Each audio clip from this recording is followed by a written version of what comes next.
Oh.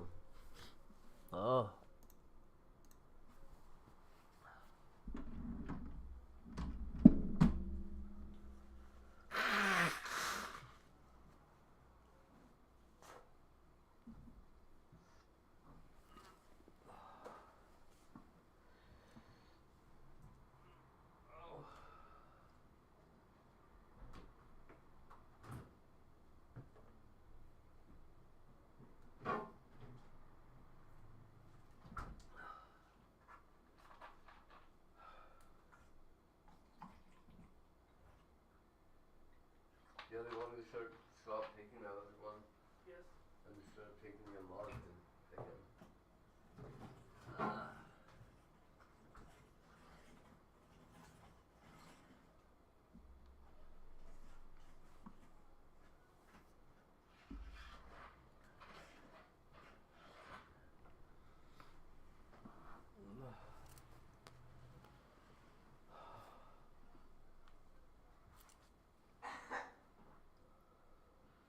Oh. What you doing, buddy? I don't know. Is that true? You don't know what you're doing? No. I didn't think it was true.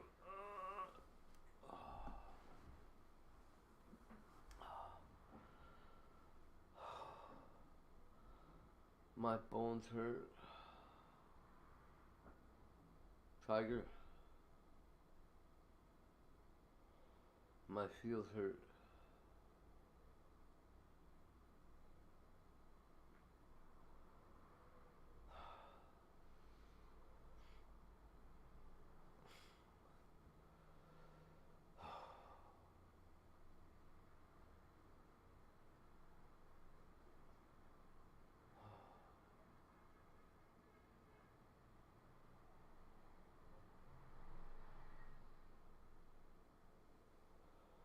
Come on, dude.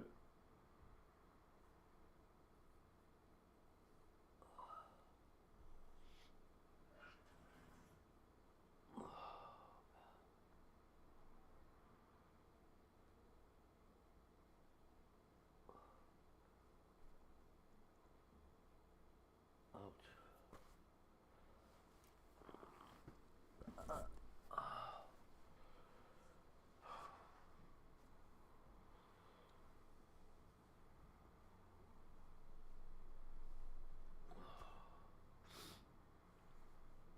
Let's cut this hair off. At some point in time, it's gonna have to come right off. I don't think my kitties are gonna recognize me. They might come up and bury their heads in my hair, but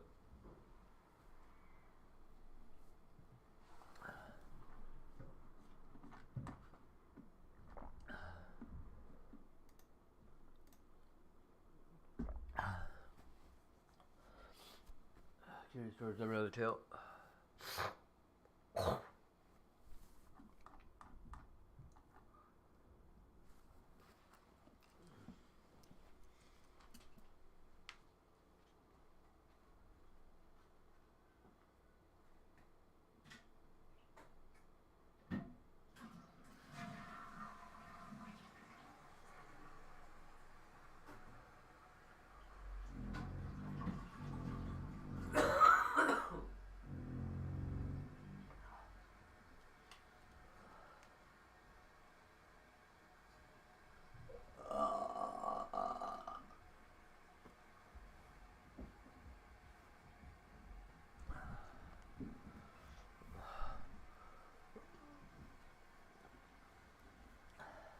See, how can they say that's false remembering? Why do we all remember it?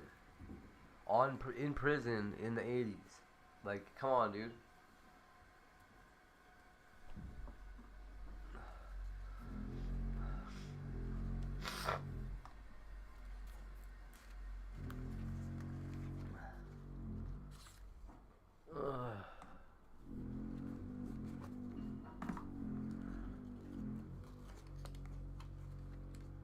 What did she say?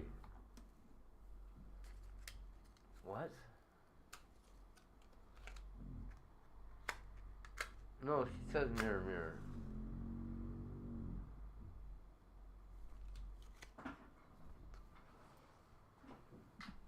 You're saying every time she said magic mirror on the wall? That ain't right.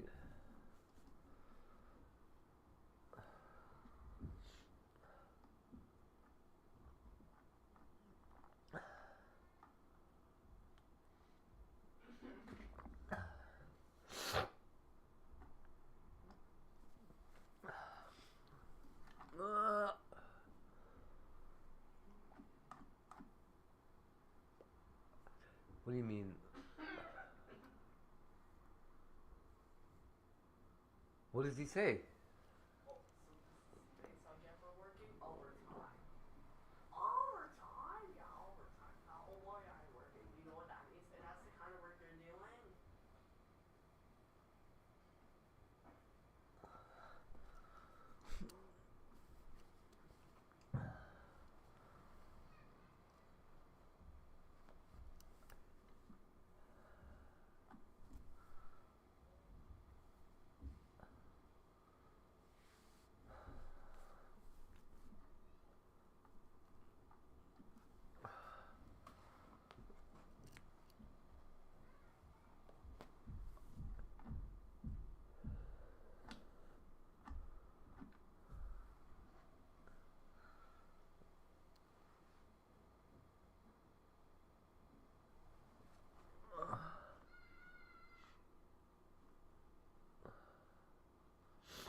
Oh, that sucks. Hey, cool gamer. Doing some. Man, since this Mandela effect shit first showed up on the internet and had no name, just me and a couple people talking about how we remembered Nelson Mandela dying in the 80s. Why did this become a fucking thing? I get it, okay. I misremembered it, okay? I misremembered it. Why do 3 million other people misremember it?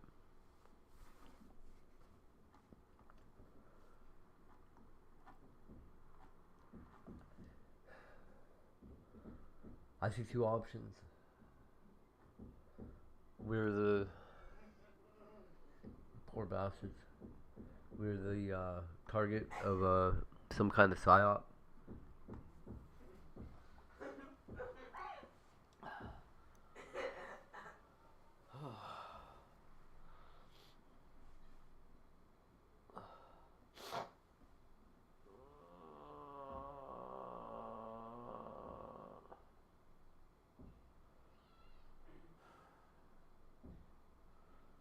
Got any kidneys?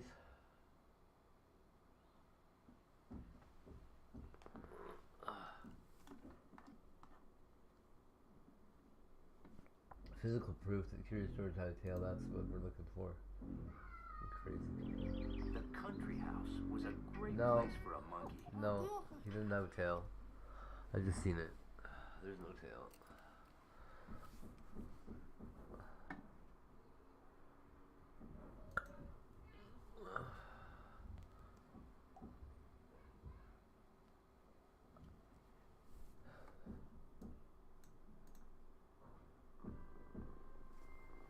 Oh. 28 ounces. Yay! That was great counting, everybody. And that was some great bouncing ball. What is wrong with this guy?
Without permission.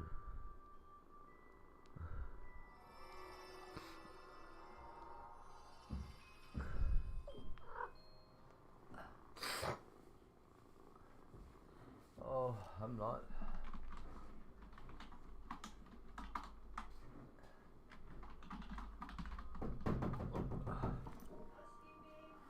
Be right there.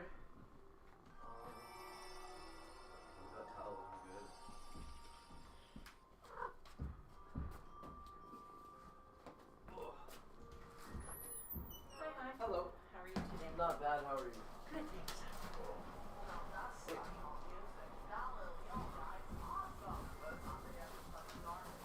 Do you know if there's anywhere around here that has Yes, hon. If you go right up to Joho's or 7-Eleven, Yep. right there, hon. Yeah, they should Awesome. have all that stuff there, sweetie. Perfect.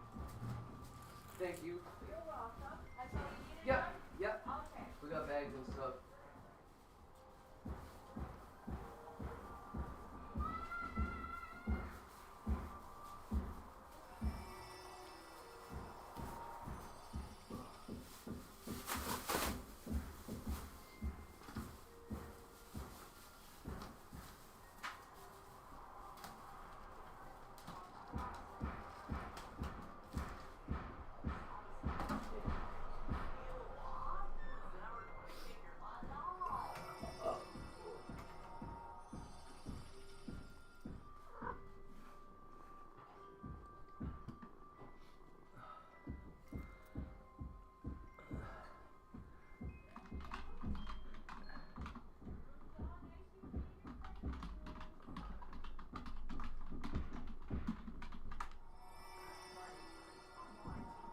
Fuck 55.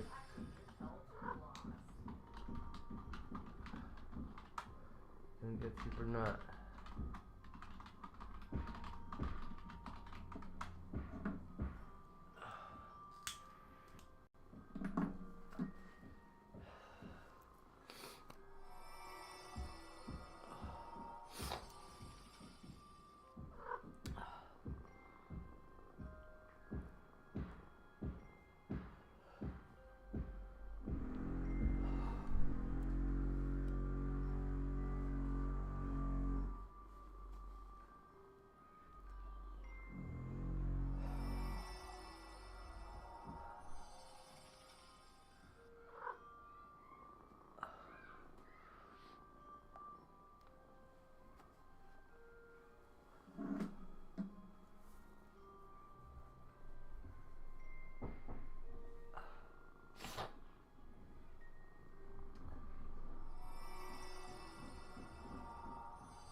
That's right.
good morning, everybody. Thank you for attending today.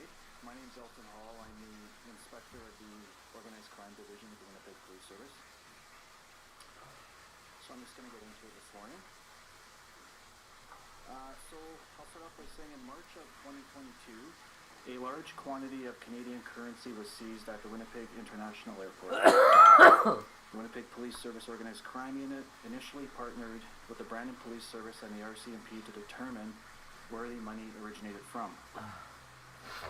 The Winnipeg Police Service Organized Crime Unit and the Winnipeg Police Service Crime Analysis Unit identified a high-level interprovincial drug trafficking network responsible for the importation of controlled substances into Winnipeg from the Greater Toronto Area. It is believed that the money seized at the airport belongs to this drug trafficking network. The Winnipeg Police Service Organized Crime Unit worked closely with law enforcement agencies and determined that these parties were involved with and responsible for multiple firearms offenses in Winnipeg and across Canada. These individuals were identified by multiple law enforcement agencies as being high-value targets involved in organized crime across the country. The Winnipeg Police Service Organized Crime Unit determined that numerous members of the well-entrenched network spanned across several cities in Canada. That includes Winnipeg, Toronto, Vancouver, Burlington, and Hamilton.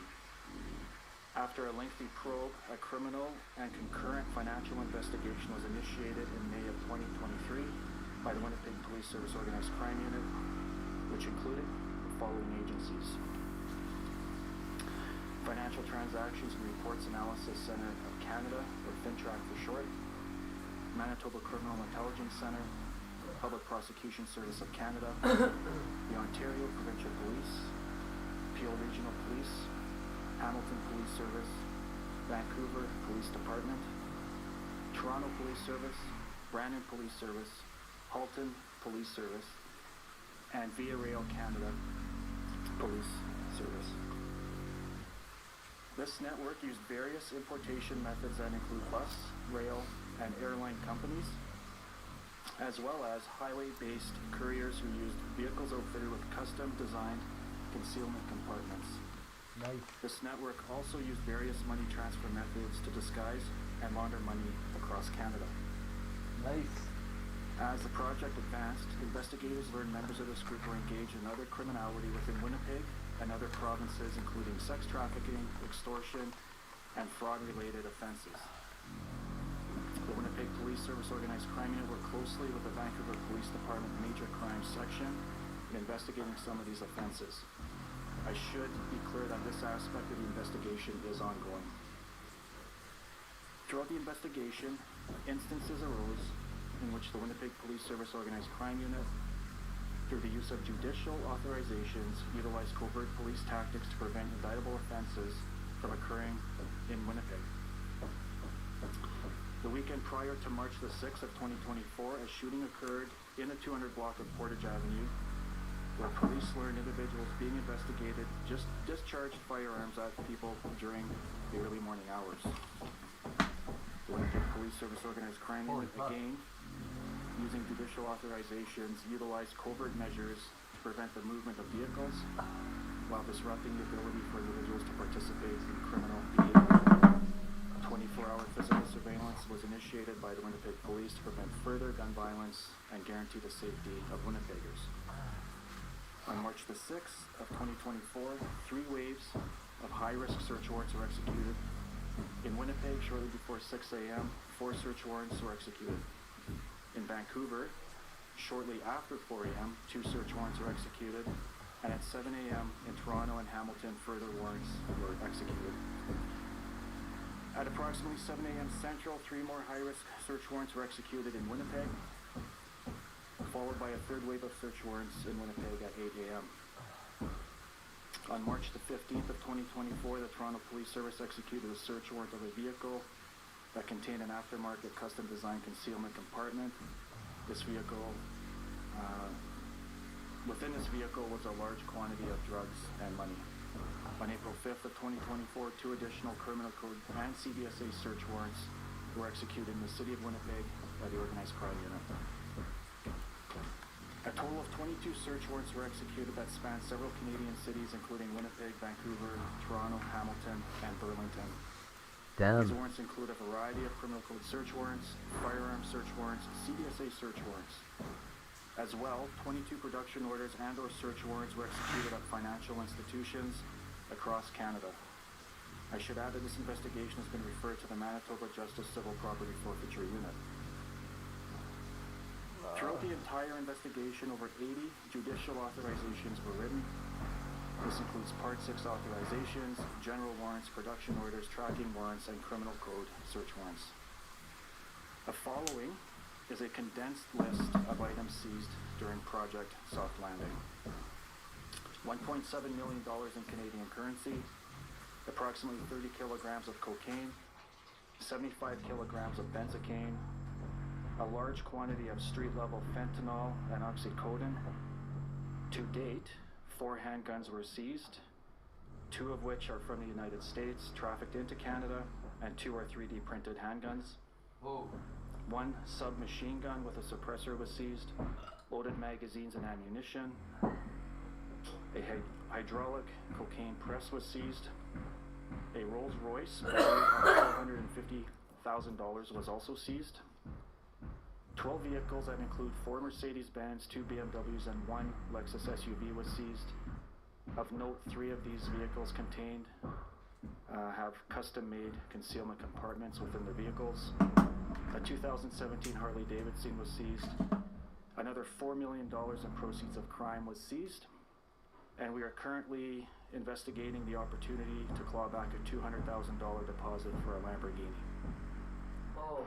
14 individuals have been arrested to date on drug trafficking, conspiracy to traffic in a controlled substance, conspiracy to traffic in proceeds of crime, multiple firearms-related offenses, money laundering offenses, and other criminal code offenses.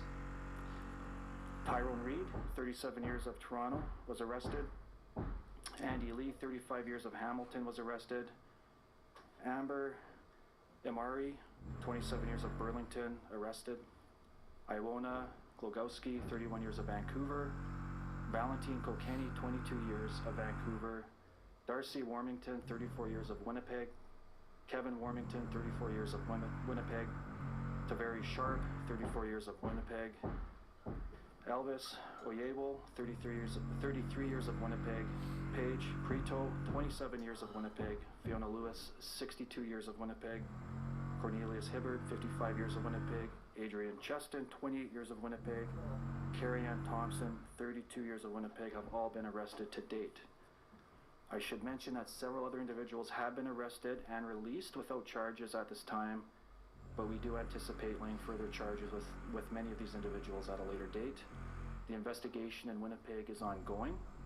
The investigation east of Winnipeg, so in Ontario, is complete and has been for some time. This is a high-level overview of a very complex financial and criminal investigation. I want to publicly thank the other agencies who assisted in this. Obviously, we can't do it without their help. Before I take questions, I want to introduce the Attorney General and Minister of Justice, the Honourable Matt Wiebe, to say a few words.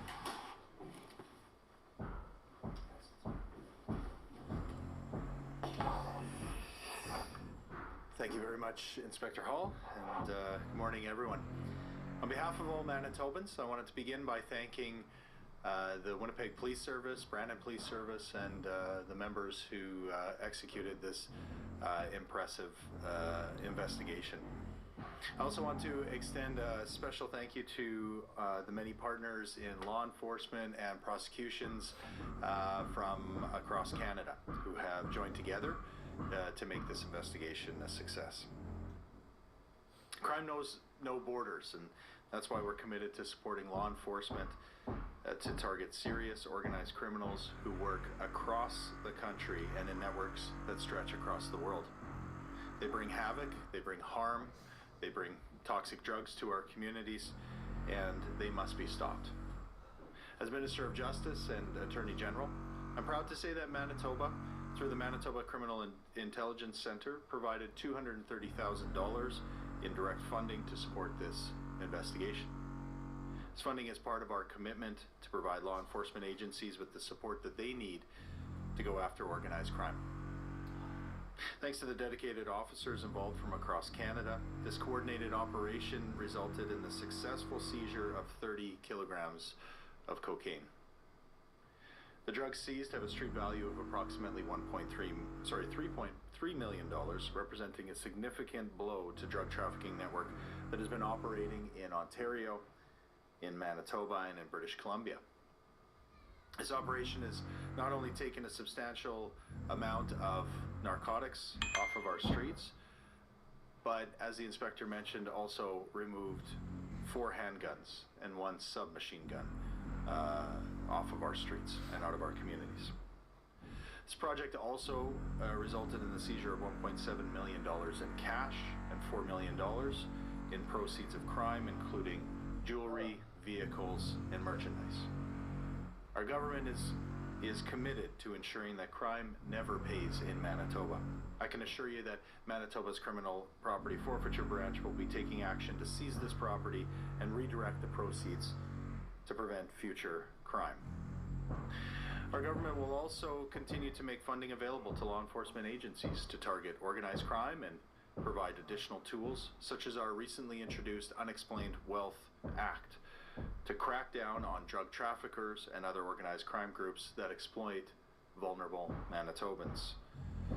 It's interesting to note that one of the vehicles several of the vehicles contained hidden compartments, and this is specifically targeted in new legislation that's before the legislature right now, and we're hoping for swift passage and cooperation from all sides of the House to get that done.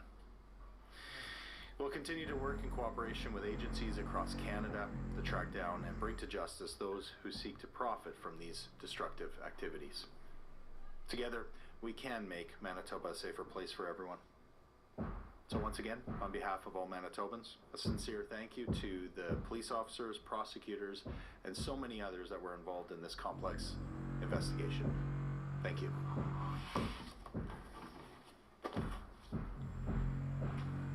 If there's any questions, you can bring them forward now. Inspector Hall, Mr. Weep will certainly address them accordingly. Inspector Hall, you mentioned that several other people were arrested after these warrants were executed and then released without charges, but charges are still expected. Can you just speak to that delay that these people have been released, they still may be charged? It's ongoing investigation. So we arrested several people during our takedown day. They're people of interest. We want to further investigate their potential involvement in the group, and so at this time they're released. But I want to be clear that the investigation in Winnipeg isn't finished and it's ongoing. So those arrests and then release with possible other charges, those are all in Winnipeg? Yes, they are. Yep. And you spoke to reporters on March 6th. Safe to say that that was about this incident? It's about this incident, and I was asked to go into the media just given the amount of response from the public in Winnipeg, which was justified. Can you say again how many people were arrested in Winnipeg? Just let me do the math in my head here. 2, 3, 4, 22. We're at 17 right now in Winnipeg. How many of them have been released? I know of at least 3 that have been released, but a large percentage of the individuals arrested are still in custody right now. Can you speak just about the significance of an operation of this size, the impact that it might have on organized crime and drug trade here in Winnipeg?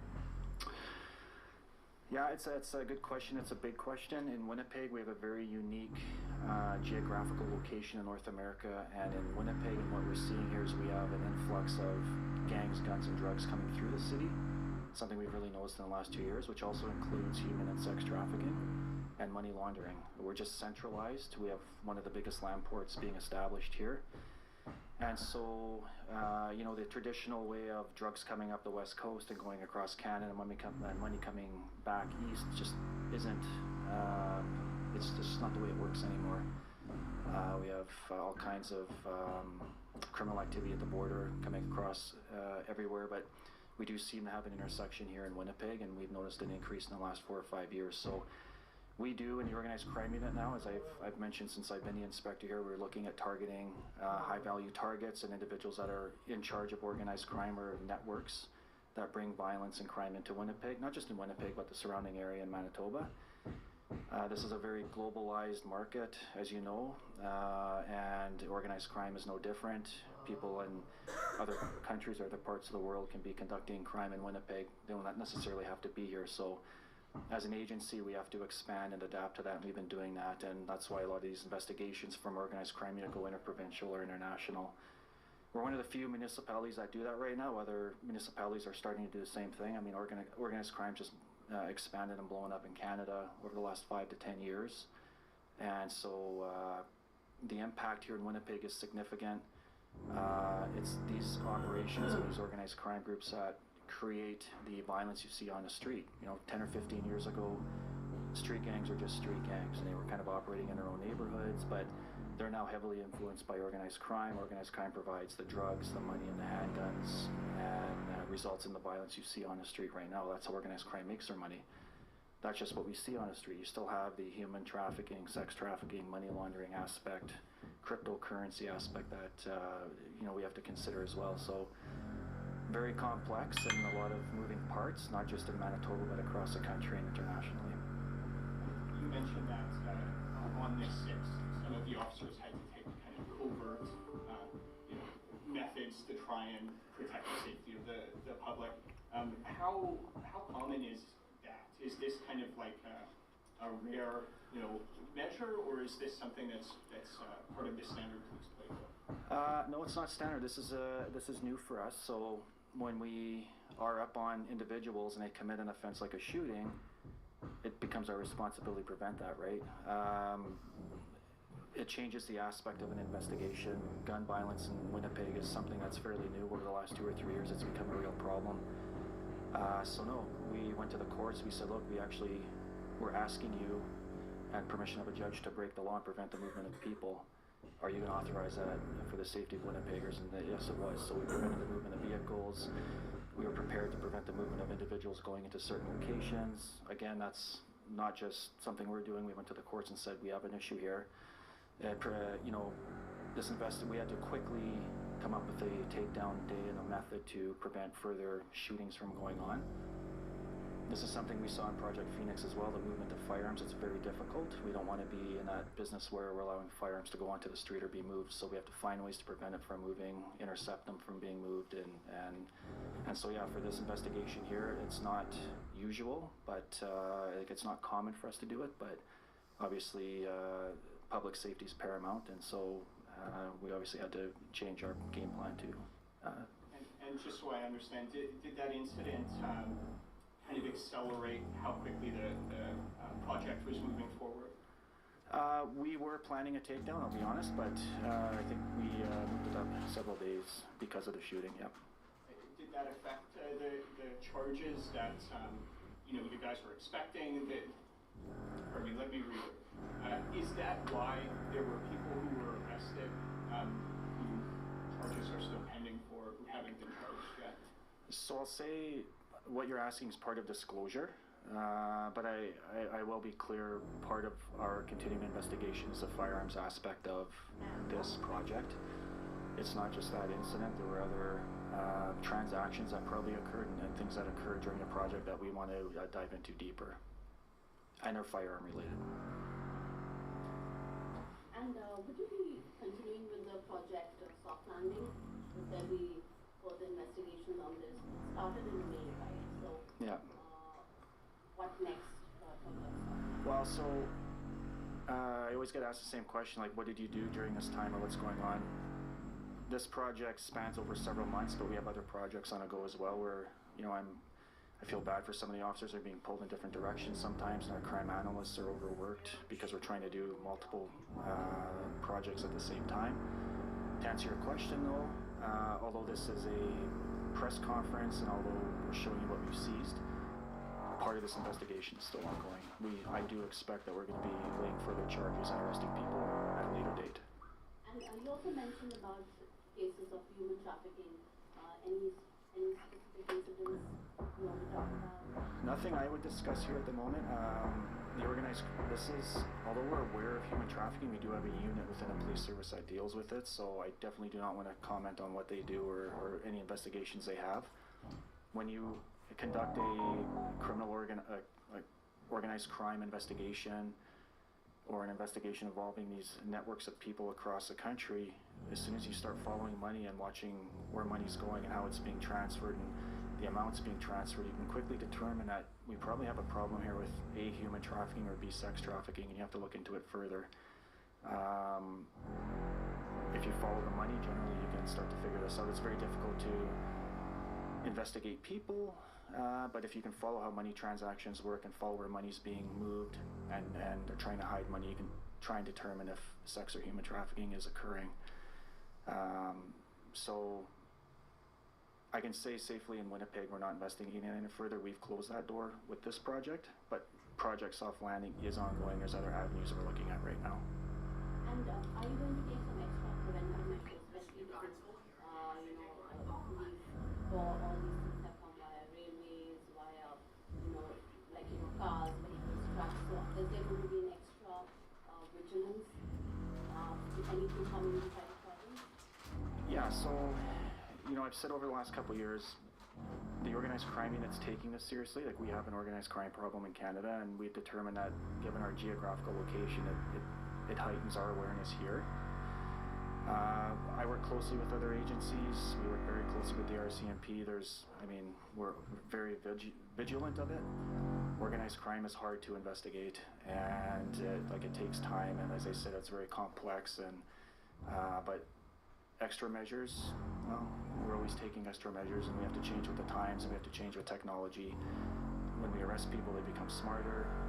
They all share their information, like we share information with law enforcement agencies, so we have to better ourselves while they're trying to improve themselves as well. So we always try and take extra measures, but without getting into any sort of investigative techniques. That's probably about as far as I'll go. Yep.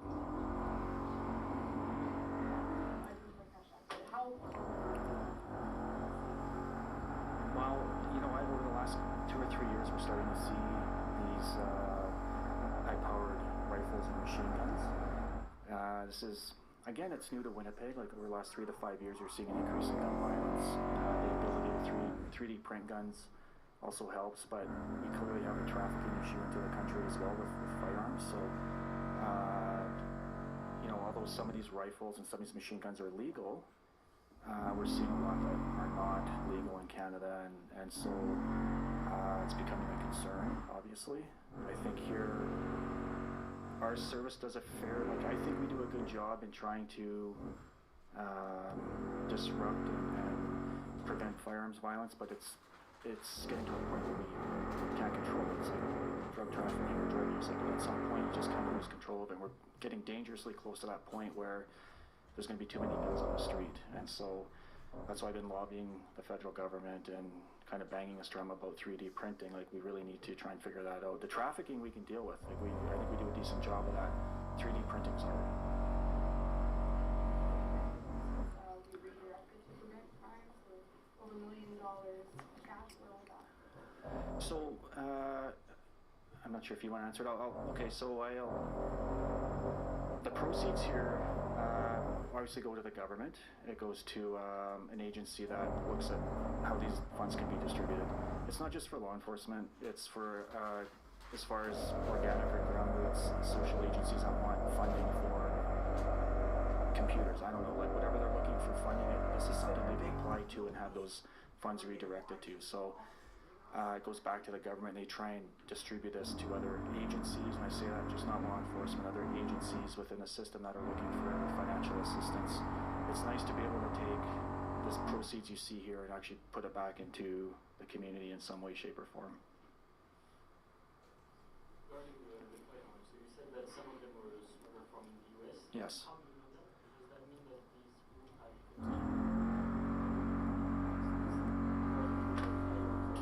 3D printed? Is that something that you see very often, and how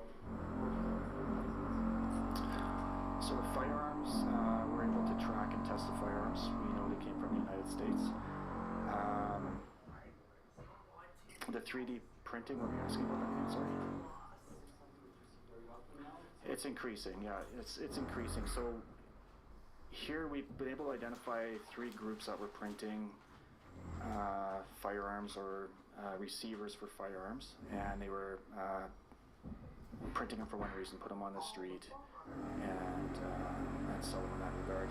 All 3 of these groups were identified. All 3 heads or individuals that were involved in this are in jail right now. It doesn't necessarily stop one of them. We actually arrested somebody who was in jail trying to have other individuals print guns to go on the street. So it's this is very new to our service and to Canada really. Over the last 3 to 4 years, you're seeing an increase in this type of printing. I think if you go into detail, it's something that needs a lot of logistics to print guns. It's very not that I want to be educating people, but it's not hard to do, I guess is the best way of putting it. And to answer your other question, if this is international, if it was linked, yes. Some of these individuals have international connections, which is why you're seeing the importation of drugs and guns into the country, and why human and sex trafficking become a big issue for us as an agency and for these types of investigations.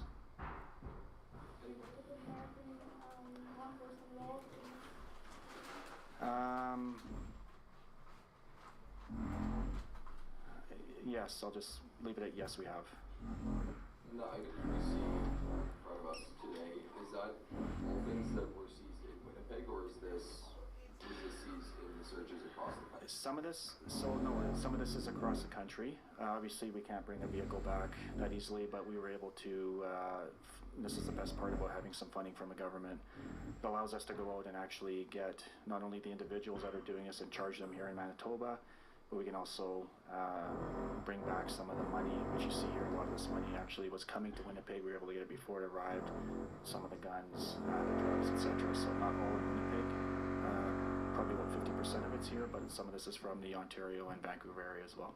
And so will all of the individuals charged, will they be facing prosecution in Manitoba? Likely. Sometimes Crown attorneys will make a deal where they, if they're from Hamilton, for example, they might work out a deal where they can deal with their charges in Ontario. But the purpose of bringing them back to Winnipeg is we want them to face court here under these charges that we have.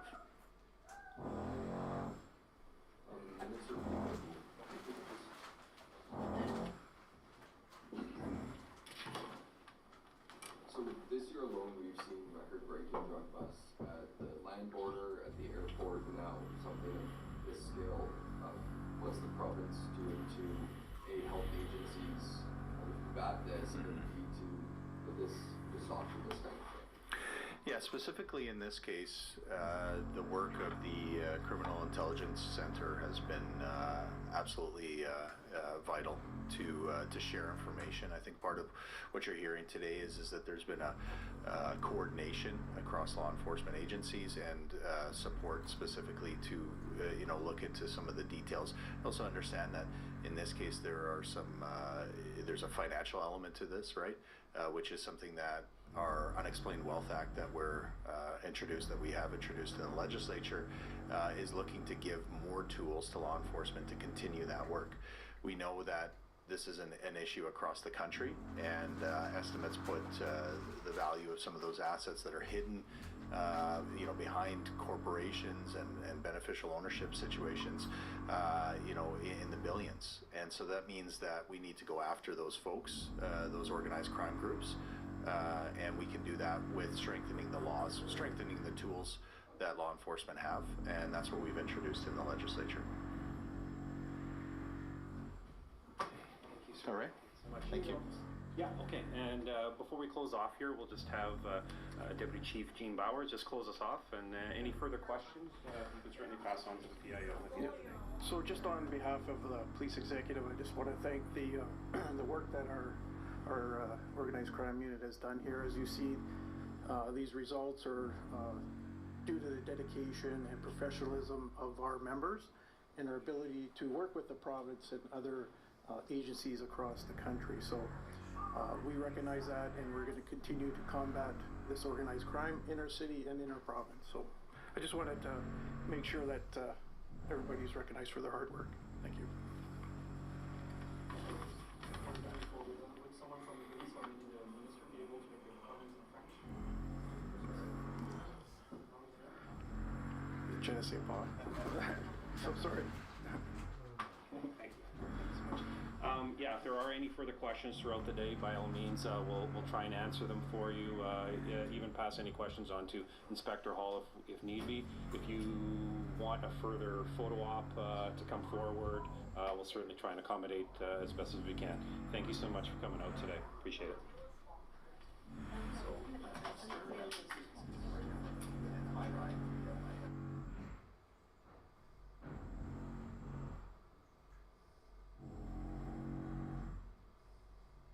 If you're a pro that paints, the real question is how much are you paying per gallon? Get everyday low prices on Behr paint, stains, and primers only at the Home Depot. And pros get up to 20% back in rewards with our Pro Extra Paint loyalty program. That's how pros do more. Visit homedepot.ca/BehrPro.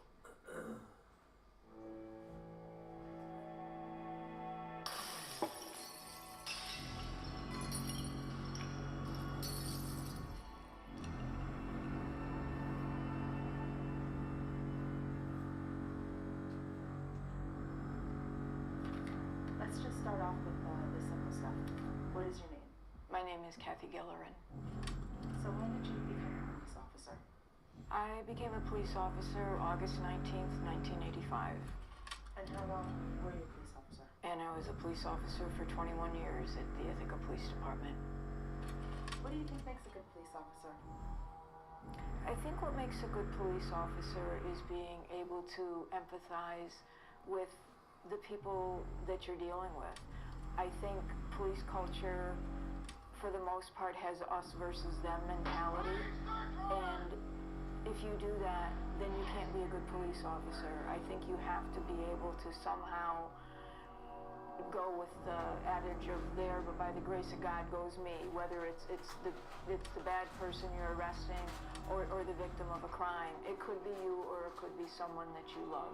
We heard from a very impressive young policewoman who was hired as a community neighborhood police officer, and she talked about the difference that has made in the lives of the people of this community. Okay, let's move on now to talk about Erin a little bit. When you think about Erin, what are the first words that come to your mind?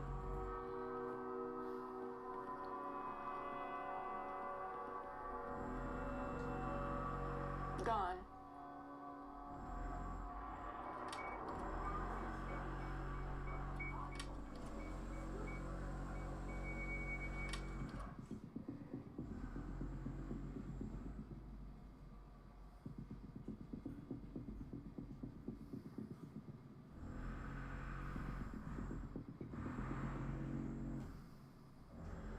I last saw Aaron September 20th, 2007. He had been home for 10 days. Aaron was a big boy. He was about 6'2", very muscular, wore a size 13 and a half shoe, and he did all his shopping at JCPenney's. And so he had to come home every couple of years to do his shopping. And so we ran from one penny store to the other for the 10 days that he was here. And the last time I saw him was when I took him to the airport.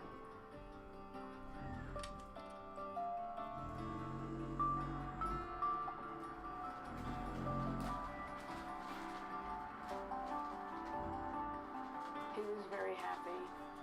I had 2 foster kittens here when he was here, and he'd never been a cat person. And he fell in love with this one little kitten, Woofy. Woofy. This is Wolfie, a girl. There she goes.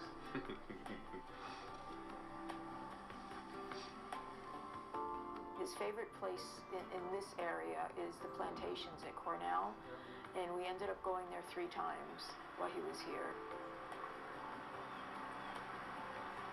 And then he spent some time with my mother, and we spent time just talking, watching some movies, and definitely shopping. Aaron loved to shop. I remember him calling, and I was thinking about it the other day because I remember laughing when he called me, and it had to be, I think, 1999 maybe, and I had known he was gay since he was a teenager, and it was just, Aaron was gay, and that was it. It wasn't anything, we talked about it, he didn't talk about it, so I didn't talk about it, but I knew he was gay. So when he called and he says, well, I have something very important to tell you, and I said, what is it? And he says, well, I'm gay, and I started laughing. And he says, I can't believe you're laughing at me. And I said, well, what other response would you want? I said, I know you're gay. He says, you do? Well, who else knows? I said, well, grandmother knows. He says, she does. He said, well, damn it, I wanted to call her and tell her. I said, well, call her. I said, give me 5 minutes, I'll call her and tell her to act surprised. I called her, and she says, well, of course Aaron's gay. And I said, well, act surprised. So she did, and then he called me back an hour later, and he says, oh, it was great. He says, she pretended she didn't know, and it was just, hello, Aaron, you know.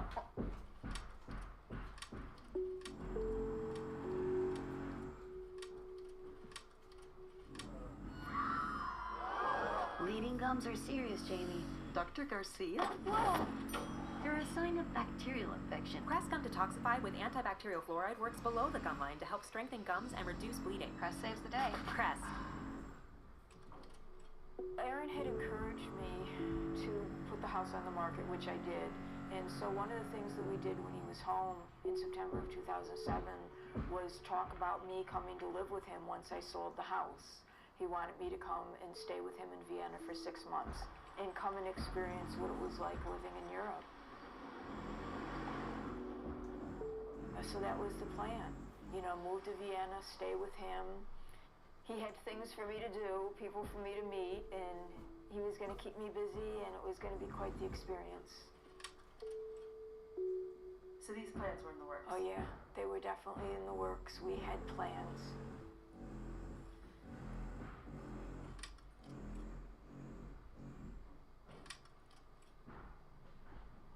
On October 27th, I called him to let him know that I had had some people look at the house, but I still had no offers. So we talked about me coming over to Vienna for the first week of December for 7 to 10 days. And we talked about going to the Christmas market and to the Punch Festival, and he loved that. And so I was looking forward to that. Hi, this is Kathy. I'm not able to come to the phone right now. Please leave a message after the beep. Thank you. On October 31st, 2007, I was the director of the Cortland County SPCA, and I was at work. It was about 1 or 1:30 in the afternoon, and the secretary from the Ithaca Police Department, who I was friends with, called me and told me that I needed to go home, that there was a phone message waiting for me. And I said, well, what do you mean? She says, Kathy, you need to go home. And I could tell by her tone of voice that something had happened. And I kept pressing her, and finally she started crying and told me that Aaron was missing. And I just jumped up and told everyone I had to go home and drove home very quickly. And there was a message on my answering machine. Good afternoon, my name is Mr. Maselli. There was a message from Paul Maselli, who was the assistant HR director at UNIDO, telling me that Aaron was missing. I will appreciate if you can call me as soon as you get this message. My number is 00431165. Thank you. Bye. I immediately called Mr. Maselli in Vienna. He told me that Aaron didn't come to work. He hadn't been seen since October 29th, when he left and signed out at 6 p.m., and that Aaron had never missed work before, that he had taken days off and taken vacation or sick time, but he always called in. And they knew Tuesday when he didn't call in and didn't show up that something was wrong. And then they were also alerted by his partner that he was unable to get a hold of him. I then called Posse, and at that point, they knew nothing. He and Umberto, who was my son's upstairs neighbor, knew nothing. They had called around to various friends of Aaron, and nobody had seen or heard from him. Umberto, the upstairs neighbor, had Aaron's apartment key, so they were able to go into his apartment. They saw where he had a load of wash in And the apartment was exactly the way Posse had left it, because Posse had spent the weekend with Aaron and had left the morning of the 29th prior to Aaron going to work. They were able to call around to some people, and they called a friend of Aaron's, Georg, and Georg told them that he would call people and see.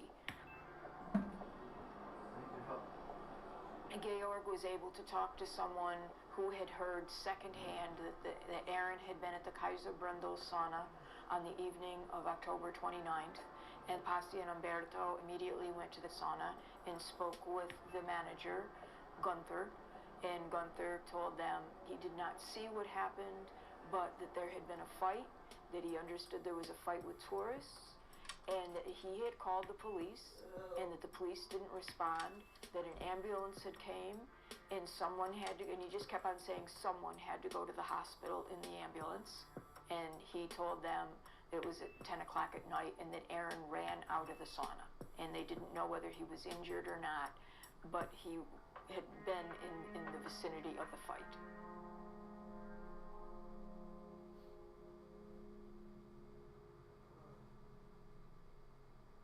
So prior to me going to Vienna, I left on November 1st, the day after I heard about this information. I knew that my son was missing, and that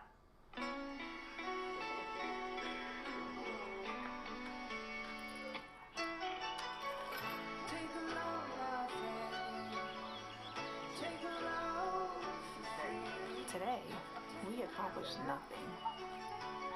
I mean it, not a thing. And it was kinda everything. Life's a trip. Make the most of it at Best Western. that something had happened to him at the sauna.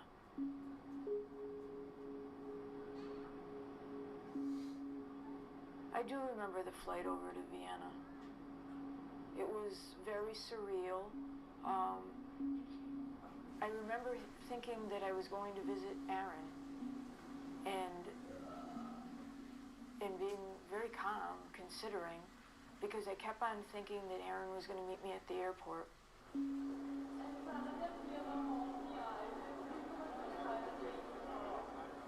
I had only booked the flight for a week because I thought I'll spend a couple days with him and find out, what happened.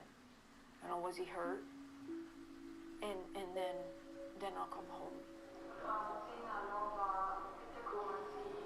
And then just make plans to go back over there in December for early Christmas. I didn't want to believe that something had happened to him. I just wanted to believe that everything was going to be okay.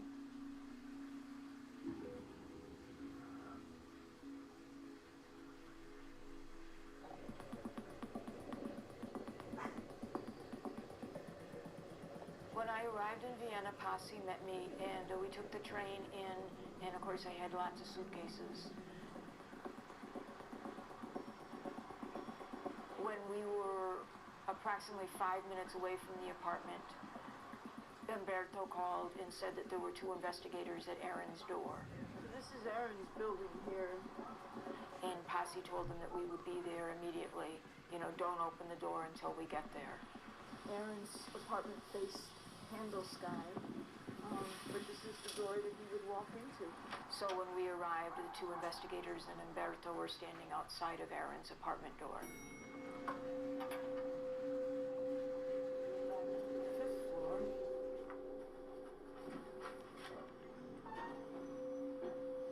My first impressions of them were not good. They wouldn't look at me. There was no eye contact whatsoever. They didn't say anything to me. They just glanced at me and then turned toward the door and waited for Umberto to unlock the door.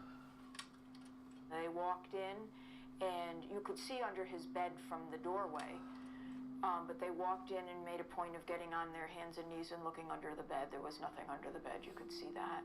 And then they walked into his living room and they pulled out the sofa couch, and then we were standing in the doorway. And then they came back to the doorway and they spoke to Umberto, and Umberto asked me for my passport. And the one took the passport and started writing down information, and the other one just stood there. So I said to him, I said, do you speak English? And he shrugged and yeah.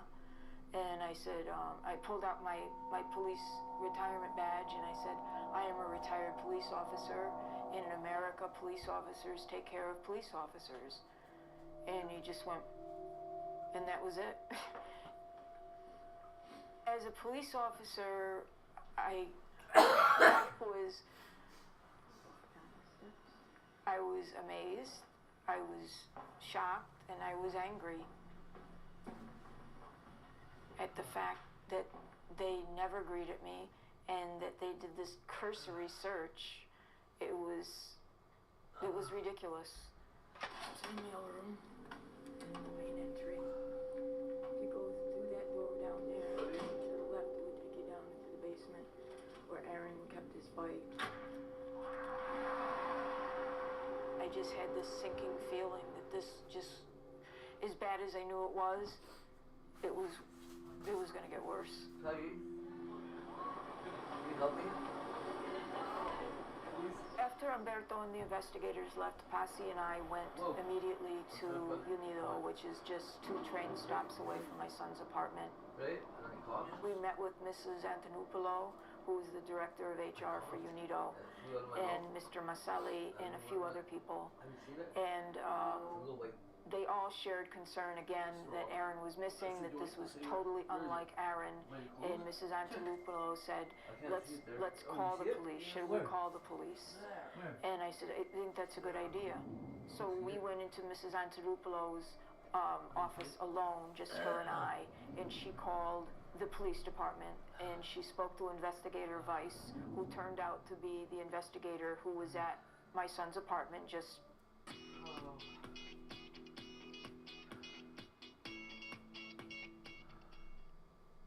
2 hours or so before that, and who had said, yeah, when I asked him if he spoke English. She put him on speakerphone, and she asked him what they think had happened to my son. He said that they had searched the Danube Canal, which is different than the Danube River, because a fisherman had called them at 20 after 8 on October 29th and said that he saw a bald-headed man float by in the river. He told her that at 20 after 8 they received the phone call from the fisherman and that they immediately dispatched the scuba team, the K-9 unit, the fire department, and that the scuba team went into the water and searched for my son, and that they dredged the canal, and that the K-9 unit searched the area, and the fire department also did a walking search. And then at 10 of 9, exactly half an hour after the phone call, they cleared the scene.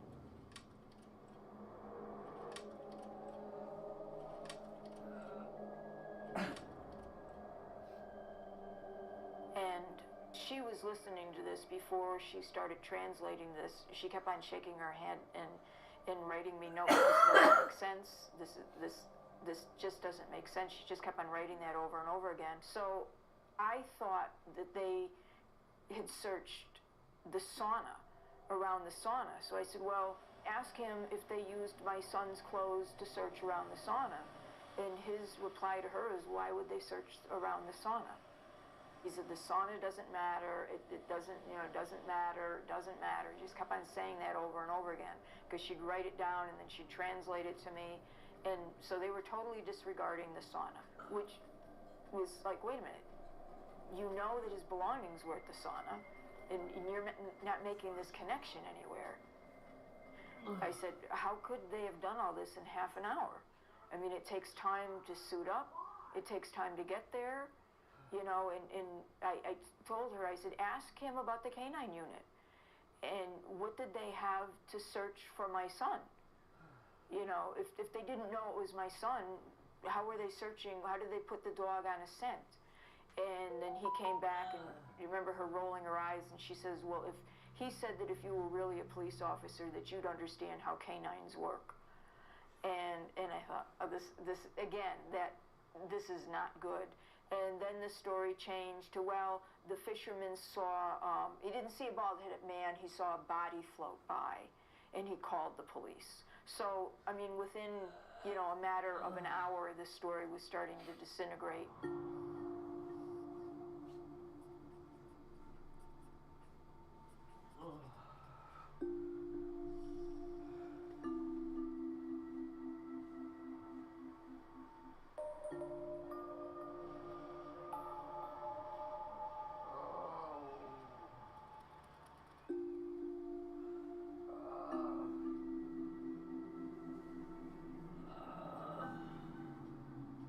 I was at Aaron's apartment. I was asleep November 3rd in the morning, and Pasi and Umberto woke me up and told me that Lieutenant Ornstein, who was the security person who was being the liaison between the UN and the police, was on the phone. As soon as I answered the phone, he told me that I needed to get in touch with the embassy immediately. And I said, why, what's going on? He said, there's something wrong. The police are changing their stories. He said, there's something wrong. I don't know what it is, but you need to get in touch with the embassy immediately. So I said, okay. And so he gave me a number, so I wrote it down. And I remember I got up and I went to the bathroom, and the phone rang again, and it was Lieutenant Ornstein again. And he said, have you called them? I said, well, not yet. He said, you need to call them. He said, you need to call them immediately. He said, I just had another call from the police, and the story has changed again. He said, something is terribly wrong. He said, they keep changing the stories, and he said, this is not good. He said, we need to do something else. And he says, I am going to call them, and he said, we'll arrange for somebody from HR to go with you to the police department. They'll call you and let you know what time the meeting is going to be. So that afternoon, Sandra, Pasi, and myself went to meet with the police. And initially, there were 3 plainclothes investigators in the office. Sensitive teeth and gums? With Oral-B, you don't have to sacrifice a deep clean. Oral-B delivers 100% cleaner teeth with a gentle touch. Designed for sensitive teeth and gums to deliver a professional clean feel. Oral-B, brush like a pro. Come and get it. And 2 of them were smoking. And I remember feeling quite nauseous.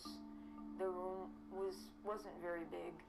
And I walked over to a window, and I realized that someone was literally right on top of me, and I turned, and one of the investigators, was quite large, was standing literally an inch behind me.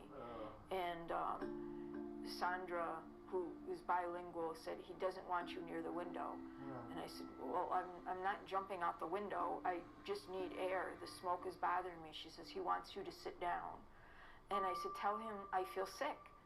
And so she did, and he says, he still wants you to sit down. So I said, okay. So I went and I sat down, and again, I put my hands under my legs, and he stood right behind me. And the only thing I could think of was that he was trying to intimidate me. And I don't think I looked dangerous, you know? I didn't think I looked like I was gonna cause them harm. And there was 3 of them there, but it was just very uncomfortable. And then I asked for water, and they didn't have any water. And then I asked to go to the bathroom, and they didn't have a bathroom. And finally, I just couldn't hold it in any longer, and I started crying. Tell me what their theory is, just based on the conversation you had with them that day, sitting there. What are they telling you happened to Their theory your son? is that he was in the sauna, and that there was some kind of disturbance, and he ran out and committed suicide. Because he's gay, he's emotionally unbalanced, he's HIV positive, and gays who are all these things commit spontaneous suicide all the time in Austria. And Pasi says, well, no, he was regularly tested, and he wasn't HIV positive, and he received his results on October 29th. You know, when he was at work. I know he was HIV negative. And they said, well, how do you know this? And he says, because I talked to him. And he ran out at 6:50. He ran out at 6:50. Now Posse is sitting there telling them this is impossible. Right. He's telling them it's impossible. He's telling them that he was SMS at 20 minutes to 8, that Aaron had received a phone call from a friend of his, Arnissa, at 20 after 7, and talked to her for more than 10 minutes. So he must have gotten off the phone with Arnissa and then SMS'd Posse.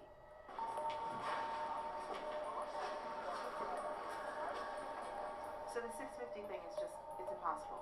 It's impossible. So then the investigator who's talking to Posse then says, well, Aaron's time thing on his phone must be wrong. So Sandra says in English and then says it to German to them. She says, well, that's impossible because you don't set the time on your phone. It's set by the company. And it's not something you change. It is what it is. I mean, when you're listening to this new theory, I'm thinking this is utter bullcrap.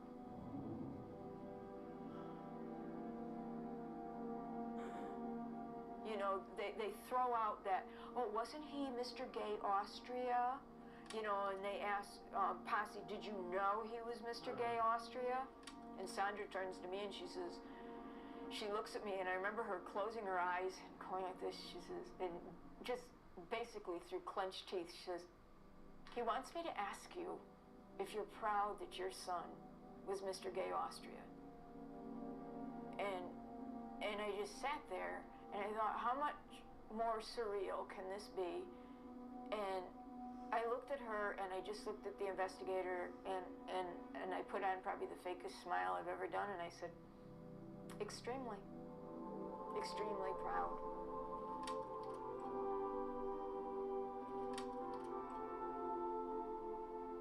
Everybody loved Aaron. I mean, everybody loved Aaron. So him being homosexual was no big deal because he was still Aaron.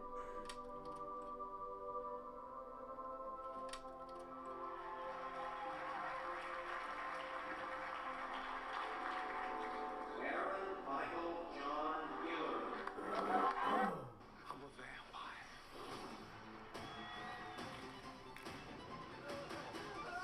What happened next?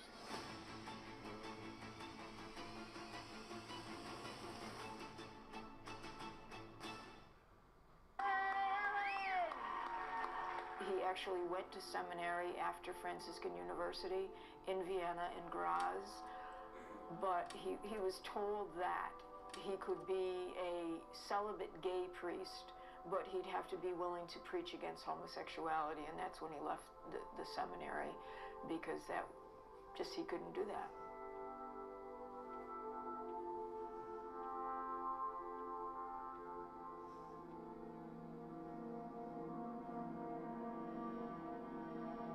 I'm outraged. I'm still in shock because I still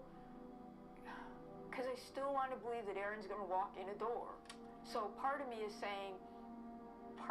thinking, this doesn't matter what they say because Aaron's going to walk in a door.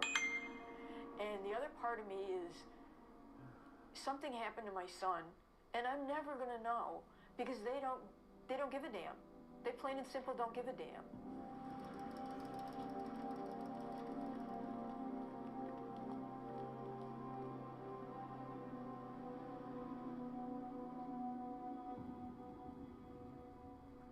The next day, November 4th, one of the other UNIDO people who just wanted to keep me busy and make sure I was eating came and picked me up and we walked the canal.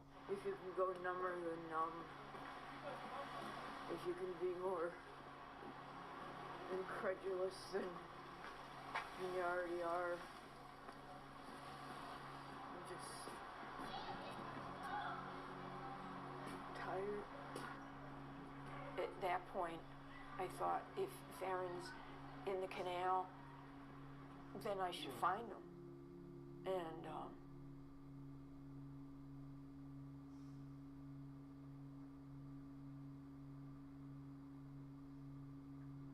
so we walked the canal for as far as we could walk it, and I just walked looking along the edge, thinking,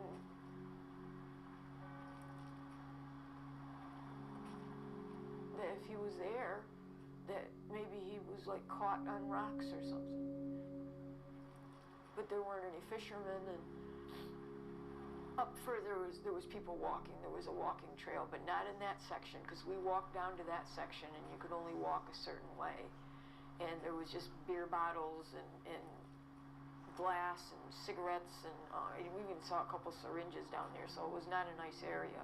And then we had to walk back up to street level and walk a ways before you could walk along and where there was an actual walking path where people walk. We walked along the trail here and got to the point where we could see down into the water where it was shallower on the edges, and you could see tree branches and rocks and stuff. And do you know who the fisherman was? No. I have no idea who the fisherman was. I have never seen the report. The embassy asked for the report. I've asked for the report. And I have never seen the report. The State Department asked for the report. Nobody's ever seen the report. I've seen it in a pile across the table.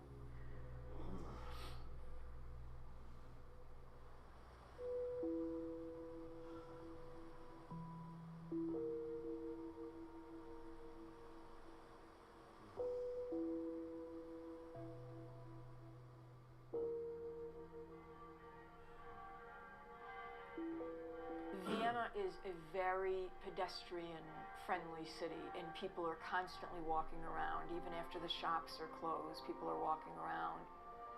Doesn't matter what the temperature is, people are sitting outside. You'll see, it's not unusual to see people sitting with the sheep-lined, chairs, sitting outside having their coffee, because it's a very outdoor place to be. People are just always around. I never was out there without people all around me. And the Kaiserbrunndel is located probably 2 blocks off the Kartnerstrasse, which is one of the main shopping tourist areas. And all these little side streets have shops and restaurants and coffee houses and churches. Directly across the street from the Kaiserbrunndel is a church which has an evening mass. So there's people coming to mass. Kitty corner to it is a coffee house. I was never out there alone. Never. It takes ages to build character. From the age of enlightenment to the age of rekindled passion. That's why Gibson's Finest Rare is aged for 12 years. Gibson's Finest, one for the ages. I asked the police if they had any witnesses, and the answer was no. There was no other witnesses. Just the fishermen. And the fisherman's story changed from a bald-headed man within, I think, was it a day or two, changed to, or it might have been the same day, changed to a body floating, to a scream and a splash, to a splash, to a scream, to, well, a scream in the distance. Right now it is 20 after 7. We're standing in front of the Kaiserbrunndel. I am now going to make the walk that supposedly the police, there's people coming, on how Aaron got to the canal. How they decided this route, I don't know. This is a restaurant up here. There's people going in and out of the restaurant. People walking dogs. I'm walking past the Franciscan church. Obviously, I'm not running, as they said Aaron was, but I'm walking as briskly as I can.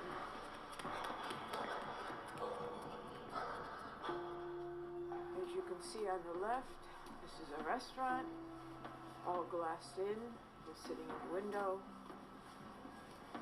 This is the cross street that even if Aaron had come down from the Kaiserbrunndel 1 block up, meaning the direction I'm facing, he would have had to cross this busy street. Here is a large hotel, trams, traffic, pedestrians. If you look this way, It's the Schwedensplatz down there.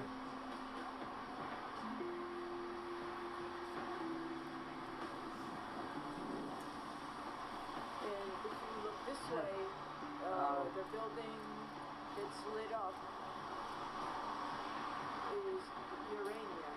So in going with the police map, Aaron would have crossed here and would have ran into an iron gate, not the steps.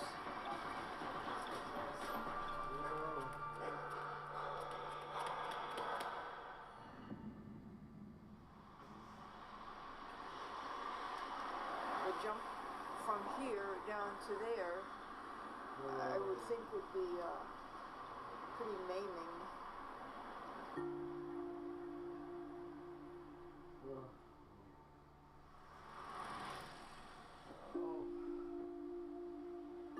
On November 6th, I got a call from Lieutenant Einstein saying that I should meet him at the UN, that we were going to go to the police department and pick up Aaron's belongings.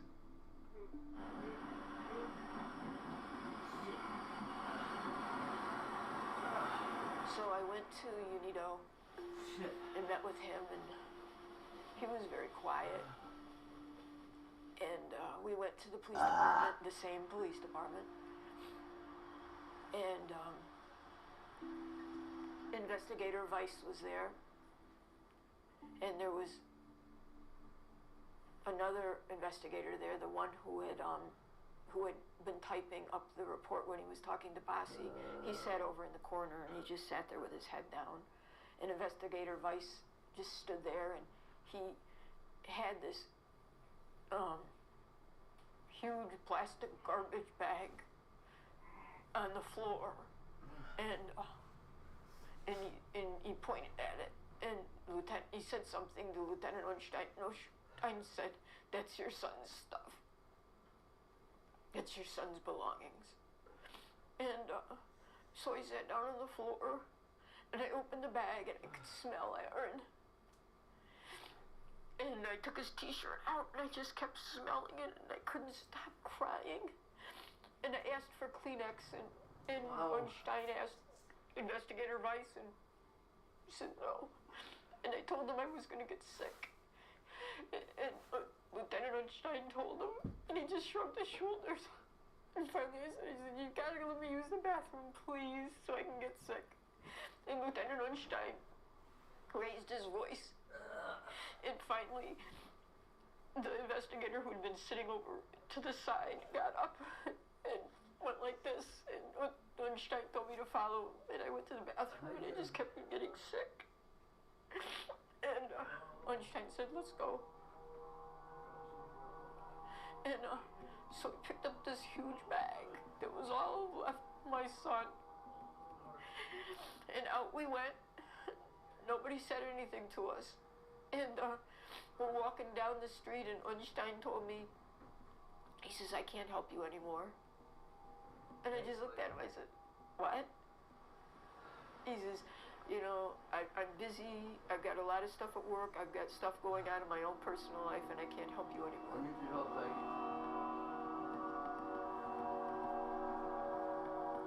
I don't know how far it's been on here. I just got on the train, and Nobody likes to be told what to do, except when someone says, "Hey, eat a Reese's!" I had this huge bag, and it wasn't until later that night that I had the strength to open it and really look through it. Hi. I'm working with Moss. Okay. In his bag, when I start going through his bag, there was a printed lab report saying he was HIV negative.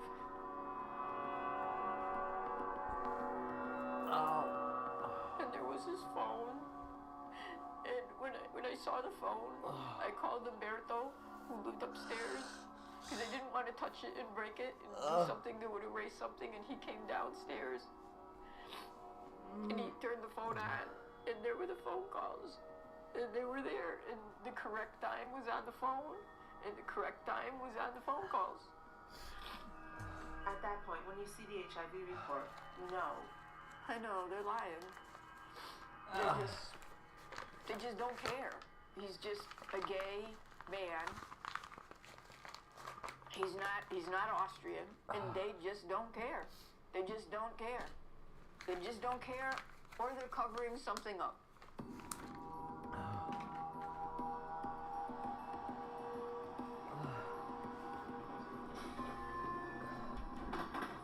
Once I saw the phone and the lab report saying he was negative, I'm sickened. I'm angry.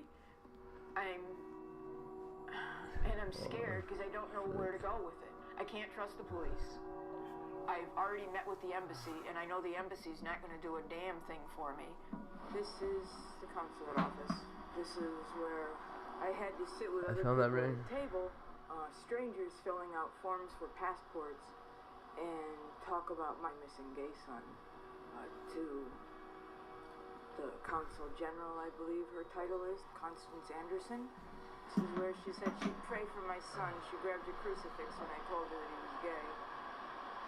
I have the security liaison person doesn't want to be involved anymore. My son needs to work here? Yes, please delete what you say right now. It's for security reasons. I call police. It's not allowed. UNIDO doesn't want to ruffle the feathers because they're a guest in Austria. So although they'll send translators with me, they don't want to do anything else. And I'm at a loss. Oh. I knew that I really had to pull it together as much as I possibly could. And find out the truth, because the police weren't gonna help me find the truth. I mean, he was my son, and if it took me for the rest of my life, I was gonna find out.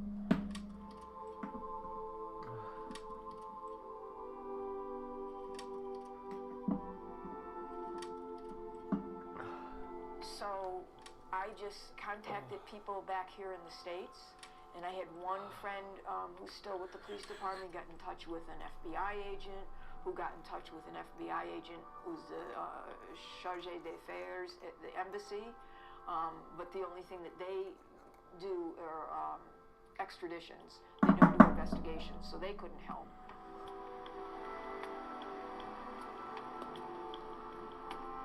And I lucked into talking to a person who knew a bookstore, gay bookstore owner in Vienna. So I thought, well, I got to start somewhere. Imagine I had seeing no a idea butterfly where I knife was to going to somebody lead, new. and I ended up going to this gay bookstore. This is the university section, and I'm walking down the That is street so stupid. where the potted plant is, and the windows, and the paper. And then around the corner, where the rainbow flags is the bookstore. I remember walking into the gay bookstore, and straight ahead of the door was a table with a book, and I looked at it and I started crying because it was a book that Aaron had, and these two men were behind the counter and they were like, whoa, what is this? And one came up to me and I said, I'm looking for Viet. He said, Viet? I said, Viet. And he says, that's me. And I told him, I said, I'm Aaron Gilleran's mother. And he looked at me and says, I know Aaron. And this was, again, all before it had been in the press. Shape matters. Because round cleans better. For 100% cleaner teeth and healthier gums. Well, For whoever's a ending guy is, superior clean. he was gay, and maybe the other didn't have AIDS.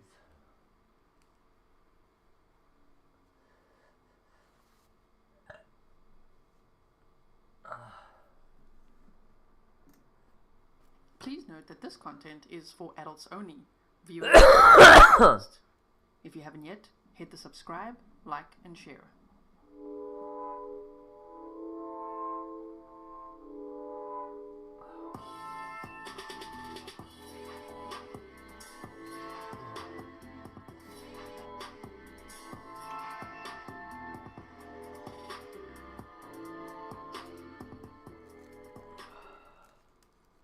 Hello everyone and happy Friday to you. Welcome back to another live stream with me, Gisela K. This is Grizzly True Crime.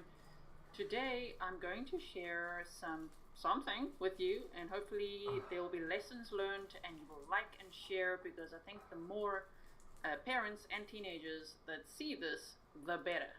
It's pretty scary. So this is a public service announcement, right, from the FBI. We're going to get to that after the article. It was released in September 12th, 2023, as you can see. So a few months ago. But it's so important, okay? So I thought, let's do this Friday right. Let's share some safety lessons. So if you like that, please do like and share. You could use any of the hashtags that I've got in the description box. Welcome to all my moderators. Thank you so much for everything you do. Welcome to all my patrons. I really appreciate everyone who's made it over to Patreon. It's a really great source of support for the work that I do. Welcome to all my members. Enjoy the new members emojis that I've been making for you. You know, I like to keep them fresh for you so that you never feel bored of them.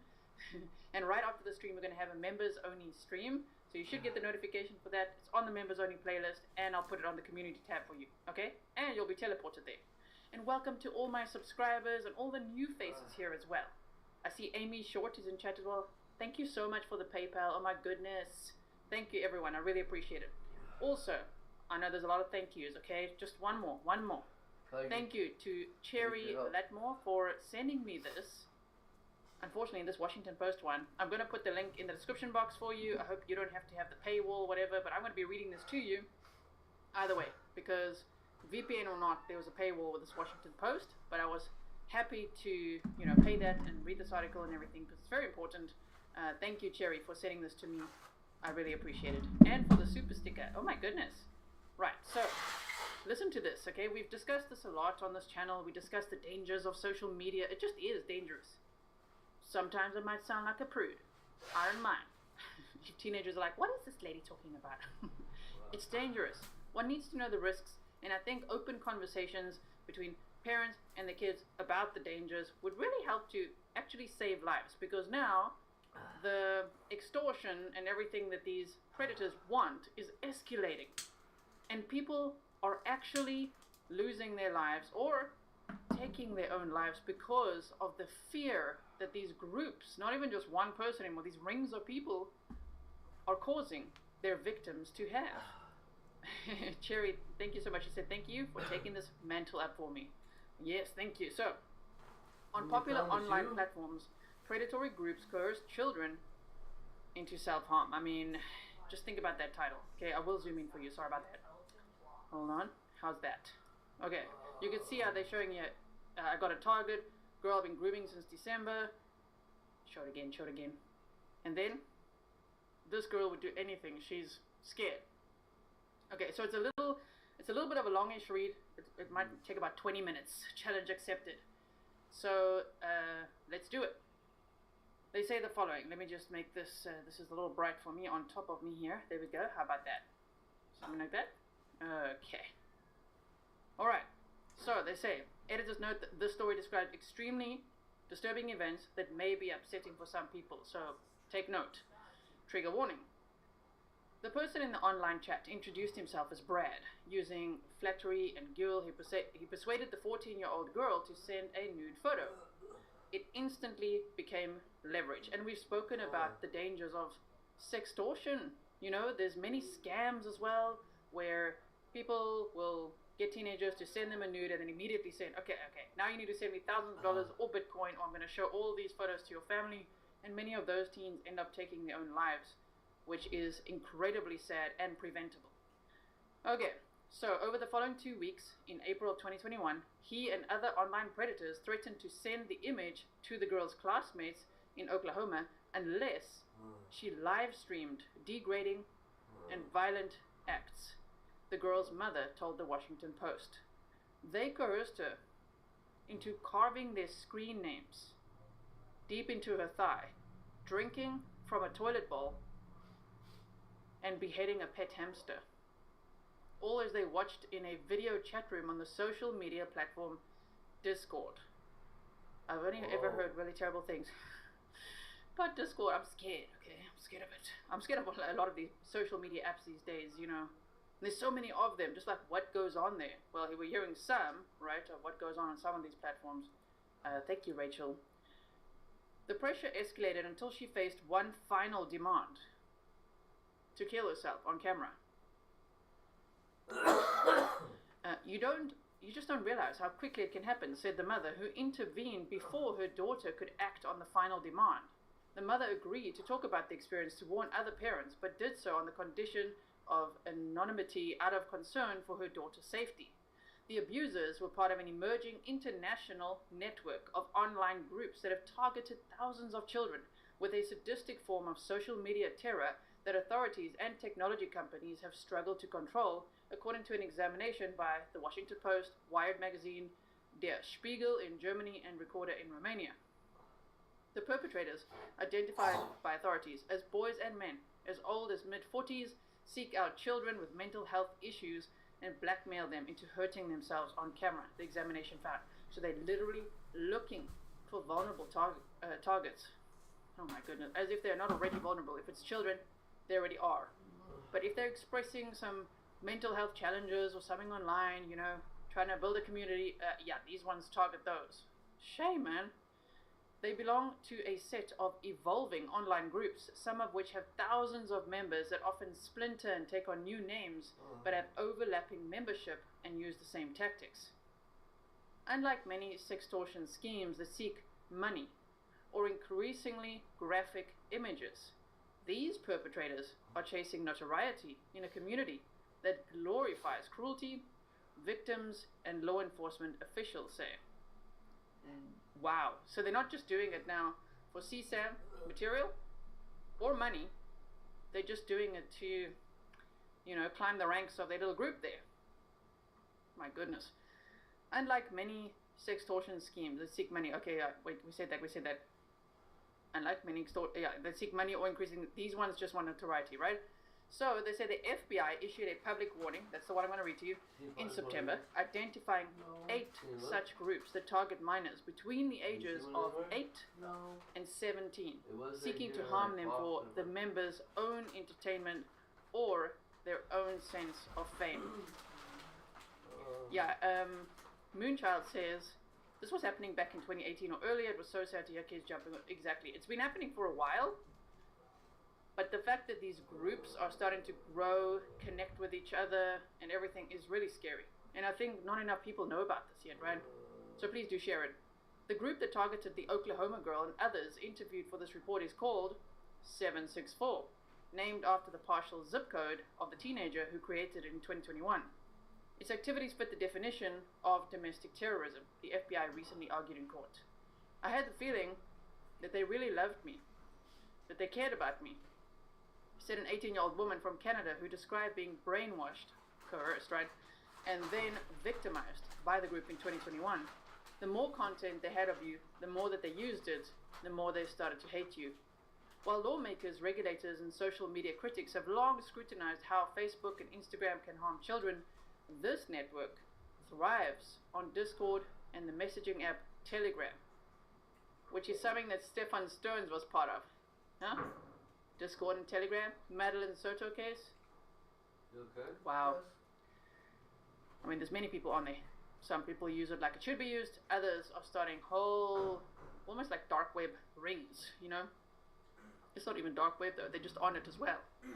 So, they say Discord and the messaging app Telegram, platforms that the group 764 has used as vessels to desensitize vulnerable populations so they might be manipulated, a federal prosecutor said in court recently.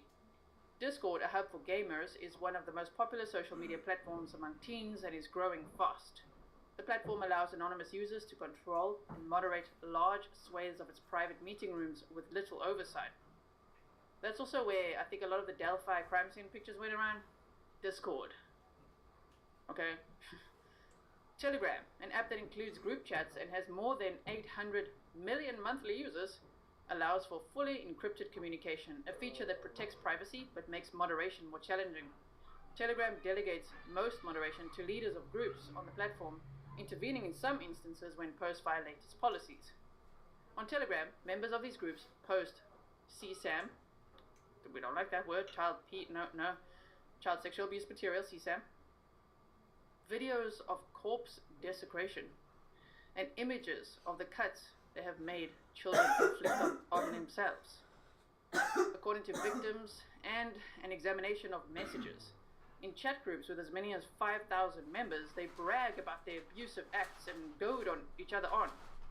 They share tips on where to find girls with eating disorders and other vulnerabilities congregating online and how to manipulate them. My goodness. In a group chat on Telegram this past April, one such member wrote that he had obtained an 18-minute video of a minor engaging in sexual acts. He wrote that she was the 14th girl this month. I'm just shocked by a lot of this. I know it happens out there, but it's never less shocking because social media is like such a normal thing, right? Everyone's got it. And you know, YouTube is PG-13. They don't like any of the words I'm saying today. Why? Because 13-year-olds can make YouTube channels. 13-year-olds can have TikTok accounts. Oh my word. It's like 13-year-olds on social media with full YouTube channels, okay? So, and TikTok and all the other ones. So I'm just saying, like, whew, this is very scary. So user 1 says, extort her, boys. User 2 says, do you see her face on there on the video? Because I'll send it to the school. User 1, good. Make her suffer. The platforms say deterring these groups is an urgent priority. But after creating the spaces that predators from around the globe use to connect with one another and find vulnerable children, even removing thousands of accounts each month has proved insufficient. The targeted users start new accounts and swiftly reconvene, of course, according to interviews with victims. In a statement, Telegram, of course, they did not respond to detailed questions about this network, but said it removes millions of pieces of harmful content each day through proactive monitoring of public parts of the platform and user reports.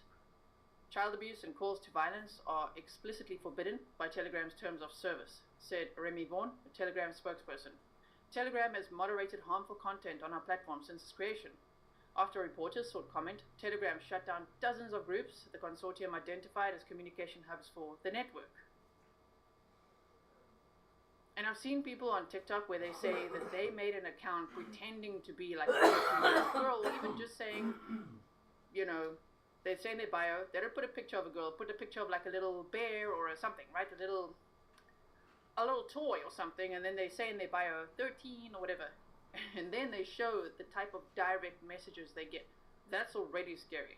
That's the CSAM angle of things.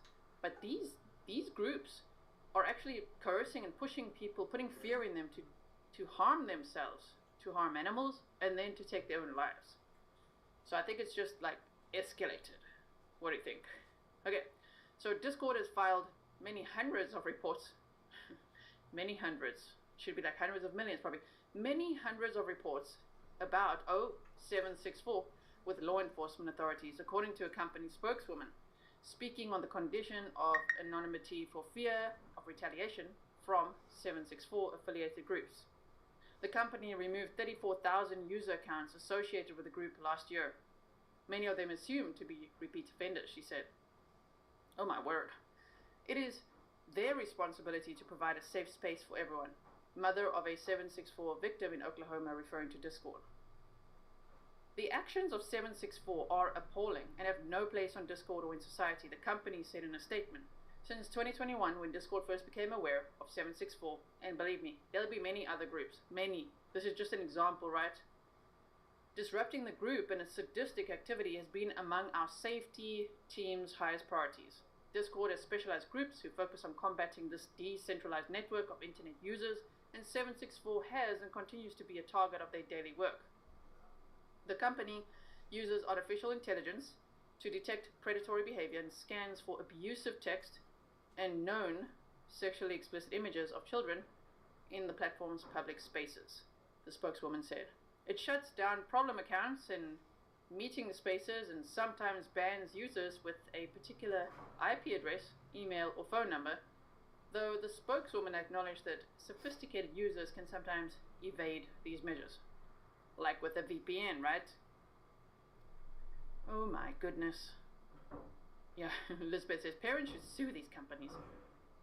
This is scary, right? My goodness. The Post and its media partners shared reporting for this examination, including court and police records from multiple countries and interviews with researchers, law enforcement officials, and 7 victims or their families, all of whom spoke on the condition of anonymity to protect their safety in North America and Europe. The media consortium also collected and analyzed 3 million Telegram messages. Each news organization wrote its own story. The Oklahoma girl's mother said that she holds Discord responsible for her daughter's abuse, detailed in videos and police records. Discord has provided a safe space for evil people, the mother said. It's their responsibility to provide a safe space for everyone. Oh man. Okay, so they say a cult that prizes sadistic acts. Of course, we've been talking a lot about alleged cults lately with the Ruby Frankie case and all that. Oh my word. So now here they say a cult that prizes sadistic acts. Oh my word. The founder of 764 was a 16-year-old boy in Texas who used variations of the screen names Felix or Brad while running the group's online operations from his mother's home. Okay, Bradley Cadenhead soon developed a following online as the leader of a self-described cult that prized sadistic acts according to court records that describe both his online and real-world lives. Cadenhead became fascinated with violent imagery at age 10, the records say. 3 years later, he was sent to a juvenile detention center after allegedly threatening to shoot up his school. He created the first 764 Discord server in January of 2021, according to the company's spokeswoman. Discord servers are meeting spaces where members gather to communicate with each other by text, voice, and video. The person who creates a server controls who is admitted to it and who moderates its content. The group's name refers to the first 3 numbers in the zip code of Cadenhead's hometown, Stephenville. Is that how you guys say it there? Stephenville, not Stephenville? Stephenville, about 100 miles southwest of Dallas, says Stephenville Police Captain Jeremy Lanier. Court and police records show that Discord struggled to keep Cadenhead off its platform. Starting in November of 2020, the company's spokeswoman said that Discord noticed that child sexual abuse material, CSAM, was being uploaded from IP addresses, a set of numbers that identify a device used to connect to the internet, that investigators later traced back to Cadenhead. The company sent authorities reports about illegal images on 58 different accounts operated by this one guy, by Cadenhead, well into 2021, the spokeswoman said. Lanier told the Post that Cadenhead was uploading CSAM on Discord as late as July of 2021, several months after the Oklahoma girl was groomed and abused there. My word. The Discord spokeswoman said that each time one of Cadenhead's accounts was flagged, it was shut down and banned. She acknowledged that the company banned only some of the IP addresses used by Cadenhead, saying that it used such bans only when they were deemed tactically appropriate. She said sophisticated predators often have 50 to 100 accounts. Whoa, okay, some stolen or purchased to evade enforcement actions. Which just reminds me again of Stefan Stern.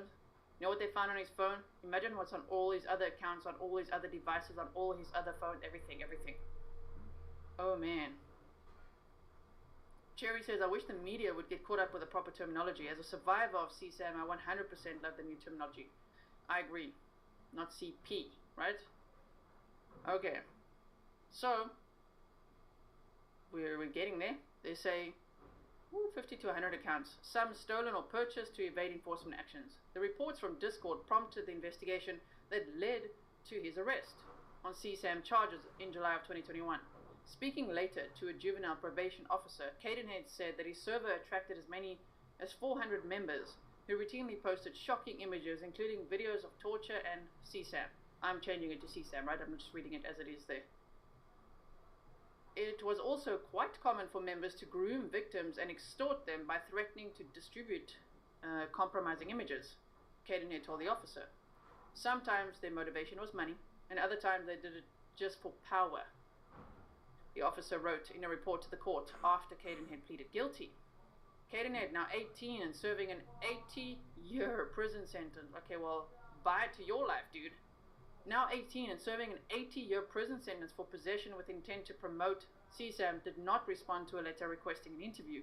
His parents did not return messages. Chris Perry, a lawyer for Cadenhead, said he may challenge the sentence based on potential mental health issues.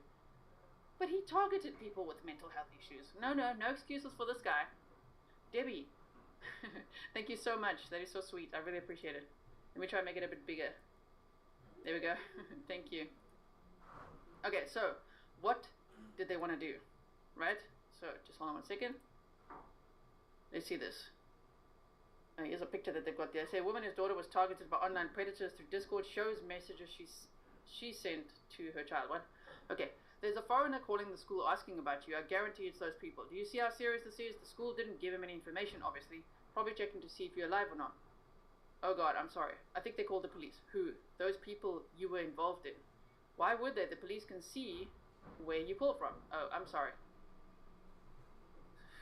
Okay, the Oklahoma teenager's experience with 764 started innocuously, her mother said in an interview. The girl downloaded the Discord app on her phone because her middle school art teacher encouraged students to use it, to share their work. A fan of horror stories, she soon began searching for gory content. She landed in a chat room where she met Brad, who flattered her and invited her to the 764 server. The 14-year-old was typical of children victimized by these groups.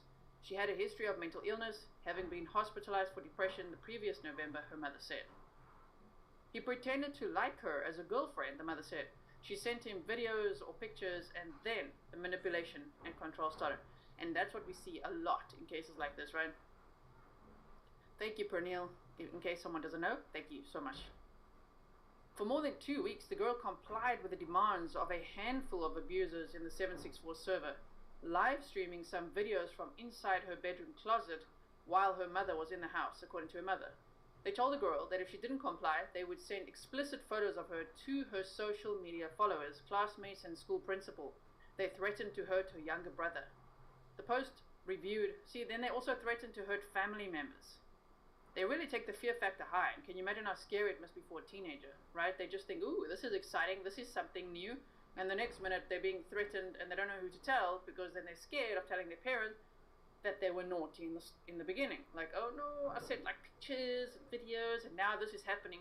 But that is why I wanted to share this, because those conversations, it needs to be a safe space for teenagers, kids, to be able to talk to their parents and say, okay, I did something bad. I sent pictures, okay, I sent pictures, but now these people are threatening me and they're doing this and this. You know what I mean? I just hate seeing how kids are so scared to tell their parents and so ashamed that sometimes, you know, they take their own life, or they don't know what to do, or I don't know, man. It's just, I just think the more we share, the better. Yeah, thank you, Jerry. You say trigger warning for this part. Okay, trigger warning for this part. Let's get our trigger bunny here. Got our trigger bunny. If anyone's new here, this is our trigger bunny. Okay, I show it normally when I'm not talking, like during a trial or something, when it's going to be something triggering. Okay, so the post reviewed a video of the girl that was still circulating on Telegram late last year. A recording of a live stream on the 764 Discord server. Shame, then they keep it on that server as well. Oh my word. Okay, the girl holds the family, oh man, okay, yeah, trigger warning. The girl holds the family's hamster in one hand and a razor blade in the other as 3 males berate her. Bite the head off or I'll F up your life. A male with a screen name Felix yells as she sobs. Stop crying, says another male. Okay, here's a quote. People are not understanding the severity, the speed at which their children can be victimized. And that is that it can escalate so quickly. You know, within here it was like 2 weeks. Could be within days. Okay, so the girl's mother said in an interview that Brad coerced her daughter into killing the hamster. The victim from Canada said that she was in the Discord server at the time and confirmed that the 764 leader pressured the girl into mutilating the animal, as dozens of people watched online. The girl's mother found out about the extortion later that same night in April of 2021. She heard the muffled sound of her daughter's voice through the bathroom door, talking to someone as she bathed. She waited by the door until her daughter opened it. On her daughter's torso, trigger warning, telling you, I just think we have to learn some of this. On her daughter's torso were self-inflicted cuts the abusers had told her to make while she was in the bathtub, the mother said. And they do it with fear. Remember, people might say, why? Why would they listen? Because they're terrified. And the group is threatening to send all these pictures and things to their friends and family. The girl told her mother that a cult was extorting her and that she had been instructed to take her own life the following day. Damn. I believe she was going to kill herself, the mother said. If I had not been at that bathroom door, I have no doubt I would have lost my daughter. The mother struggled to understand the depravity. What did they want you to do? She asked later in a text message to her daughter. Cut their names until the bath was red. Lick a knife with blood. Literally, they wanted her to carve their names into her own skin. The mother shut off the teen's contact with the group and spoke with the local police, but harassment followed, records show. The principal at the girls' middle school received multiple anonymous calls saying the girl had harmed cats and harmed herself, according to a police report obtained by the Post. The group also swatted the family, falsely reporting an emergency at the house that prompted police to respond, the mother said. The investigation by police in the Oklahoma town never identified the girl's online abusers, police records show, with a detective noting a handful of Discord screen names of the suspect, including Brad. Moderators struggle as the network grows.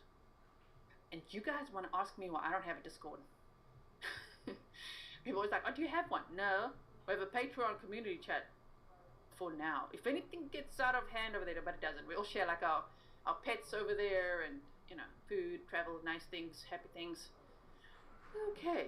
So, in the nearly 3 years since, the network has grown and reports of abuse have risen. After this article, by the way, I know it's very distressing, it's very upsetting, it's very scary. But I do think these are important conversations because imagine how scary it is for the children experiencing it. And they need to be able to tell you, okay? To tell someone, this is happening to me, I need help, okay? So, we're going to look at what the FBI advises after this, what their public service announcement was that was attached to this article. So they say, in the nearly 3 years since the network has grown and reports of abuse have risen, posing a challenge to social media platforms. Abigail Boccaccio, okay, a chief of the FBI's Child Exploitation Operational Unit, estimated that thousands of children have been targeted by the online groups using these tactics, although she declined to discuss any groups by name. People are not understanding the severity, the speed at which their children can become victimized, she said. These are offenders that have the ability to change your child's life in a matter of minutes.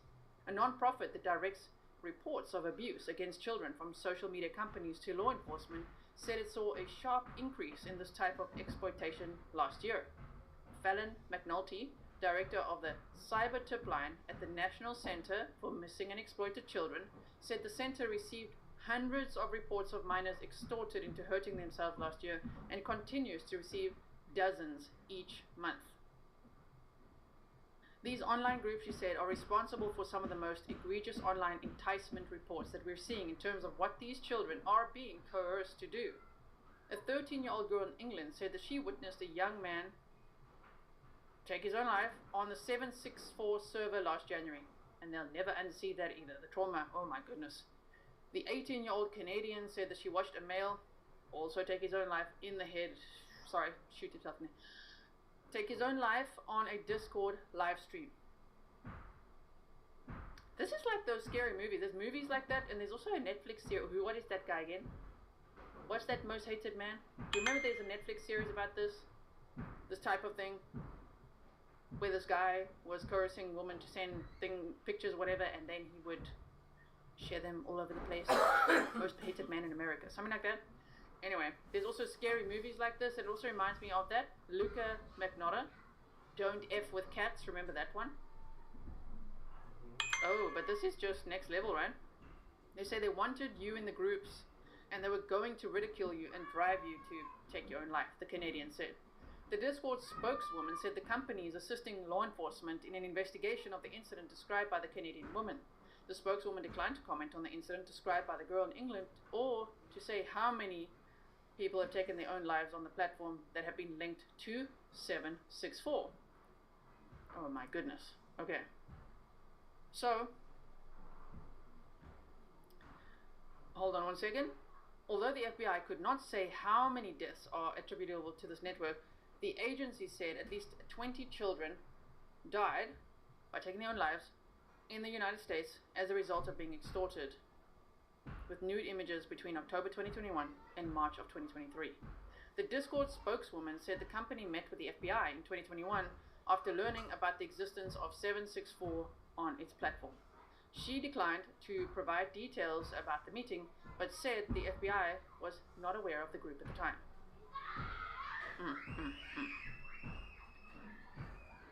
The FBI's first public mention of 764 was the warning it issued in September. The Bureau declined to comment on any steps it took to investigate the group after the 2021 meeting. Discord said it has worked to rid the platform of the group's members, but there'll be more. That's the problem. That's why conversations are important, right? Oh my goodness. It's really a problem, this one. It's very scary. Okay. So they say, they work to rid the platform of the group's members, dedicating senior officials on a safety team specifically to targeting the group. We proactively detect, remove, and ban related servers, accounts, and users, the company said in a statement. We will continue working relentlessly to keep this group off our platform and to assist in the continued capture and prosecution of these violent actors. Victims said in interviews that when Discord's moderators took down servers and banned accounts, users would simply create new ones. The 764 Discord groups would keep getting taken down. They would bring them back up, and then, when they take them down, and then they bring it back up. As I say, they're going to do that over and over, and then if they can't be on Discord, they'll find something else, unfortunately. Right? It's a cycle that keeps repeating, said the 18-year-old from Canada. Even though she was a victim, she said that her Discord accounts were regularly banned because she was in servers that contained violent imagery. She estimated that she created 50 to 100 Discord accounts with new identifying information each time. I kept getting deleted, and I just kept making more, new emails, new phone numbers, all of the above, she said. Okay, we're almost done with this article, and then we're going to look at the FBI thing. The only thing that I use Discord for is to talk to my moderators, one. And number two, there's a really great Discord server called As the Gavel Drops, which has like all, lots of true crime stuff. So I see some of the Grizzly patrons on there as well, but whoo. And I can't say like Discord's the only scary thing. I think everything's scary. I mean, even just being, I don't have an Instagram account anymore, but just having had Instagram. Oh my word, the types of messages you get on there. The other day when I was on X, but I think X is really useful to find like breaking news and things in true crime. Every platform can be useful things, right? But just be very careful. Be very careful of finding yourself in rooms and situations that you don't want to be in. And if anyone curses you or threatens you, block. There's a block button. The other day on X, somebody shared, they were like naked from the waist down. Some old lady. was like naked from the waist down, so I reported it on X and they said, no, that's fine. They came back to me and said, that's okay. That's okay? Like, oh my word. So don't rely on the platform itself to help you. You gotta help yourself, okay? Use the block button. Report to the police if you need to. Talk to your kids about this. As long as everybody's aware of the dangers that can exist on social media. Oh my goodness. Karina says, this sounds like the 9th room case or the doctor's room case. Okay, so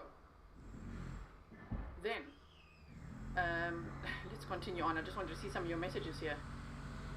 So remember, it doesn't mean that it doesn't mean that teens, kids, whatever, the teens especially can't use social media, because that'll only get them in trouble. If parents were to ban them from using social media, that's not good. But just to be aware of the dangers would be very helpful. And that they know they've got a lifeline if anything goes wrong, right? Okay, so they say a killing in Romania in 2022 illustrates the user's ability to get around bans. A 764 member who went by the screen names Tobes and Voices fatally stabbed an elderly woman on a Discord live stream. If people are live streaming murders, what is going on here in these servers? Okay, that April. Months earlier, Discord had shut down one of his accounts and reported him to authorities, the spokeswoman said, but he managed to remain on the platform. The attacker, a German teenager whose name has not been released by authorities because he was a minor, was convicted of murder and sentenced to 14 years in prison. I committed the crime just to provide content within the group, he told Romanian investigators, referring to a 764 affiliate. The Discord groups often have parallel channels on Telegram where members exchange tips on how to avoid Discord bans and groom victims. They boast about their exploitation, posting photos of victims with their screen names cut into their bodies. They also share screenshots of their exchanges with victims, such as one posted to a Telegram channel in January. User 1. We'll get to it now. Thank you so much, the Angel Rock with Lorelei Potman. I really, really appreciate it.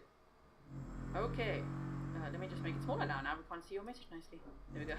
Thank you so much. Okay, user 1 says, you don't want that photo posted everywhere, right? Of course I don't, but I don't want to cut sign for you neither. Do you really think you're given a choice? Okay, but like, why me, bruh? I didn't do anything. So this is obviously one of the victims talking, user 2, right? User 1, you're gonna do something for me, cutting or not. User 2, can't you find someone else, please? No. A word. Okay. A how-to guide circulated on Telegram offers tips on how to groom girls who are emotionally weak or vulnerable. Gain her trust. Make her feel comfortable doing anything for you. Make her want to see you teeth for you by getting to her emotions and making it seem like you're the only person that she could ever need in her life, it advises. Oh my word. It's almost like that. There's a book called, I think it's called The Game, which is the whole pickup artistry thing. It's almost like that gone very horribly wrong. You know, that taken to the next level. Oh my word. Another guide advises targeting girls who have eating disorders or bipolar disorder. The post and his partners also found several video recordings on Telegram of victims being abused on Discord, including the Oklahoma girl and others who had carved usernames, group names into their bodies. Some users on Telegram noted that Discord had stepped up its enforcement in the past year and said that it was more difficult to stay on the platform. There were also comments about recruiting victims on Roblox, a gaming platform popular with young children, right? This is true. Rose says, I think children need to have a lifeline no matter how old they are. Some young children have social media. Yeah, even adults, anyone needs to know about this and know that they can talk to someone if they are being threatened, right? So they say that I groomed him on Roblox, a user wrote in May 2023, told him to mic up, then started grooming him, like they brag about it. A Roblox spokesperson said the platform is aware of the group's activities. Fortunately, these crime rings and organizations represent a small number of users, but they evolve their tactics in an attempt to evade up. So that's also important to know. They are the minority. It's a small group. Very dangerous, but it's not like the whole of social media, all of it. Anything can be abused in life, right? Anything good could be made really, really bad. So as long as people are educated on the matter, aware of it, that's the point. Okay, fortunately, these crime rings and organizations represent a small number of users, but they evolve their tactics in an attempt to evade our detection by relying on coded messages and avoid violation of Roblox policies. Our sophisticated systems and teams are extremely vigilant in looking for imagery, language, or behavior associated with them. Experts said social media companies have little financial incentive to eliminate child abuse under the current law, which shields them from liability for content posted on their platforms. When you create liability for these companies, they have to absorb it, said Henry Farid, a computer science professor at the University of California at Berkeley. When they absorb it, they make different decisions to become, because the economics change, right? Tired of living in fear. In recent months, there have been signs that the FBI is ramping up its investigations into the network of related groups, starting with a public warning in September. We're going to look at that now. Between October and January, federal prosecutors in court documents identified 3 men facing CSAM charges as members or associates of 764. Federal authorities have also begun examining 764's imprisoned founder. In November, the FBI asked Stephenville police to share the information they collected during the investigation of Cadenhead 2 years earlier, according to Lanier, the police captain. That name sounds familiar, right? Lanier. The following month, the mother of the girl in Oklahoma said FBI agents contacted her and asked her to recount the details of the abuse. She said she was not told why the FBI was interested in the case. The FBI declined to comment. So they are investigating. I'm sure at some point they're going to bust a lot of these people, right? The criminal case that led to Cadenhead's imprisonment did not include charges for abusing the Oklahoma girl, and the girl's mother said she was not notified of his arrest. For years, not knowing the identity of her daughter's tormentors has left the mother fearful of what they might do next. She was relieved last month when a Post reporter told her about Cadenhead's arrest. I'm tired of living in fear, she said. Her daughter, now 17, has been in and out of mental health institutions in the past few years. She's found a measure of stability since undergoing trauma therapy for the online abuse. Shame. But a reminder remains. The scar. The number 764, still visible on her thigh. Oh my goodness. Okay. So Sherry said, I used to show my boys a pic of that one creep, not R.A., but the other that predator. Okay, Kegan Kline, right? Keggy Klein. Remember that one? Kegan Kline from Delphi, and say this could be username Kitty12 female on mobile video games. That's a good example, and we do have good examples in true crime. Stefan Stearns is one. Kegan Kline is another, just that comes to mind immediately. You know, Luca McNaughter, the Don't F with Cats thing. There's actually a lot of examples. That's a good example, Sherry. Just to make kids aware that if you're talking to someone, remember, like, oh man, Libby German and Abby Williams were communicating with who they thought was Anthony Schatz, but it was Kegan Kline. A lot of catfishing can go on as well, right? A lot of posing, lies. I mean, anyone can hide behind any picture they want on social media. So I just really think open conversations are necessary and could help. So I just these articles, they just break my heart when you see so many teenagers being targeted. There's even scams, you know, where they catfish them and then get them to send compromising pictures, and then the minute they do, they're like, that's it, okay, now you got to send me money. So that's obviously sextortion, but some of those teens, they can't deal with it, and then they take their own lives. That is just no. I just don't want that to happen anymore. So now let's look what the FBI said, right? They said public service announcement. So again, this was from September 12th of 2023. I hope that you are finding this informative. It's a pretty stressful topic, right? Okay. So I just want to see what you guys said. Oh, the Angel Rock says, my adult son told me he still never forgot some of the truths I shared about online predators, as he's part of the LGBTQ community, and I made him aware. Jeffrey Dahmer. This group, the 764, they were targeting people with eating disorders, LGBTQ communities, like. But yeah, I don't think anyone is generally safe from them. I think they're gonna target anyone. You know what I mean? Especially teenagers. And it can be boys and girls. It's not only exclusive to girls, right? Boys and girls. Okay. So, violent online groups extort minors to self-harm and produce CSAN. See, the FBI says child sexual abuse material. There you go. Good job, FBI. Good job. Okay, so they say here, the FBI is warning the public of violent online groups deliberately targeting minor victims on publicly available messaging platforms to extort them into recording or live streaming acts of self-harm and producing child sexual abuse material. These groups use threats, blackmail, and manipulation to control the victims into recording or live streaming self-harm, sexually explicit acts, and/or taking their own life. The footage is then circulated among members to extort victims further and exert control over them. That must be terrifying. My goodness. Kathleen says, I did the same. Eventually my son was, okay mom, I get it. Then I overheard him and his friends berating and kicking out an inappropriate person on their Discord group.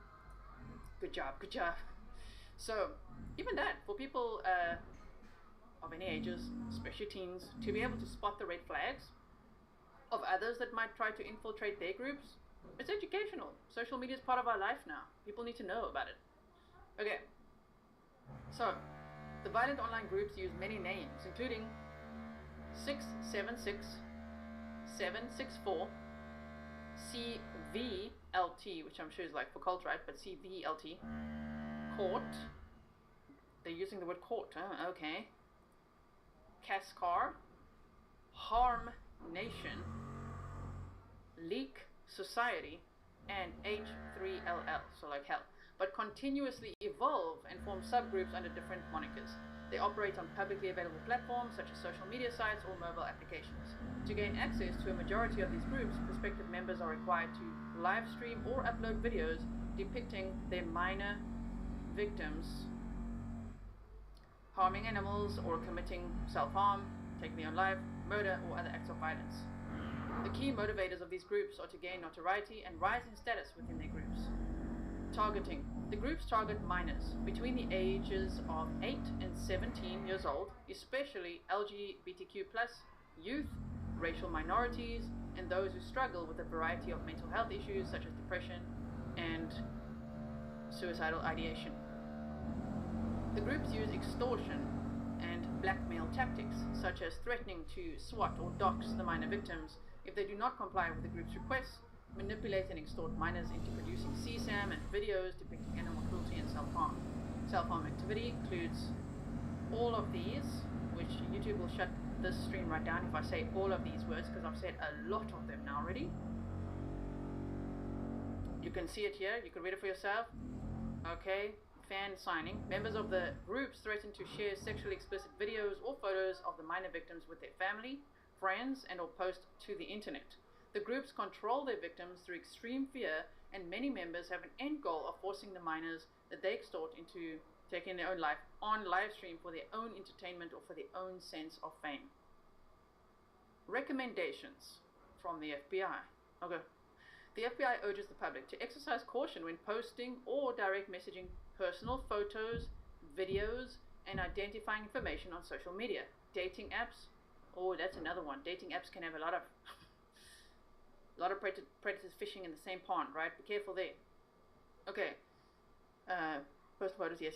Dating apps and other online sites. Although seemingly innocuous when posted or shared, the images and videos can provide malicious actors an abundant supply of content to exploit for criminal activity. Advancements in content creation technology and accessible personal images online present new opportunities for malicious actors to find and target minor victims. This leaves them vulnerable to embarrassment, harassment, extortion, financial loss, or continued long-term re-victimization.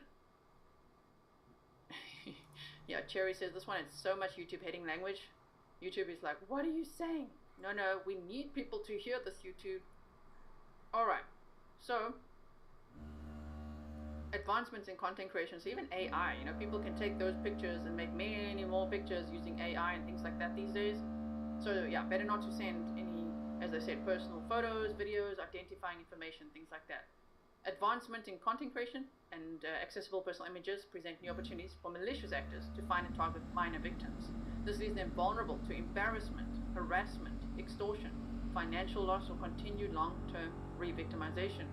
Further, the FBI recommends looking out for warning signs indicating a minor may be experiencing self-harm or these taking your own life ideations. Being able to recognize the warning signs of self-harm will help you provide immediate support. So that's good that they also give bullet points. Don't we love that? We love bullet points. Okay, so they're giving us bullet points here of, you know, some warning signs to look out for. The FBI recommends this, okay? Sudden behavior changes, such as becoming withdrawn, moody, or irritable. Sudden changes in appearance, especially neglect of appearance. Changes in eating or sleeping habits. Dropping out of activities, becoming more isolated and withdrawn. Scars, often in patterns. Fresh cuts, scratches, bruises, bite marks, burns, or other wounds. Carvings, such as words or symbols on the skin. Wearing long sleeves or pants in hot weather. Threatening to take their own life, or openly talking about death and not being wanted or needed, or not being around. The FBI recommends the public consider the following when sharing content, example, photos and videos, or engaging with individuals online. Monitor children's online activity and discuss risks associated with their personal content. I just feel like overly monitoring children's social media activity is a little, these days, it's almost like reading their diary, you know what I mean? It's invasive. However, hear me out.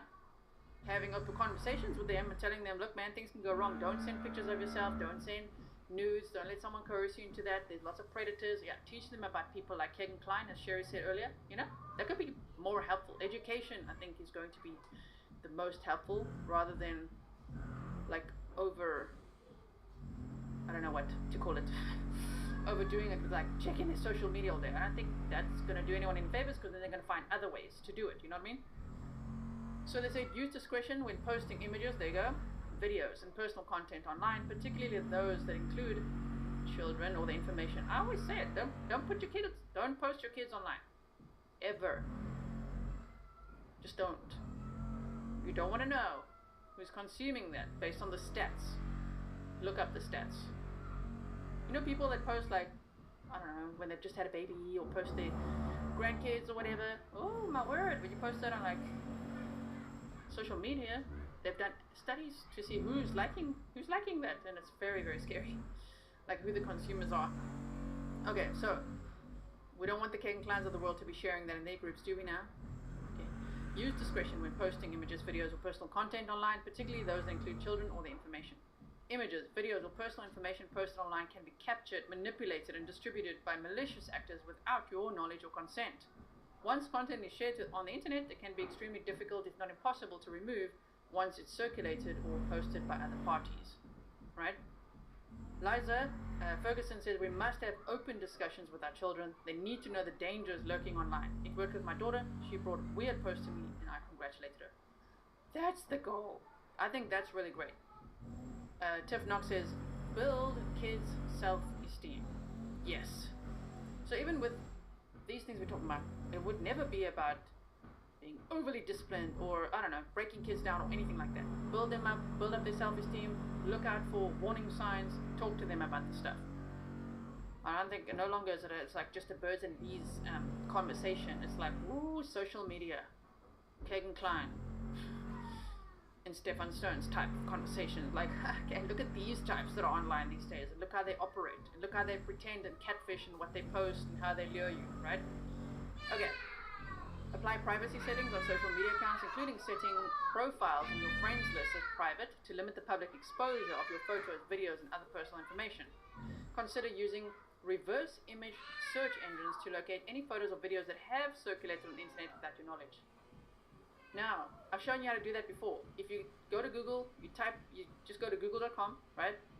And then you look at that little camera button, click it, upload an image, it will reverse search it for you. It'll find other images like it or the source of the image, so then you can see people have posted your images out there.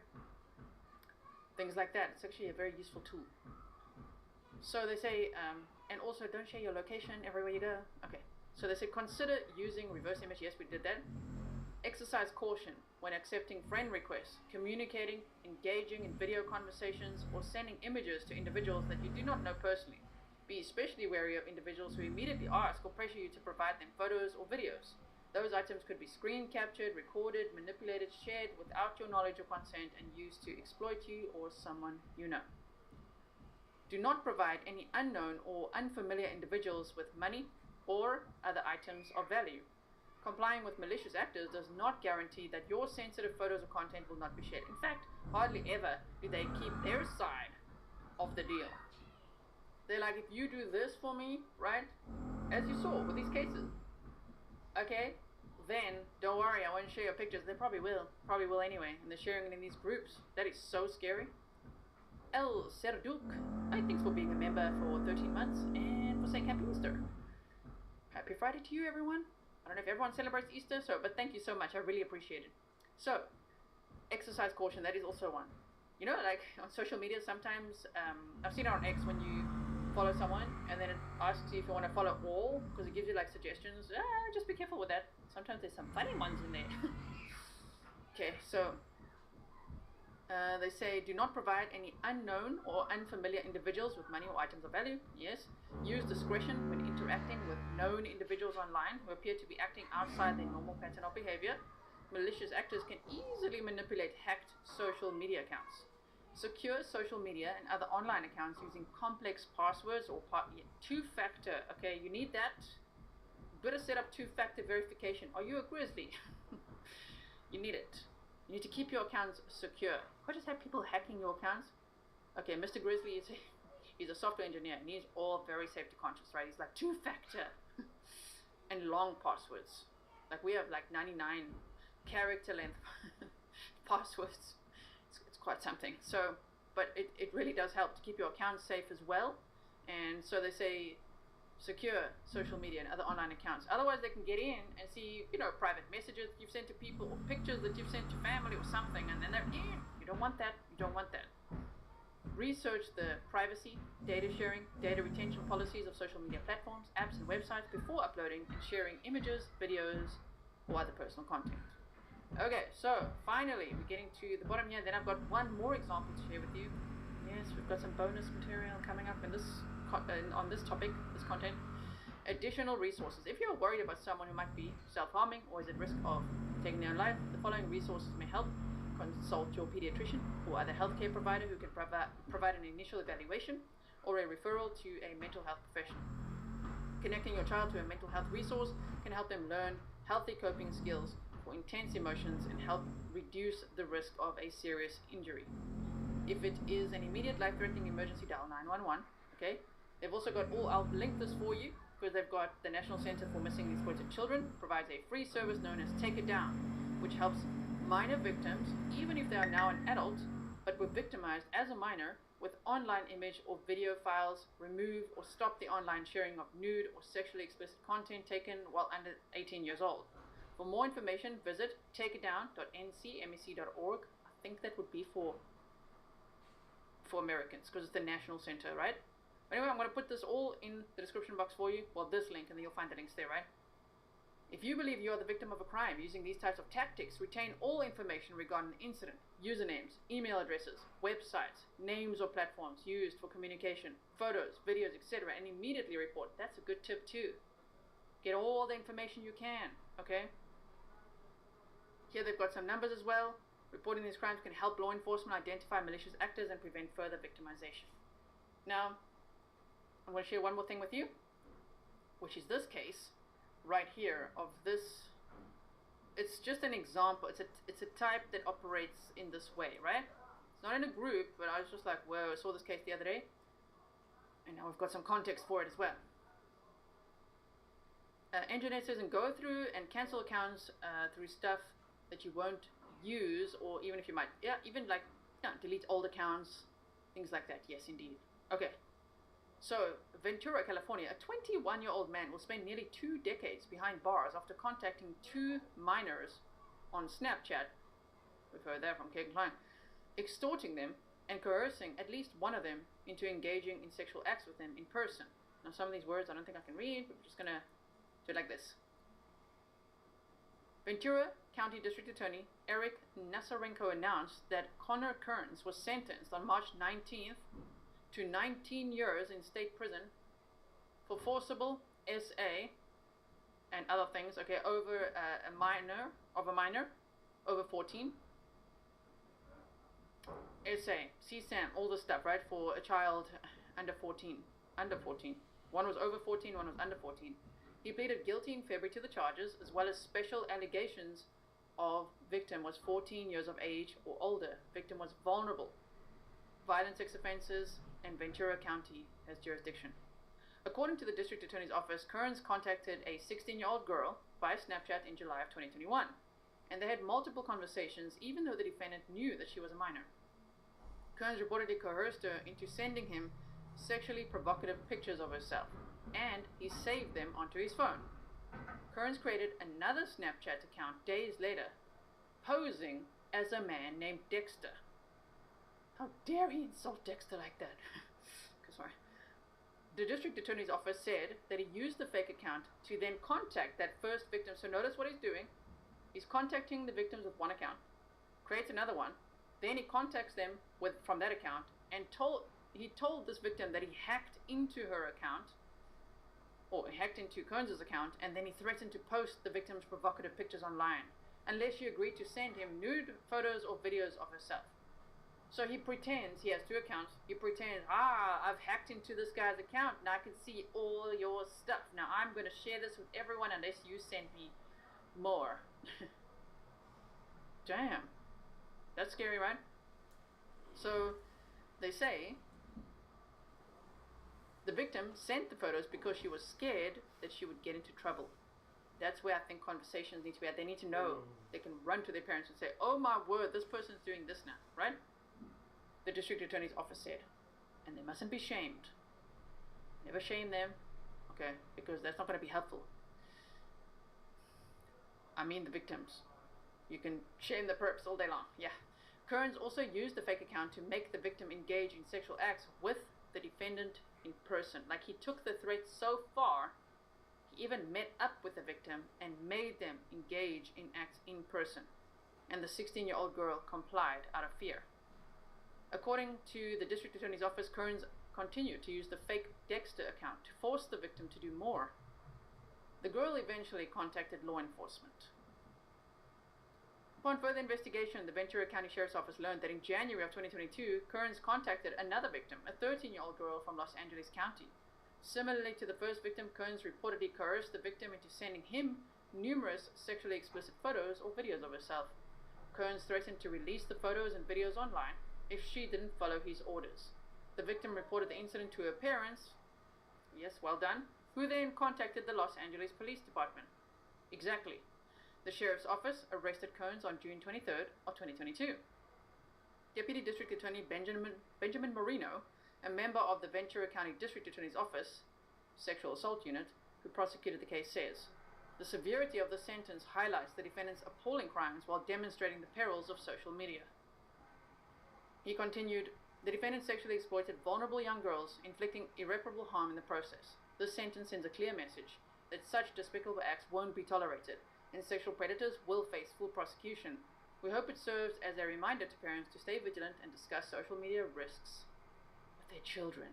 And that is what we are talking about today. Social media risks, not to scare people, not to have people overly control their kids' social media or check in every day or be like, grab their phone, let me see what you're saying. I mean, that, as I say, it could be like, it will feel like reading the diary or something, you know what I mean? But to educate them, rather don't send pictures, don't send nudes. It might feel exciting or whatever, don't do it, because you just never know who's really behind it. I mean, this guy also, I mean, here, I don't know. I don't even know how to describe how he looks, but I guess on social media, if he posed a certain way, it could look pretty normal. If he was using it in his own face, he could look pretty normal. He's not. Like, this is really, like, in plain sight, a predator. You know? Okay. So, wow, we got through all of that. It was very stressful. Thank you for listening. Deep breaths, everyone. I hope it was helpful. I hope that you will like and share, not because you like the topic, but because you like the way that I present true crime, and you think that the message is worth spreading, okay? Because that's what the like does. It tells the algorithm, you know what, you should show this to more people. And if you could share it on X as well, or wherever, that is social media, careful now. Okay, but if you share it out there, I know there's lots of Grizzlies on X as well, that would be great. Okay, so I hope that I spread some awareness today. Oh, thank you, Rob, you said thanks for spreading awareness. Alright, so EB said, I emailed the Washington Post correction email about calling it CP versus C, thank you, versus CSAM. Thank you so much, EB. Grizzlies are amazing, oh my goodness. That is so proactive. You know, to be like, listen, stop calling it CP. I really wish more people would. There's actually someone who fought with me on X before about it, like how we don't want to change the word. We do want to. Child sexual abuse material, I just said all those words, yeah. Instead of child P-O-R-N. It's not P-O-R-N, you know what I mean? Oh my goodness. These ones would love to call it that. Ew. We do not use their lingo or terminology. No thank you. Okay. It's abusive. So, okay then. Thank you for listening. I really appreciate it. It was a deep dive on the risks of social media. I know we talk about it quite a bit on this channel. I do think it's important. I hope you do too. I will see you again very soon. Thank you, mods, for everything you do. And now, members, we're going to have a members-only stream. I said it for 45 minutes from now, but we're actually going to start in like 5 minutes from now, okay? So this stream will lead you to that one. I'll see you over there. I'll also quickly post it on the community tab in case you don't get the notification. Okay, looking forward to reading your comments. Please comment below what you think about this. Try to censor your words if it's all these types of words, because, you know, otherwise YouTube will just be like, that's it. The stream is inappropriate. No. We want people to learn these lessons, so thank you so much. Okay, happy Friday, everyone. I'll see you again very soon. We've got lots to catch up on. I'm sure I'll be here over the weekend to spend time with you. More time talking about true crime. Okay, see you at the member stream if you are a member. If you're not, don't worry. I'll see you very soon again. Bye, everyone.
This is your brain when you're struggling to focus.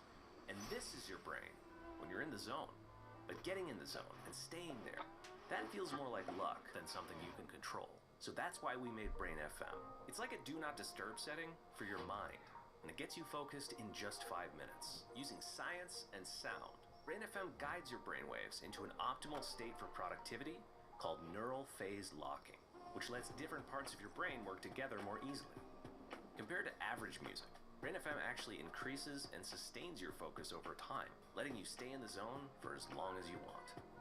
You can also use Brain FM for relaxation, meditation, and even sleep. But don't take our word for it. Join millions of others and try it yourself for free, and see what you get done with Brain FM.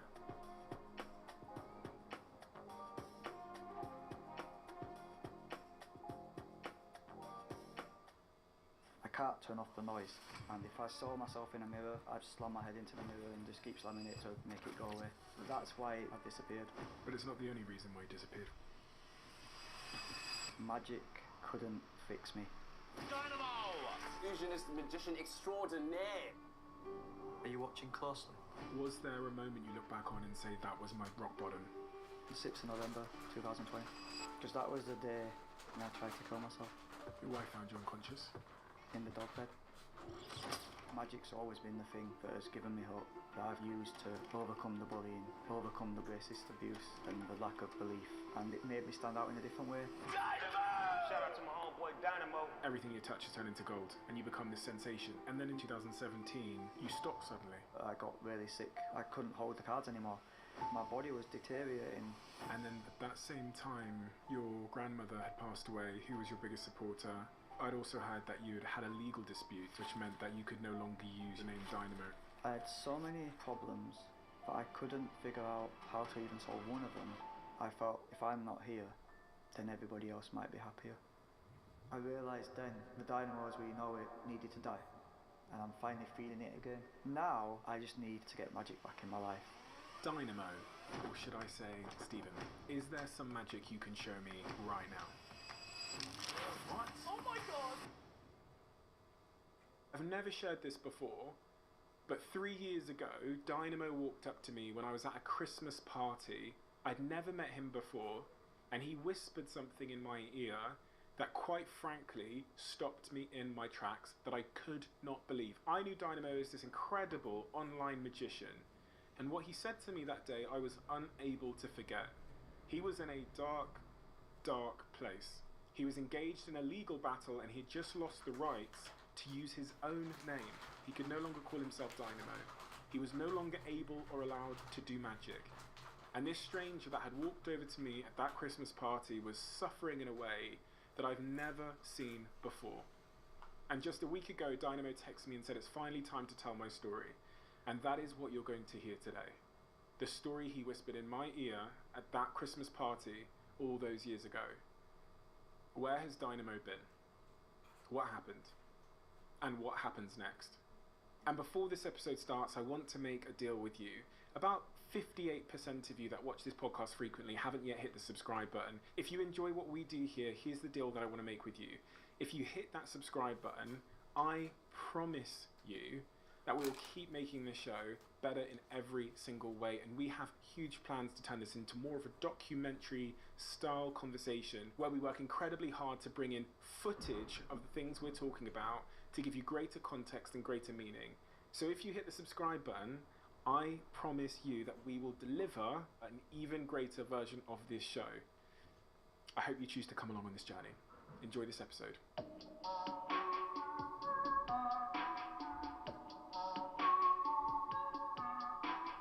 Dynamo, or should I say, Stephen? We're friends, you can come wherever you like. Stephen, in researching your story, I've been surprised, inspired, shocked, but in many ways, it's given me the context I think that was missing as to how a man like you committed their life to magic.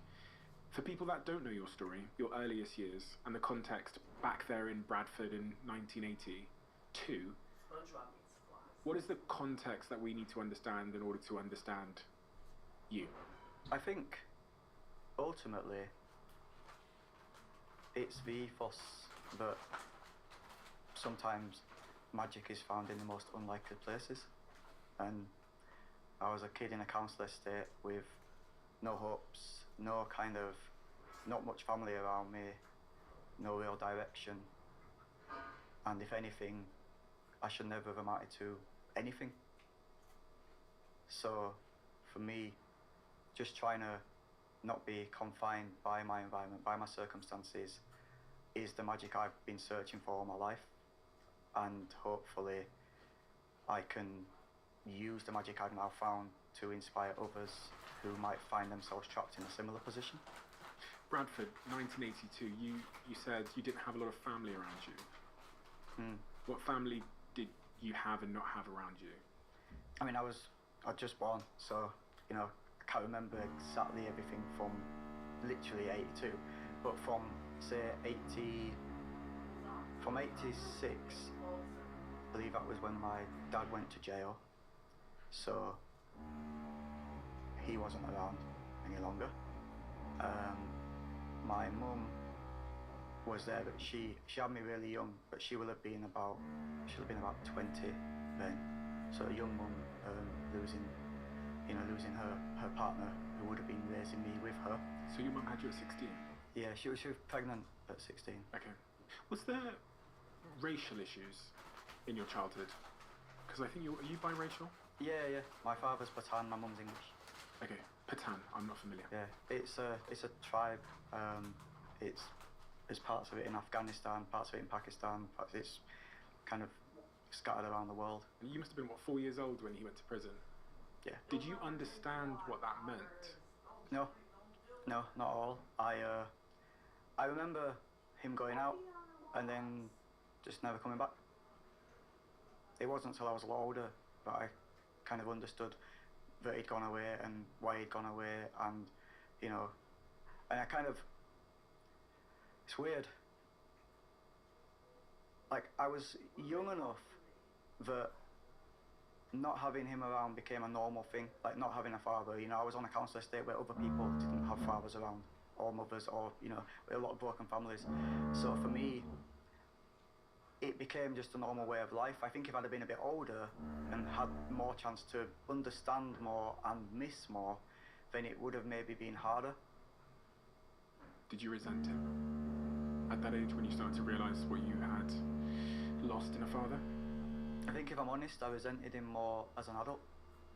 As I got older, I resented him more when I first met him properly, after, when he came to Revolution Wine Bar in Bradford, and this was when I was 19 years old, and I'd started to make a little bit of a name for myself with my magic back then. I think I would apply for like Prince's Trust startup loan and all that sort of stuff. I was basically, starting to go somewhere that was positive in my life. And I got called by the manager of Revolution saying, "Oh, there's a gentleman that says he's your dad. Has come to see you." He said, "Oh, I'm Dynamo's dad." And I'm like, that's weird, because I don't really feel like I've got a dad. So I'm like, okay, this is strange. And then I said, "Oh, well, just tell him I'm busy right now, but if he wants to come in a couple of days' time when I'm not working," because I was getting ready to do a set at the bar. I perform magic, basically, in the Revolution Bar. And he came back a few days later, and, he kind of looked like me, so I kind of knew it was true. I asked my mum about it, and she explained, but yeah, he's not in jail anymore, and he's been out and he's been asking about you. I think he tried to call my mum a few times. He'd called my nana's phone as well. And they'd always just kind of, they saw that I was getting on with my life and I'd got used to a life without him in it. So they felt that it was best for me to not have him in my life. And then when I met him, it was so strange, because he basically said that you've got a, you've got a little crew around you. Do any of your friends want to help shift some stuff for me? And when I say stuff, I'm not talking about legal stuff. And at that point, I was just like, wow, he's clearly not been reformed, and I don't feel like he's the sort of person I need in my life right now, because I've spent a lot of my life trying to. You're welcome to have that all you want. Wait.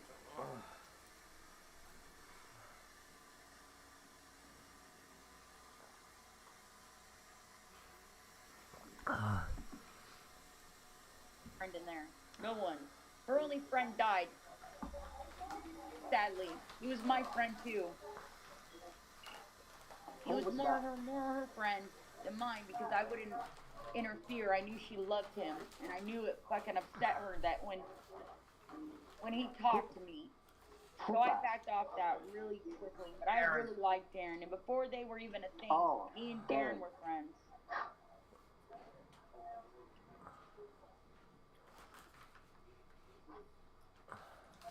So, you know, Firefighter, you're a lot different when you don't drink. You're a lot more pleasant. I'll put it that way. Isn't everybody? Yeah. What do you think alcohol does? Yep. Right? Yep. Right? You're right, Otto.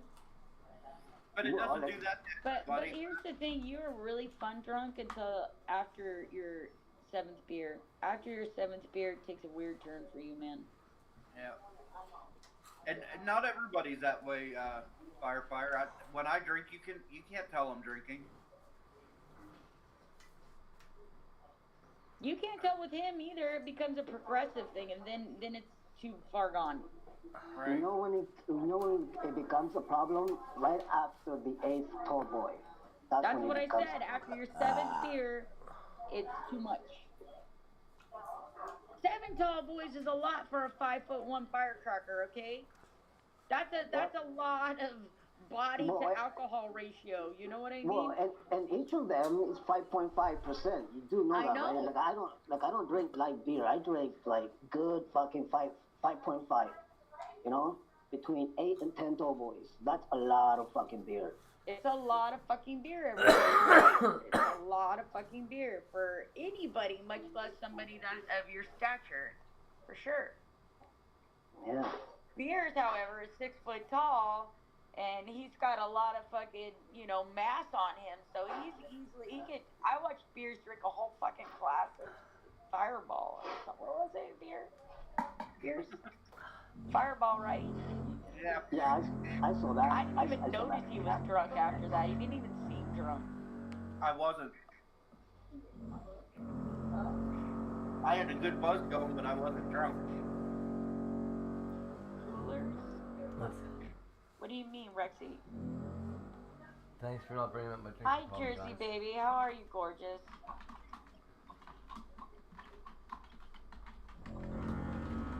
How are you?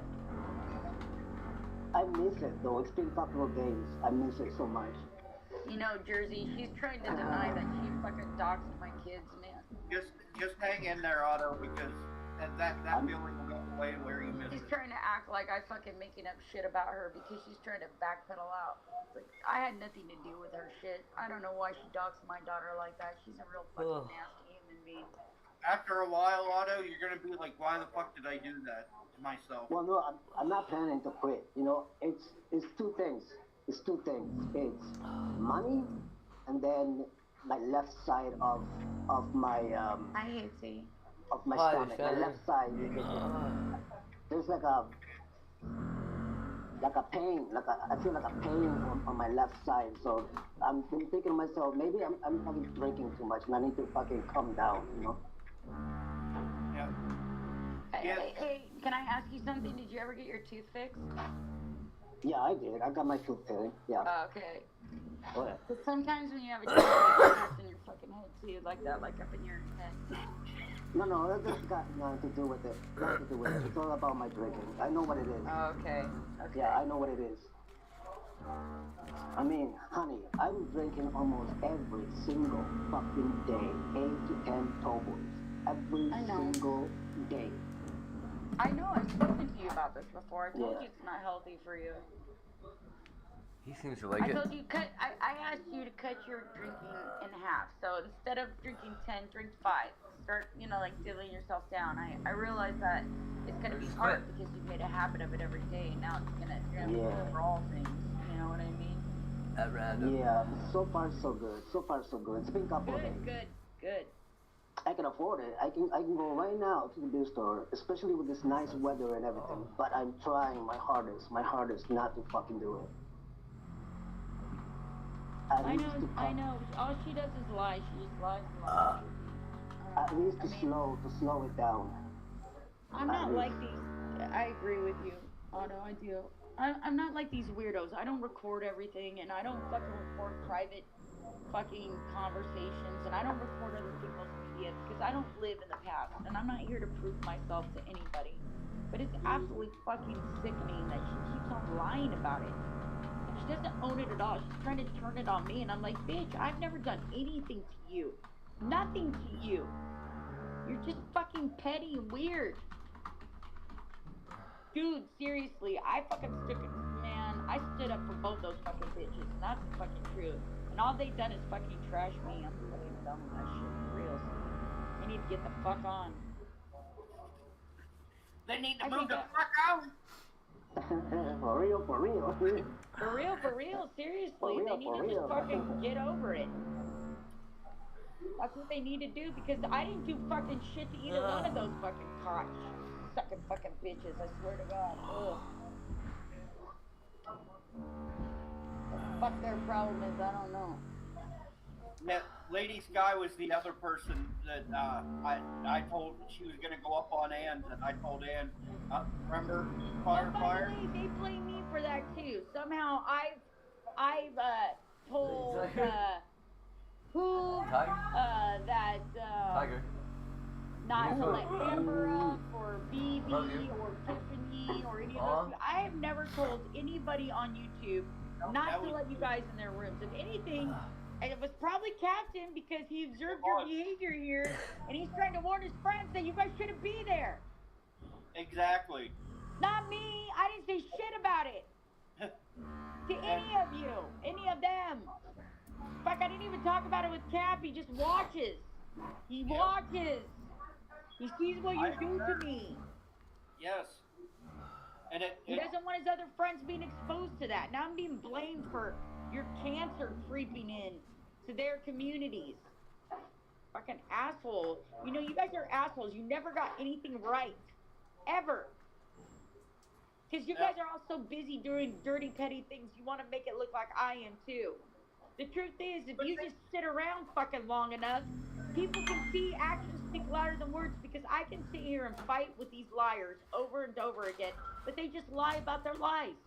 So what's the fucking point? Because I'm not one of these weirdos that spend my fucking days stalking these fuckers, trying to catch them in their lies. I just figure it's obvious to everybody who knows them.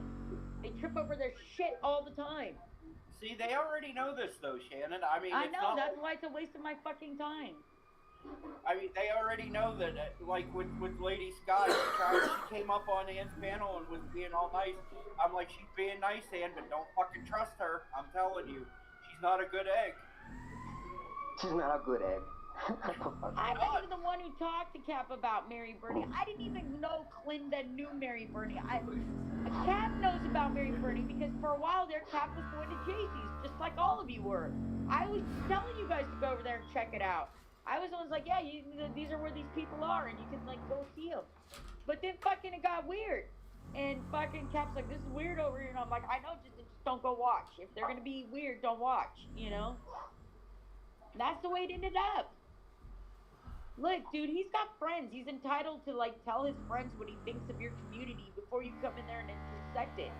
You can talk to all of them. I've never had a conversation with any of them about letting anybody on their channels or not. None of them. None of the people you are accusing me of fucking telling people not to let on your channel. I've never had a conversation with any of them. The only one I have ever talked about, and I wasn't the one who brought it up, was LD, was Rusty. Because Rusty was stalking me and LD. Because she was mad that he said something to her rude on a panel, on Casey's panel, and she freaked out. You haven't drank very much. And then they got in a pissing contest, and neither LD or Rusty could let it go. So I told everybody, yeah, she's watching us. Or what? So be careful. I mean, I'm trying to not be in the middle of it. But that's it. I've never talked to fucking anybody about you guys going there. I didn't. Never once. Nope. I don't fucking work like Even that, all the homeboy. conversations that me and Shannon have had, she don't talk about you guys like that. I don't even care. Man, my conversations with Cap are my conversations with Captain about Captain and my life, with us interacting as people. Same with Pinky. Same with Glinda. When we talk offline, guess what, you guys? You guys are the last people we fucking talk about because we're trying to talk to each other because you spend all our time in the chat, so we can't talk to each other as people. We have to deal with your dumb shit. And so by the time we actually get on the phone, we're interested in what's going on in each other's lives that don't have anything to do with chat. Nerds. Exactly. Nerds. And one of the things that me and you talk about the most is astronomy, because we both love fucking astronomy. I know. There's nothing wrong with astronomy.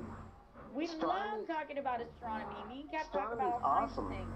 We like philosophy, we like astronomy, we both read, we both like sci-fi movies. I mean, that's what we fucking talk about. Our families, our kids, our parents. We don't talk about chat when we're not on chat, because guess what? We chat all fucking day. We talk about chat shit all day long while we're on chat. So the last thing we talk about is your fucking dumbasses.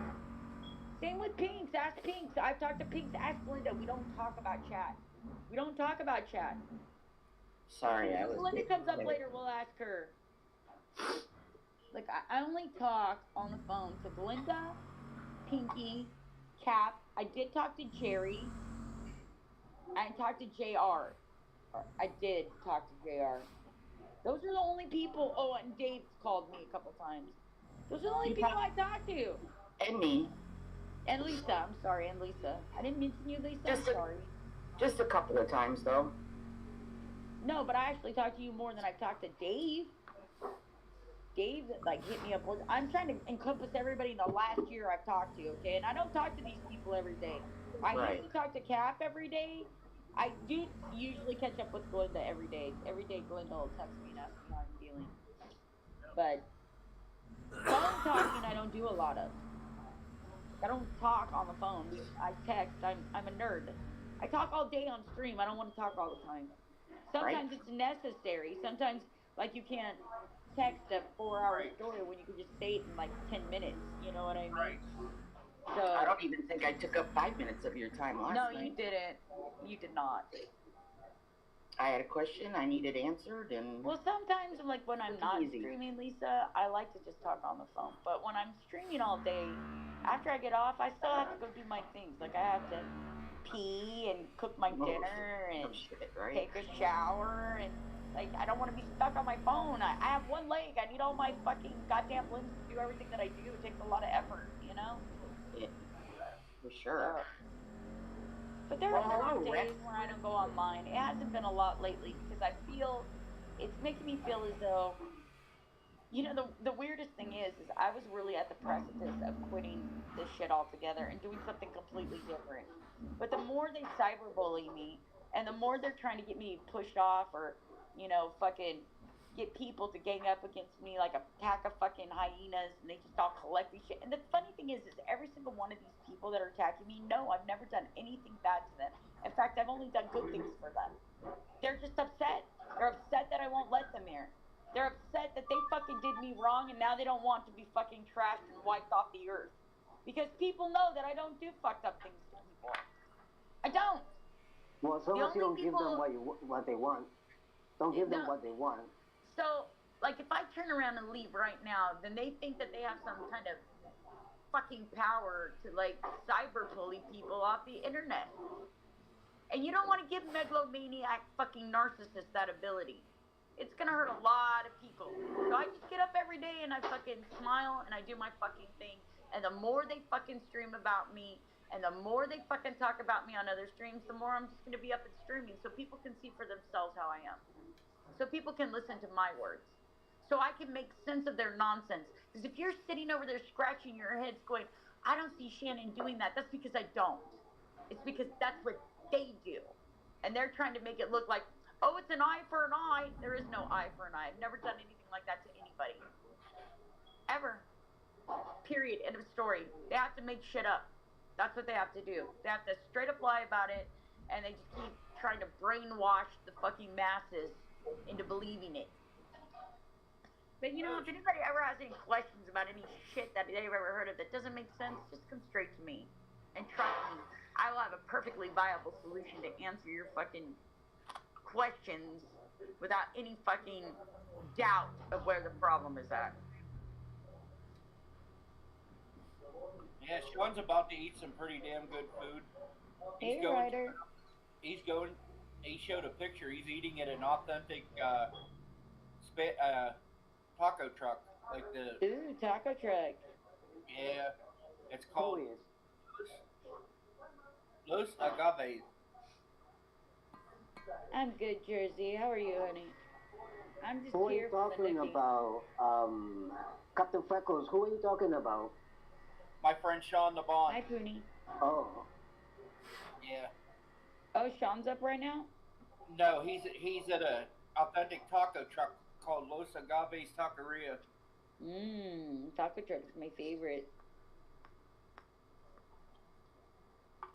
Hi, Poonie Poons. How you feeling today? You enjoy my rants, I have Ryder? a stupid question. I for thought you, you were gonna fucking fuck off, Ryder. You were kind of fucking on my ass the other day. I didn't think you were gonna end up fucking coming back, to be honest with you. Shit, I'm not having any Fireball. You know me, Jersey. I don't drink. I'm a pothead. It's different. It hits different when you're a pothead. Yeah, it'd be hitting different. It be hitting different.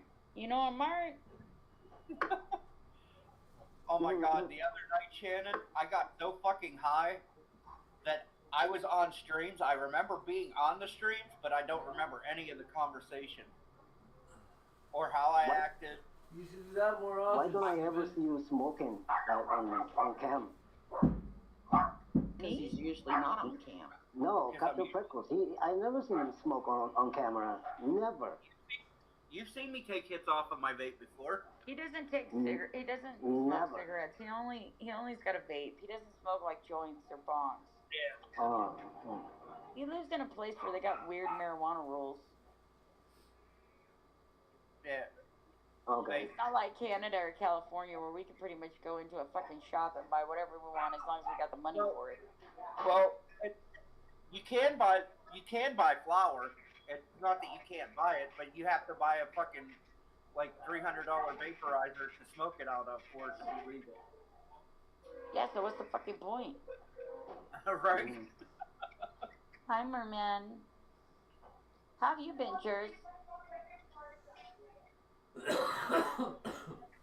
Shannon, I have a question. Yes, ma'am. You know all those packets, like gravy mixes and shit at the Yes. store? They have one for street corn. Do you think that would be a viable option to try it? No. Since I probably don't have many of the herbs and spices to actually make it. Yeah, you know what? I gotta be honest with you. Do you have garlic salt? Powder. Wait, actually, if we're talking about street corn, okay, what you're gonna do is you're gonna boil it like corn on the cob, okay? And then you're gonna take mayonnaise, and then you cover the whole corn on the cob in mayonnaise, right? Okay? And then you take a plate, and there's cojita cheese that you grind. It's a very powdery cheese. Okay, so after you roll it in the mayonnaise, you roll it in the cojita cheese so it's all covered, and then you sprinkle chili powder on top of that. And then if you want, you could put a little cilantro or whatever else, but that's pretty much it for an elote. Well, shit, I can't eat that yet then, because I can't do mayo right now. Or chili, probably. Well, But that's chili what will probably that's roast what my street ass, corn but is. Mike would like it. What up, Vanguard? It's really Hello, good, Becky Lisa, J. but yeah, I mean, basically you need to get cojita cheese, which is, it's a very powdery cheese. It's kind of like Parmesan, but like Mexican style. I don't know. So you smother it in mayonnaise, mayo. You smother all sides of the corn with mayo, and then you roll it. Like you put it on a stick and you roll it in the cotija cheese, and then you also put chili powder. I use California chili powder, but it's like just a sprinkle shit to make it red or whatever. Gives it a little vavoom. And if you want, you can sprinkle a little cilantro on there. Some people put onions. Some people put it in a cup, and you don't put it on a stick, and like it's all in a cup, and you throw a little mayonnaise in there, and you throw a little fucking cojita, a little fucking chili powder, salt, pepper. Good shit. Good. Okay. Thank you. You are very welcome. You gonna make elotas? You gonna tell everybody I'm wrong about the elotas? Elotes. Learn how to pronounce it. Elotes. Elotes. I know, Jersey, but they don't remember that because they're fucking assholes. You shut up, Angwar. What the fuck? What the fuck? By the way, Jersey, if I Coachella? haven't said this publicly, I am very sorry for any kind of misunderstanding that we had during the whole LD period. I can't apologize to you more for even being involved in any of that. But you know how confusing all this shit is when people are telling stories from everywhere. You know what I mean? And I think we just got pitted against each other. But if there was anything that I ever said that was unkind or mean to you, I sincerely apologize. I really Hey, yo, do. what's up, Angwar? What's up, Rex? Rex hasn't said anything. Can you tell me, being American Listen, fucker you're lucky I'm not in charge of the mute button, buddy. Kev. Oh, fuck yourself. Go fuck yourself, Lisa. Fucking damn fucking. Lisa, there's nothing wrong with Angwar. Angwar's cool, man. Just leave him alone. Right, can you tell me what Coachella is? Is it like some sort of like American Glastonbury or what? What? Coachella? Yeah. Coachella is like modern day Woodstock, man, but with less mud and more showers and specialized tents where they do drugs. It's a giant music festival that's got A-list celebrities that go and play out there in the middle of the desert, and they do these little pop-up tents, and inside these tents it's like opulence, though. It's like, you know, 5-star food and shit like that, and then there's a million fucking kids out there, and they're all fucking stoned. It's a very top-end Glastonbury that it has corporate culture involved in it. Yes. Right, okay. Yes. It's like a rave. You can go It's buy like a water it's like bottle a for $9. rave. Ain't it? Yes. Ain't it like a rave? Right? Somewhat Not like a really, rave? because a rave would imply like it's inside and you're all doing drugs. Raves have like big lights and like 3D projections. These are like live bands. They got people in it like Beyonce and Bieber and fucking Mac Miller, people like that. Okay, they're like big high paid celebrities. That, you know, Mariah Carey. I mean, these people just show up at Coachella. Whoever's hot at the moment, whoever's the hot band at the moment, they all end up there. It's a huge advertised event. It's a great. It's like Woodstock. I mean, everybody went to Woodstock, you know, and everybody got that, you know, advertisement, and everybody got to be there. But it's much more expensive, of course. It's not just a bunch of hippies gathering in some farmer's fucking yard. It's like Kev says, it's very corporate. They sell things. It's got really expensive. A lot of celebrities go to it, and they put a lot of opulence into it. So, I mean, yeah, you can buy the standard Coachella tickets and not be part of the celebrities. But the main reason why people go to Coachella is to see celebrities, and you got to fucking really have some connections to get tickets and tents and shit that you want out there, you know? Is it expensive? Yes, of course it is. You get all these high-priced bands. It's like an event for 3 days or something like that, and there's like these huge artists that go to it, like huge artists. We're not just talking like new and upcomers. These are established fucking artists, you know, big fucking ticket people. Well, I don't even know who was there. Even Glastonbury's got a bit like that. It's very expensive these days, but not like Coachella. You know, Coachella's very expensive, and I like Chrissy Coachella. and Chrissy and Jersey are right. It's catered to celebrity scene. It's really catered to celebrity scenes. Celebrities perform. It's really kind of a you know, an inside thing. You know. And social media influencers would Hi, kill Jenny, Crazy. baby. Just anybody who's anybody goes to Coachella usually. I've never been to. Well, neither have I. Shit. Then how do you know about all this?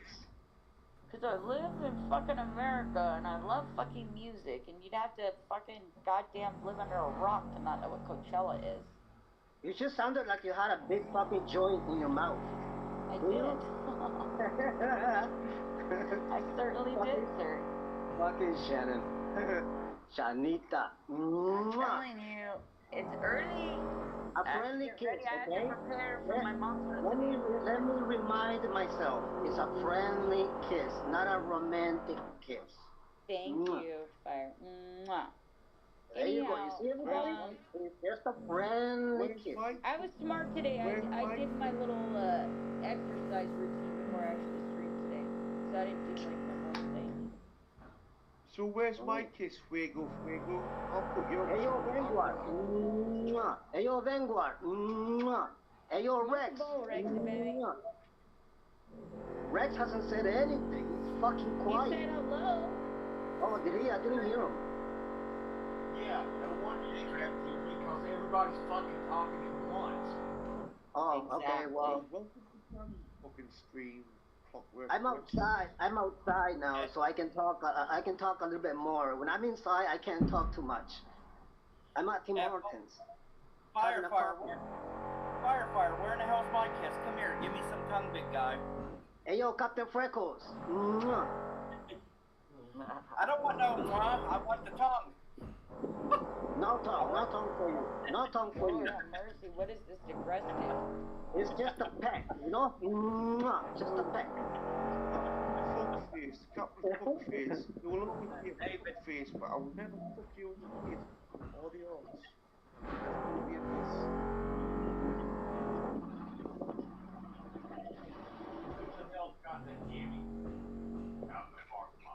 What the hell did I do with my cord?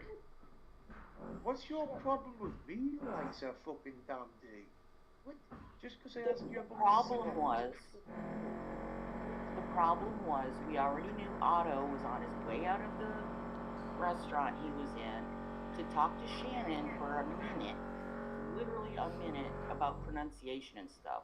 But then magically you had to start cutting in, and when she was trying to talk also you were cutting in. It's rude. Right. My apologies. Hi, Blue Ring, baby. I don't mind. We all tend to talk over each other. I don't mind. A lot of people in chat, and myself included, don't get to hear everything, and sometimes I'd like to hear the answer. Yes, I get your point. I mean, that happens to me too. But the point is, when you want to say hello and everybody's talking, you've got to say hello and introduce yourself and say hello You again. didn't say That's hello. everything. You started asking about Coachella. Yeah, you did. What's wrong with that? There's Coachella. Well, there was a conversation already in the process of happening, and you interrupted it and totally digressed from the subject matter. That was what she's trying to impart upon you, Vanguard. Is you pick the most inopportune times to interject yourself.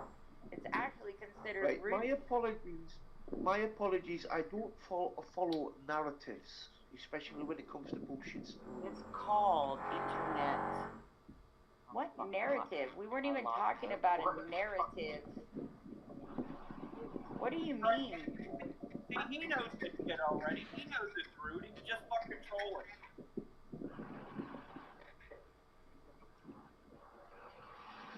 Anyhow. Anywho, all communication is allowed. Okay, Vanguard, it's okay, Vanguard. You're right, bro. I like all Vanguard. communications are allowed here. This isn't an I can say whatever the fuck I want network over here, so don't give Yeah, us it that is. impression. Yeah, yes, it is. As long as you're not being disrespectful. But there is Fuego, disrespect it implied looks, with it it. looks very Fuego has sweet not to be been honest with disrespectful you. in any way. Yes, what That what looks very, his looks very behavior sweet. with interjecting with a completely different subject matter. Well, it Lisa happens all considered the rude time. because she wasn't done listening to the conversation you and I Right, were but having. you don't have to beat And him he just over the jumped head all for it. over It that happens conversation all and the picked a time. totally different conversation to interject in instead of letting you Right. and I finish what we were saying. Right, That is I'm not rude. allowed to finish what I'm saying most of the time, but anyway, I do apologize. Doesn't matter what Pickles, you and- think that you're allowed to finish or not finish. You keep on getting this narrative fucked up. Like you somehow own this fucking stage of mine, and you just don't. You want to I hear said yourself sorry, talk, I don't. Vanguard. You want to hear only your opinions. You want to be the only one on stage. Open up your own Here we stream. go, picking You on don't the dictate Vanguard to me. again. No, sir. You don't dictate to me what happens here. Neither does Otto. Neither one of you do. Anyway, Get over yourself. And let me just say, Otto, I Anyway, raised my anyway, voice. I did That's say the sorry. only way I to did talk say over sorry. him when he I did interjects. say sorry. I did say sorry. Anyway, how you doing, Lisa Dondi? And can you cook me some fucking corn cakes or whatever you call it? Cornbread. I can do cornbread. I was talking about street corn, though. Hi, Juice. Oh, Vanguard. No, he was talking about that night you made cornbread and you fucked it up. Oh, that's because I dropped the pan when I was taking it out of the oven and the lid wasn't quite done in the middle. I was taking it out to check, so it looked fucked up. It still tasted good. Anyway, it looks like a very bright day in fucking Canaria there, Fuego. Looks very nice. Yeah. Damn right, man. It's like fucking summer day, man. It's fucking beautiful outside. It's beautiful outside. Very nice, very nice. Que linda. It's fucking beautiful outside. It's Mr. beautiful. Well, It's Mr. Winter, beautiful. Mr. Winter went on a vacation. Okay? So Mr. Winter is not home. You understand me, right? I want to go on vacation. I so want to go on vacation. I know I'm saying I need a vacation, but the last vacation I took was fucking traumatizing. I need a vacation from that vacation. Vacation from Disney World? No, I went to Disneyland on my last vacation. It was a Disneyland, not fucking Disney nightmare. World. Disneyland. Yeah. It's too bad you don't know Mining Cap's friend, Tater, because he sent me the most beautiful picture. He just took over a farm a month ago, and there was a double rainbow. He got to see it. Oh my God, the picture was freaking gorgeous. I don't know. She knows Tater. He comes I know in here. Tater. I don't know Not him like you she guys. knows us. No, and he got really mad at me when that whole shit went over at Bonds, and I was trying to get Bounty to stop fucking to pull back on the whole Anne thing because she was like not in a great place. You know what I mean? I was trying to go over there and be like, hey, like if you guys are all friends, then you know that people are suffering from certain conditions. You should be the first one to realize that you need to back off right now. You know what I mean? Let it settle. You know. And Dragonline started screaming at me, and I thought it was Cassie. So I started yelling at her like she was Cassie, and Tater didn't like that. So he never ended up talking to me after that. He's just recently started coming back around. Well, Can boy, I if ask you you could a find serious a place question? like that, it would have been awesome. Pickles, why the fuck would you go to Disneyland or Disney World for a vacation? You want to go somewhere different, like a foreign country? Because she loves Disney, George. It's very easy for me, Vanguard.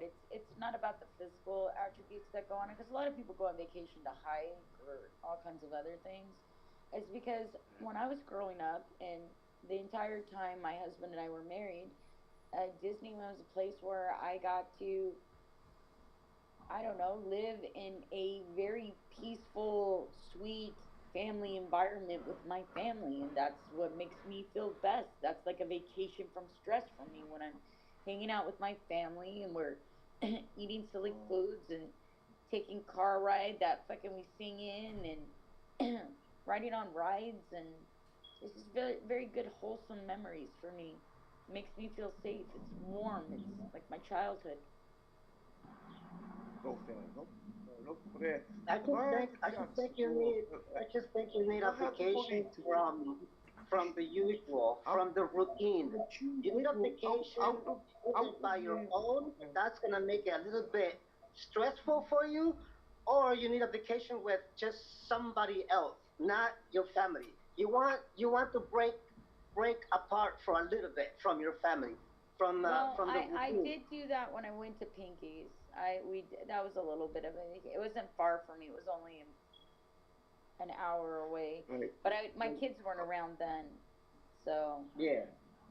But That's what I'm saying. That's what you need. That's what you need. That's what I'm and I saying. enjoyed myself when I was down there, but this Pinky's really fun.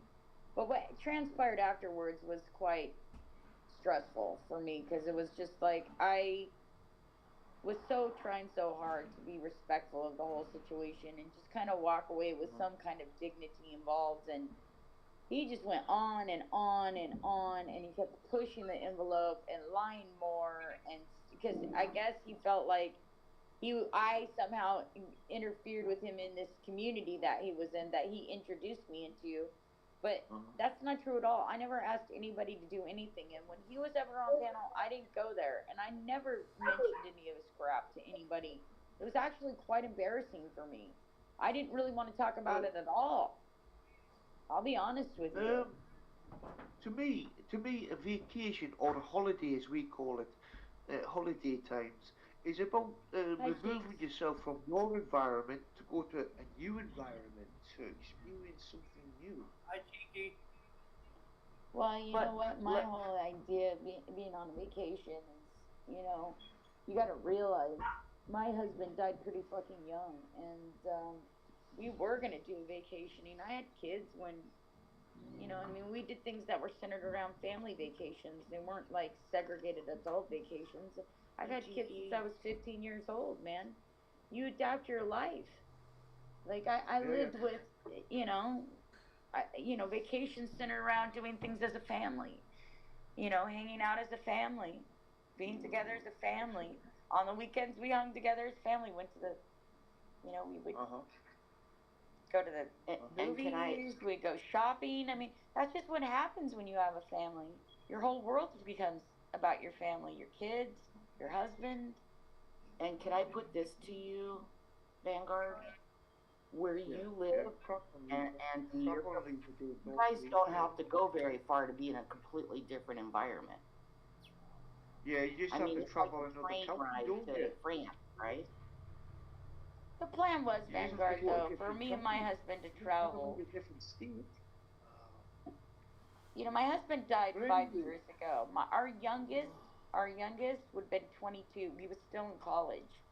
But the plan was for us to eventually travel together.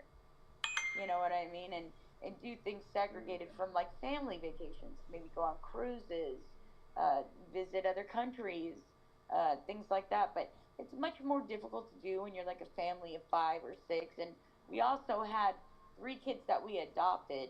So, we had 7 kids total that we would have to take with us, plus us. And we also had to feed, clothe, and plan for their educations. So, like, it wasn't like we got to take lots of vacations, by ourselves, and planning vacations around 7 kids is with all different ages and stages is quite difficult to keep them all entertained in a vacation mode the whole time. You know what I mean? I get that. But and that wouldn't be a vacation at all. You know what I mean? It wouldn't. Not for her. Holidays for me. Yeah, not for Shannon. No, it wouldn't. It wouldn't be a vacation at all. Holidays are always a point for me to experience something new, and it means going to another country, not a different part of the county in America or a different state, even It though was it's like 50 it of was them. actually a vacation for me, though, Otto, because basically when my husband took me to Disneyland, we always had a fat wad to go with, okay? So I was treated like a fucking goddess when I went to Disneyland. I went to 5-star fucking restaurants and I stayed in the best hotels and the suites, and we had concierge service so I could just walk around and go into this room and get cups of champagne and fucking steaks made for me whenever I wanted. We had reservations in special places like the Blue Bayou where it's all very eventful thing. I mean, we dropped stacks, okay? So, like, I didn't really have to watch my kids. My kids were getting so much shit. They were on overload, okay? They got everything, you know, everything they fucking could desire. And so did I. Yeah. So it was like a vacation for me.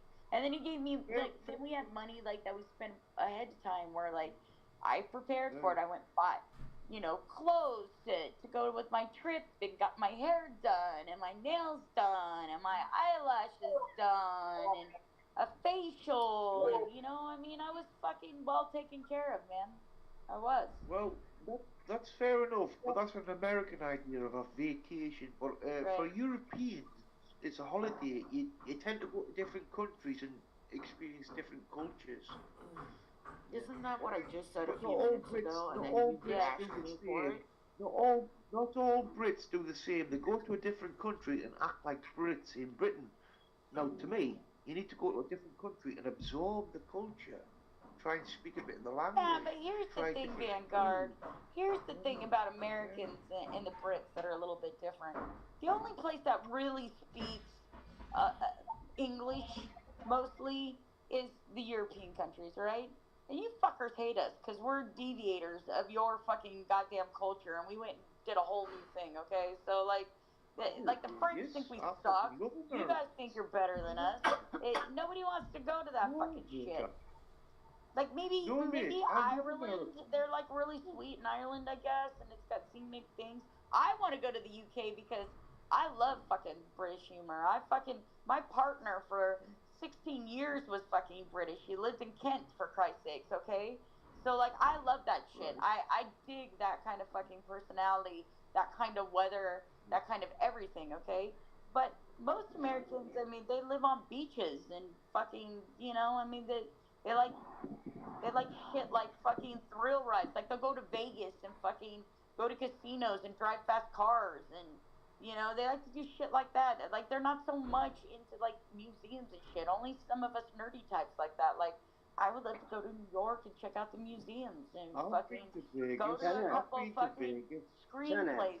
But my husband would rather kill himself than go to museums and fucking watch a goddamn screenplay, okay? He would rather go fucking watch Star Wars in his fucking room while he scratches his balls and smokes weed all day. That was the difference. So you have to pick a vacation everybody likes. Like, I wanted to go on a cruise. He didn't want to go on a cruise because he couldn't smoke pot. Shannon. Yeah. Do you trust Pinky? Yes. Do you trust Captain Freckles? Yes. Okay, Pinky drives. Does she? Yes. Yes. Okay. So I suggest that you take a trip with them, since you know and you told us and you made it clear that romance makes you a little bit uncomfortable. Well, you know, there's no romance there. It's all friendly. Pinky, you, and Captain. So why don't you guys take a nice little trip somewhere? Fuego, and make that a little vacation. What's wrong with that? Lives in the Appalachian Mountains, man. I mean, that's like from California to the Appalachians. Why don't you do that? Better off getting a Otto, that's Beers is already has come down to Ann's. I've already planned on meeting up with them to do some sightseeing and have dinner. That's already part of it. Do that. Yeah. Yeah, do that. Do that. Yeah, that's already been like that's been etched out for a while, honey. Yeah. Okay, but The date keeps on changing because Beers has to get the date correct, but like Right. It's in the works for this year sometime. Right. You know. Good. Why should you do that? Do that, Shannon. Do that. Get out of the routine. Get out of that routine that you're into. Without being a nasty bastard, without being a nasty bastard, Captain Fuckface can't get out his head. Hi, Can you imagine him getting on an aeroplane? So, in other words, the California girls have got to go to the Appalachian Mountains, which are on the East Coast. So what you're saying, Vanguard, without being a nasty bastard, I'm too fucking fat to get out of my bed. You can go fuck yourself, dude.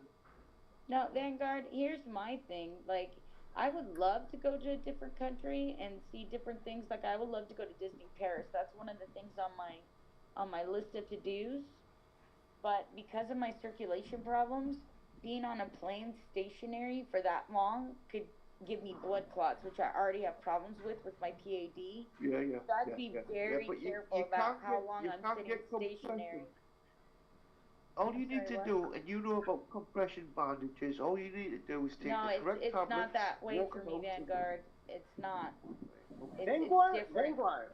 Vanguard, you're getting it all twisted. Listen, Vanguard, we understand what your idea is of a vacation. Get out of the country, go to fucking goddamn knows where.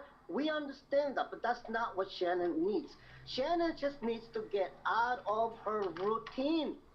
That's what I'm saying. That's what she needs. That's and what I'm she trying to needs say. I've started a different daily to do routine. that with people who she trusts. I've already started a new daily routine. I'm trying fire. I'm working towards it. Like, I'm trying to change up things. Why don't you go on a road trip? I mean, a road trip across America. I mean, I'd love to do that. No, I would I've love to been do to that America too. But first of all, I don't drive anymore because I have an eye problem. But so I'd have to go with somebody, and you have to go with somebody who doesn't work. Like, most of the people in my life work, honey. They can't just fucking take it. And I can't do all day fucking 14-hour drives. We have to, like, stop and go see stuff, have a breakfast, whatever, and get out, walk around. I can't do that. I can't sit stationary that long. So, or else I'll get blood clots.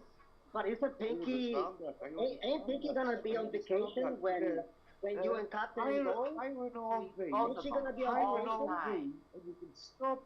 I don't know when the date is, Otto. I would assume that she would. I mean, it would encompass part of the weekend, and maybe she would take like a Friday off. I don't know how long Beers is staying, and I don't know. None of that's been worked out completely yet. I don't know what she's gonna do. I don't work, so it doesn't matter to me. But Pinky has a fucking job, dude. She can't just fucking drive me across the country. It doesn't work that way. Right, I'm not saying go across the country. No, Vanguard was saying something about going on a road trip. Yeah, a road trip across America, fuck yeah, would be awesome. You know what I mean? It would be awesome. That's what my husband and I planned to do when we retired, but it's not something I can do right now, Vanguard. America's huge, Buddy Cakes. That's a lot of territory to cover, darling. Hey, Van. Never mind fucking Alaska or Hawaii. The lower 48. The lower 48. Shut the fuck up, Vanguard. Jesus Christ. Every time somebody tries to talk to you, Fuck off. Don't fucking tramp on me, you fuckface. Hey, look. Europe is an enclosed country. They don't have two oceans next to them like America does. True that. Okay, it's hard for us to get places like you do. Okay, you can go to Germany in 45 minutes. I'm guessing. Maybe. Right. You can get to Germany in 45 minutes. Are you taking the piss? Unless it's on an aeroplane. You're taking the piss. You've been taking the piss since you got here. Right. I literally said this 15 minutes ago, Vanguard. For you sensitive type people like Capio and others, Shannon is my name. Peggles, I'll see you later. I mean, it's just my personality. The thing is, Vanguard, is you constantly talk over everybody. Exactly. Everybody wants to say something and contribute, and you keep on why talking accuse over me them. of talking over them Why accuse me of over talking them when Because they're you talking? are. That's Because what they're they're over mad talking about. me. I'm not even But they're accusing you. over I'm talking sitting here me. quietly. I'm They're sitting over here talking quietly. me. Other people are accusing you of doing this, so it can't just be me. I'm sitting here quietly. I haven't said Anyway, anything thank to you. you. Thank you. They're Bye. upset with you, not me. Well, thank you for letting me up, and you take care. And I tell you what, Peggles, if I lived in the States, I would make sure you did that road trip, one way or another. Really. Okay, thanks, Kev. I appreciate that Later. intention. Very Later. nice of you to say. Very kind of you. Really. Well, Rex, how are you? Hi, Rex. How have you been? If you heard that. I didn't hear you. No, you're like too far away. I didn't realize you said anything. Oh, I'm trying to get by. I've been getting rained on since Saturday. And there's like a flood watch around here right now. You need a little snuggle bunny to hunker down with and make you cookies, Rexy. Well, are you like offering? I'll make you some cookies. It's not raining here though. I don't think that's what he really needs. Cookies? Come on now. Hey, when it's raining, everybody needs cookies when you can't go outside. You stay inside and you bake cookies and you eat them because it's raining. Unless you're talking. It makes the house smell amazing and you get a yummy treat. And then, okay, well, I guess. What else do you do while you're stuck in the house? You're trapped in the house for 5 days straight. Yeah. It sucks. So you do some fun things while you can inside. Right. Things you can't normally do. You don't have time to because you have to run errands and stuff. But you don't go out in that mess, so there's Read too a much good flooding. book, So you sit snuggle up on inside the and couch with an Afghan. yeah, you watch make cookies. movies. You watch movies. Oh, See, you know what you I like- watched? Go ahead, You know what I watched the other day? Sorry. You sound very far away. I'm sorry. My bad. I'm lighting a smoke. But you know what I watched the other day that made me cry for fucking 10 hours? What? Star Trek Picard. Oh yeah, no, that's a very yeah. Yeah, that fucking, I was crying tears of joy and happiness and fucking pain by the end. But yeah, great show. Watch that. Fuck Star Trek, long live Star Wars. What? You know, I love both of them, so sit your ass back down, Cap. Calm down, killer. you know what made me You cannot compete where you don't compare. You know what I mean? Two different things, man. Both sci-fi, but two different universes, bro. Yeah, and you know what made me laugh? Like the whole time I watched it was She-Hulk, Attorney at Law. Great, fucking funny. How she gets I haven't watched that one yet, and it's been out there for a minute, dude. Is fucking hilarious, and she doesn't want to be a Hulk. It's fucking great. Some jerkins and some Kleenex. And see, Shannon, you bake cookies and stuff like that, you know, when you're trapped inside. I like making candy. Hardtack candy and gummy Oh my candy. god, I just don't have the equipment really needed to make good candy, to be honest with you. I don't have a candy thermometer. I don't have a double boiler, even though I can simulate one. But I just don't do a lot of candies. A double I do boiler. like cupcakes, cookies, cakes, pies, tarts, pastries. Oh no. See, a double boiler's easy Okay. to simulate. You just take That's like what I a, said. I kind of can mail? simulate it, but it'd be nicer if I had better equipment to do that with. You know what I mean? Right. Yeah, you Oh just my God, Vanguard! If you're lurking, look, we're taking turns talking. Simp. Yeah, you just take a pot of water and fill the Pyrex deck.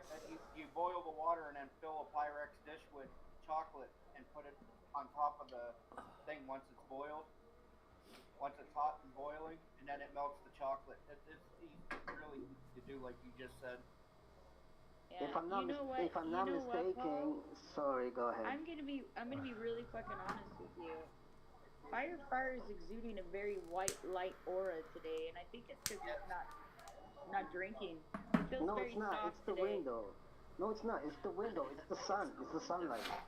No, it's your face. She's just giving you a compliment, sir. It's the sunlight. It's the window. I was gonna No, say, it's your Rex. face. It's got softened edges today. I was gonna say, Rex. Aren't you married, Rex? No, I told you this before. Hi, Hanky Panky. I honestly, I'm good, I darling. honestly How are thought you? you were. Honestly, I thought you were. I thought you were married. Hey, yo, what's up? No kid. Hey, yo, what's up, Penka? Penka. The hanky panky. We do the hanky panky and we turn ourselves around. That's what it's all about. Penka, Penke. Penke. Panka. It's actually a Tim Hortons. Panka. No, not the liquor store bar. Oh yeah, I'm at Timmy's. I'm at Timmy's, Lisa D. Yeah. Yeah. We'll open it. Yeah. So what were you all talking about? Candy and chocolate bars and... Yeah, no, yeah. Talking about when it rains. Like, it's kind of a thing, I don't know, I guess not for you Canadians or something, but for us, when it rains, you kind of come inside and you, like, bake all day, like cookies, and you make, like, stews, and it's like kind of like a warm, comforting thing while it's raining because you're stuck inside, right? Yes, ma'am. Right. That's So, one that. Cap was saying that he makes candy, and I was saying I just don't have the good equipment to do that with. I mean, I don't have the stuff really needed to make candy. I mean, I could simulate these things, but it's just not as good. You really want good equipment to make candy because you're working with hot sugar most of the time. And if you don't get it the right temperature, your fucking candy comes out like shit, okay? So, you know, and I just don't have the right equipment to do that properly. So I stick with, like, pies, cookies, cakes, bread, different kinds. I wouldn't even know how to start. I mean, to make candy, I wouldn't even know. I wouldn't even know how to start. Well, candy is always boiling sugar to some extent. It's just certain candies have different temperatures to get certain textures. There's hard candies, there's soft candies, there's, I mean, it just depends. You really need a really good candy thermometer too, because if you put the temperature up, it sucks ass. Yeah. I'm sure there's more to it than that. You make it sound so easy. It is easy. It's really easy. The ingredients are easy, but you have to follow the directions precisely. You get burned a lot, okay? So you're working with really hot sugar, so you can definitely get injuries doing that. And dude, sugar keeps on burning. If you get yourself burnt off of boiling sugar, it's gonna burn for a while. Even if you put it, unless you can put it in ice water right away. And listen, if you cook the candy too long, instead of it being sweet, it'll become very bitter. It's really, it's got a weird effect. Yeah. And honestly, Otto, it's really simple. Like hardtack candy, all you do is take corn syrup. I like no bake sugar, and bring that to a boil, and you get it to the right temperature, and then you add food coloring, and that's it.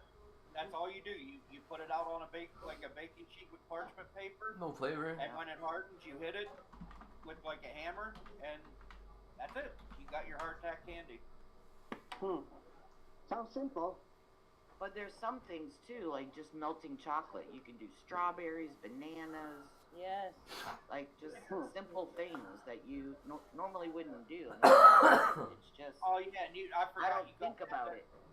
I forgot one step, Otto. You got to add the little bottle of flavoring. They even have that measured out for you. You just put 1 gram in it, like 1 bottle, and. Well, just like caramel sauce is so easy. It's just butter and sugar, basically. That's what the fuck it is. Caramel is butter and fucking sugar boiled together. That's it. That's what caramel is. So, like, you can make caramel syrup just by boiling a little bit of butter and sugar together. And you just pour that big right on there. It even gets, like, hard. It's, like, tacky. Like if you make Christmas crack, like, it's like a candied caramel. So it's like, you know what I mean? It sticks all the shit together. Do you know what the Macintosh caramel stuff is, Otto? Macintosh? Yum. I have no idea. Caramel apples? No, Look, I have no idea. This is a brand name in Canada, Macintosh. and they make basically like firm, Right, me too. Hey, firm I have many a burn caramel. smoking You without know what I sugar. mean? Anyway, hi, Miss Glenda. Glindy's. How did your blood work go? Well, my good vein that I had, they Blew blew out? out when I was in the hospital. No. So we can't use that one anymore. Oh no. I know, they had to use the one in my hand last time because they blew out so many of my veins. Well, I have 2 huge Yes. bruises Thank you, Angel. on my hand. Then, so they went this way. And my infiltrated IV arm, that felt weird. Ugh. I meant toffee. I'm sorry. That coffee's awesome. What'd you say? Why, how you gonna take I don't know how we got onto candy as a subject. Oh, because you were talking about making cookies. Hello? Oh yeah, Otto freaked out about like who wants to eat cookies in the rain. I'm like, yeah, Why not? I will they always bake when it's raining outside. I'm sure you do. I'm sure. And you know, I'm and sure you know what do. else? I wear an apron while I bake. I'm sure you wear an apron Look, and bake while so- it's raining. I do. Guess what? My Ah. mom made me a really cute apron. Oh, with man. all the fucking Can you, stars and cupcakes on it. Oh, you still have it? Yeah, it's a great fucking apron. Macintosh toffee. Thank you. I meant toffee, not caramel. I don't know, Lisa D. Either way, I have no idea what the heck you're talking about. All right. Fair Sounds enough. super sick. As Rick would Fair say. enough. Fair enough. As Rex would say. Fair enough. As Rex Fair would enough. say. Fair enough. Never been to a town. Could you email me? What are you doing, Rexy? It keeps on sounding like you're in a shed out in your backyard. No, it's because I don't have my mic up to the fucking inside of my mouth. Oh well. My You need body to make is. sure you got your mic inside of your mouth, I guess. If it's not, you sound like you're in the backyard. In the backyard, milking the cows and being a shepherd over your sheep. Well, part of it is I'm the background familiar noise with on building autos too. It's like a low No, hum. because he sounds fine when he's up in the fucking mic. He sounds fine. Hi, Annie, baby. Hey, Hammer.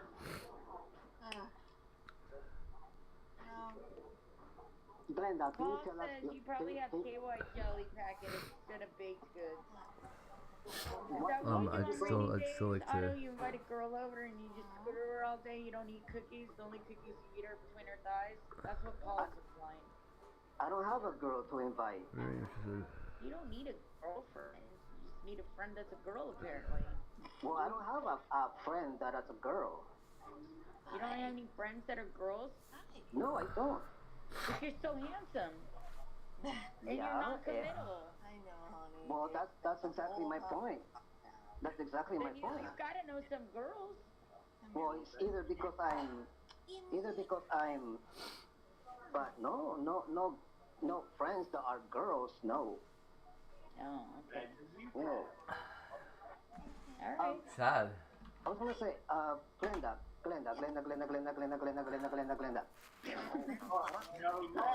Don't ever do that again, Fire. Oh my god. Because everybody keeps interrupting me. Every time I want to ask Glenda a question, everybody talks. Okay, go ahead. Glenda, why did you go to the hospital again? My heart. Ah. I was getting Warriors. When they got in there, they saw he was a maker.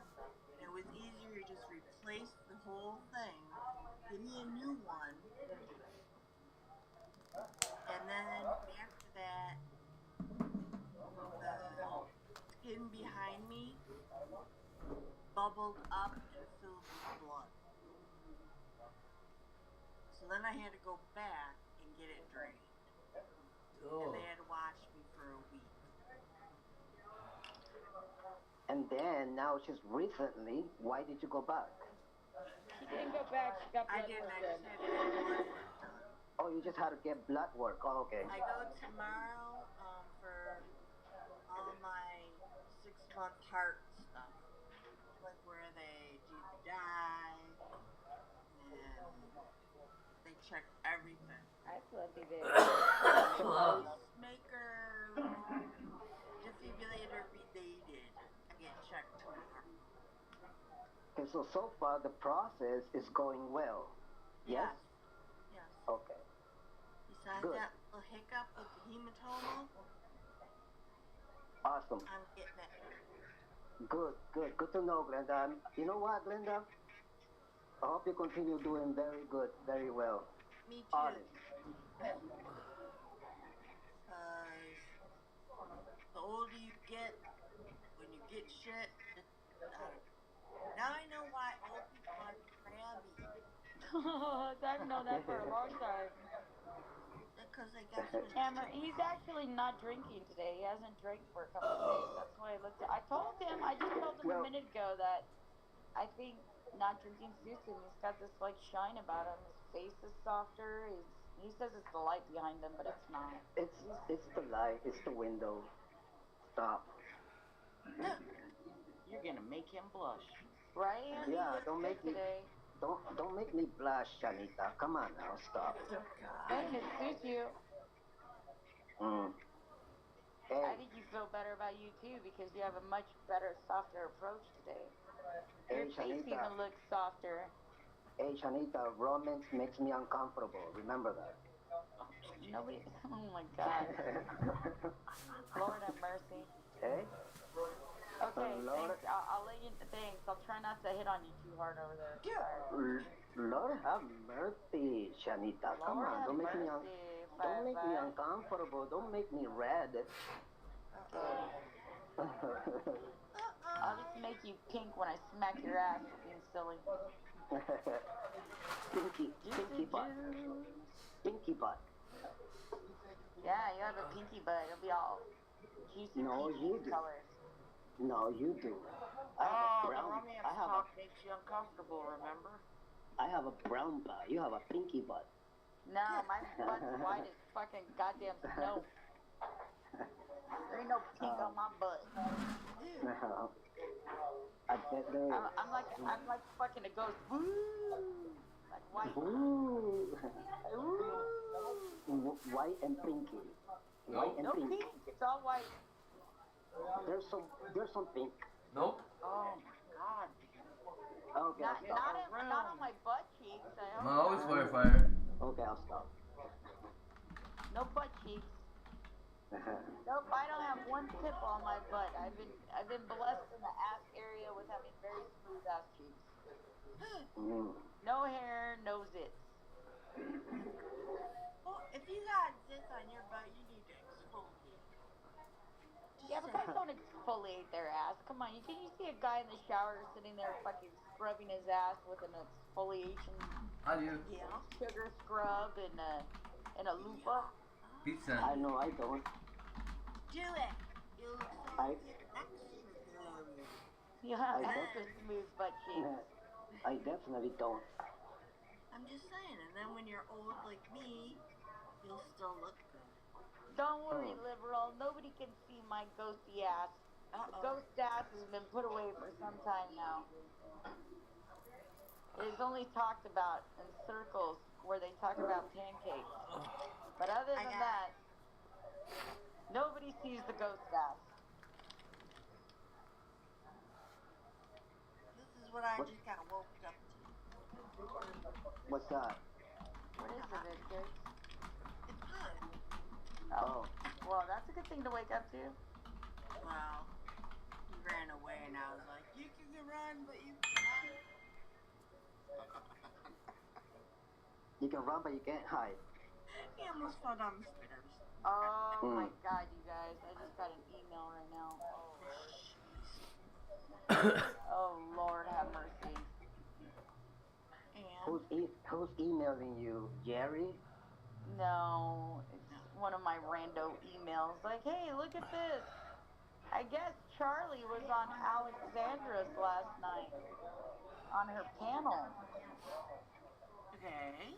Till 5 this morning. I guess he was talking some crazy shit up in there about me on the panel. Alexandra Myers' channel. He's infiltrated Alexandra Myers, everybody. I don't know who that is. Oh. That's the chick who was the porn star that was Oh, come on. doing the hate scream on me with the timeline and calling my mom a pedo.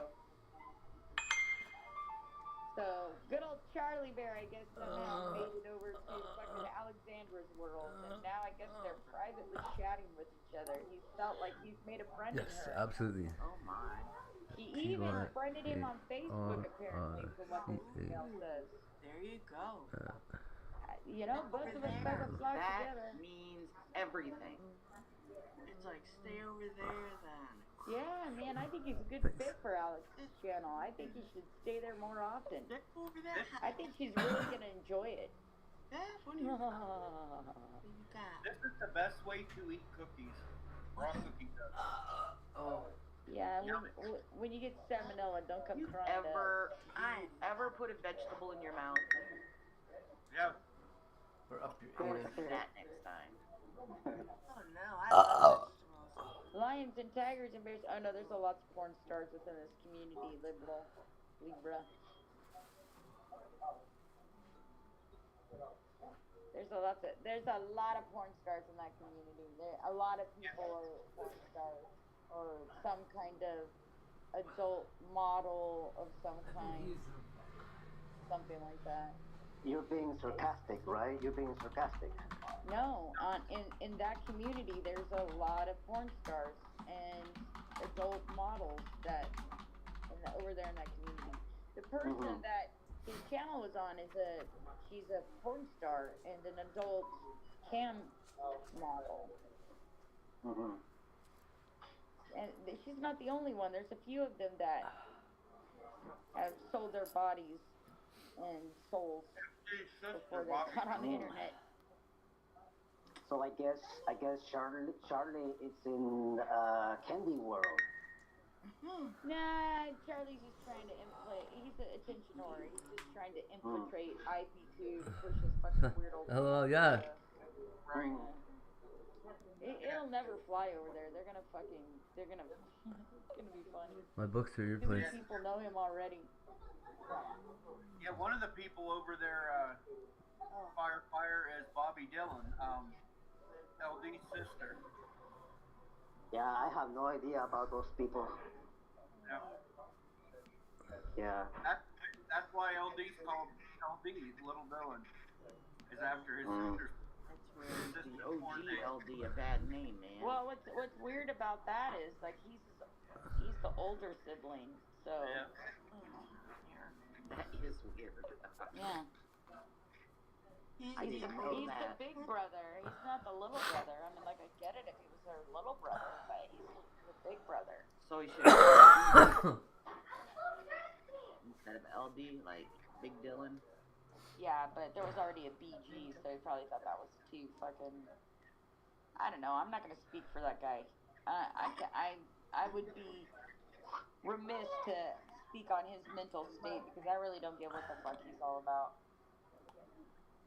Yeah, I don't really care Raw about cookie those dough people. is yummy, I don't but the know. reason why people aren't supposed to eat raw cookie dough is because it has eggs in it, and they could have salmonella. You have to make cookie dough without the egg, which there is edible cookie dough. Shannon, I don't really know anything. I don't really know anything about those people, and I'm not really interested in knowing anything about those people. So. Don't talk Athletes every day crack eggs and put them in a cup and drink them raw. For the Yep, protein. and they fucking, it's not a healthy situation They're not. to do. Yes, ma'am, Jim. You're right. You're taking a risk every time you do it. You know, you can also eat pork raw, but nobody suggests it.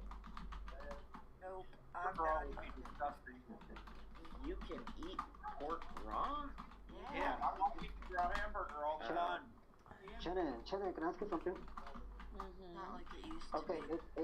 it came up on my phone. It says a site is using your camera and mic. What the fuck is that? It's a cookie. Because you're on StreamYards. Idiot. Sorry, Yeah. I know Shannon, but No, that's okay. You're using your camera and your mic to live stream, to The StreamYard app is accessing your camera and your microphone so you could be on the panel. No, but it says a site. A site. StreamYard. StreamYard is a site. StreamYard's is a site. Oh. Yeah. Changed a whole bunch of stuff. Doesn't look the same as it used to. Okay, they just tricked me out. Tricked me out a little bit. Change something. All the same, they just move it around and change it. I don't know. Oh, okay. It just scared me. It scared me a little bit. Oh, you're okay.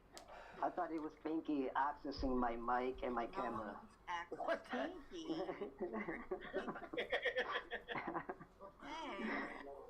Yeah, she's trying to look at you naked in the shower.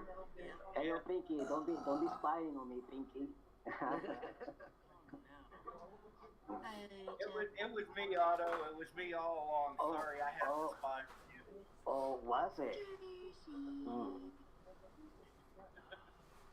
You got a cookie that told you. You probably had, instead of saying accept cookies, it probably says ask me first. And that came up and said a site is using your camera and or microphone. Yeah, that's exactly what he said. Yeah.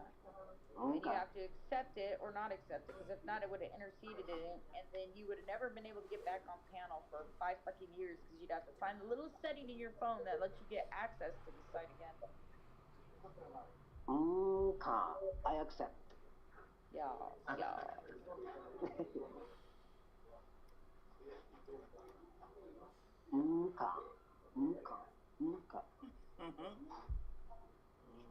Oh, while you guys are here and Jersey's here, since Vivi's trying to deny that she recently doxed my daughter's cosmetology license, you didn't believe that it was Jersey that let me know. She's here. She'll tell you. Jersey doesn't lie about shit. It is what it is.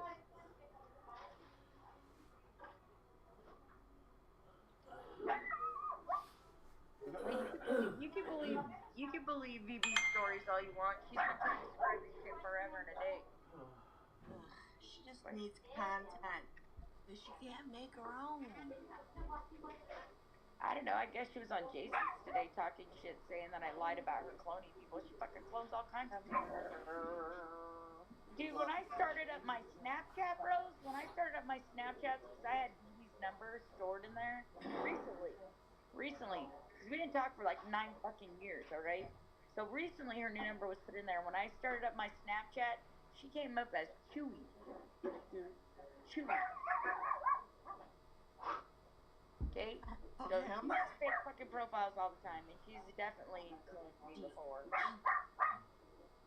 OB. I only talk to on Snapchat to my daughter, and I like her pictures on Snapchat. I don't have anybody else on my Snapchat. But the way the stupid Snapchat fucking app works is they access your contacts, and if your contacts are in Snapchat, then they suggest that friend to you.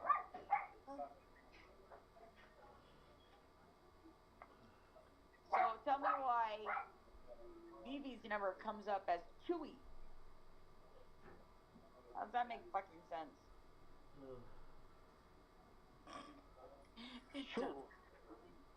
Chewy a bone. Chewy a bone. I don't know. She's trying to catfish under a dude's name on Snapchat. Can't tell you. Very clearly is her number, and it says Vivi, and it's her new number.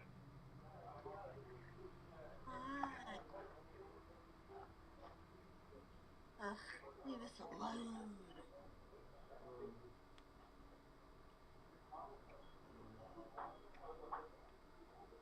You ate Chewy? Damn. Oh. I'm like, where's Tony? Hi, Tony. Oh. I'm telling you, Cheeks, I got an email just now. It was like, I don't know, like 5 minutes ago from one of those fake ass addresses that they sent you. And the only reason why I looked is because it said Charlie on Alexandra's, and I'm like, or on Alex's is what it said. And I looked it up, and it was him on a panel. I didn't even listen to what he said, but apparently he was like, he's talking mad shit and calling you horrible. But I just checked my email right now, so I don't know when this was sent last night, I guess. Guess they were trying to get me in there to watch it. I don't know. I was probably screaming on my own stream. Telling you. I think I maybe. I wonder if she knows that on Q's channel, fucking Charlie disassembled and fucking told a handicapped fucking Charles handicapped baby to suck his fucking dick, or that he threatened to kill people. I wonder if she would think he was so fucking cool if she knew that. And the funny thing is, I think he's perfect for her channel. I think you should donate to her. I think they should be best friends. I think she should find out for herself what she's done. I'm glad I got my headphones on inside Tim Hortons. I wouldn't want people to be hearing this. And God then, damn. oh, damn. God damn. Loud. God damn. I'm gonna go outside for smoke. First smoke. She went too hard on me. I really didn't do anything to her. All I did was fucking stop fucking Pipes from bragging about how he knew Alex to begin with. But whatever, I don't care. The fact of the matter is, this is Alright, next simple party. for me. I don't fuck with Alex. I don't fuck with anybody. I'm just trying to do my own fucking thing over here. You know, I mean, you post things on the internet, people are gonna have opinions about it. You know, I don't like expose streams where they assume about you and they listen to other people's gossip, and then they run these streams, and it's just really not fair. It really isn't. I don't know if he smashed Alex or not. I don't know. Shannon, I may be taking an airplane to California instead of going by train. Really? Yeah, I can get a fucking round trip ticket for $155. I told you, and you're here in like 5 hours, but you don't like planes. I don't, but I'll do it. Quick, go to sleep. Whatever, watch TV. Anyways, Pipes was drunk one night and he was all bragging about him and Alex, and I was like, look, I don't really care if you think you're hot or not. Like, who's Alex to me? Nobody's fucking, who cares? Nobody cares. And then after that, it became a deep dive into my fucking goddamn life. I'm going bald. You know, now things are being mentioned in my childhood that were like 30 fucking years ago, you know? Whatever. It's an unkind thing to do, but you know what? It's not the first time somebody's come at me like that. And this is what BB's been doing for fucking years. Years and years and years. She's such a jealous old woman. So fucking sad. Yeah. She can't move Stop on. Stop giving her any light. Stop giving her any attention. I don't give her any attention at all. They come in here and they talk about her. I don't give her any attention. I don't go to any of her shit. She's going to other places and actively trying to fucking besmirch me amongst my friends, amongst people that I know. She doxed my daughter. Recently, she put out my daughter's cosmetology license. Very recently. What do you expect me to do, Otto? No, I know. I got you. I know. I understand. You know, I have to speak about the situation so people understand why she's being so fucking disgusting. It's because she did something disgusting to me. So now in order to cover up her fucking bad behavior, she's going everywhere trying to fucking drag my name through the mud because she knows me for so long. She knows that I don't retaliate that way. That's not how I work. That's not my thing. I'm not going to hurt people online, even if they hurt me. That's not who I am. It'll never be who I am. Now, I will tell people when they do horrible things to other people, but I'm not going to drag her family into it. I'm not going to fucking make any fucking purchases to delve into her life and expose her. I just don't think that's appropriate. Not only do I think it's inappropriate to involve innocent people, I think if you're going to act like you're some big tough bully on the internet, like you're some big trolly motherfucker, how the fuck can you be so triggered that you can't discern the fact that this is the internet and real life is real life? You're triggered. You know, it's real easy with the internet. If you get frustrated, you just leave. You don't have to drag a bunch of innocent people into it, and you don't have to fucking hurt people's children or people's workplaces. It's absolutely ridiculous. Like I said, I'm Gen X, man. The only time we called the cops or told on people is if somebody was dying and we didn't want to go to jail. Okay? If not, we all ditched. And you were on your own. Welcome to being a latchkey kid.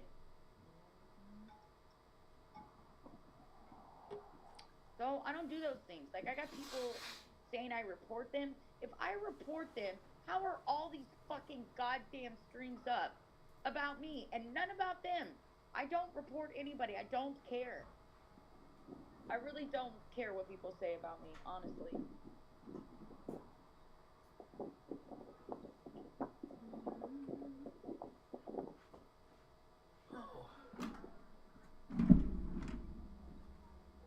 So, it's just not the way I work. It's not who I am. I can't speak for other people's baggage and how they deal with things. Hi, Johnny, sweetheart. But all I know is I'm not going to engage them the same way they engage me. So it's really easy because I also don't feel the need to defend myself after pure lies. Why am I going to run around defending myself after pure lies? One, you know, if you constantly are doing that, then it's kind of lending credence to the fact that that something that they're saying is true, and it's just not true. I mean, I'm not going to waste any of my precious energy on that. But if they come in here, Otto, if they come in here and they ask me about it, then I'm not going to back down from telling them the fucking truth. I'm not afraid of these people. Yeah, don't back down, right? But then don't I'm make not it. afraid of them. I'm going to tell them the truth. But I'm not going to go seek them out and fucking destroy their families or their jobs. For Christ's sakes, it's just the internet. Yeah, if that's they a whole come into different my story. house where I'm streaming and they make accusations here, I am going to report with an answer.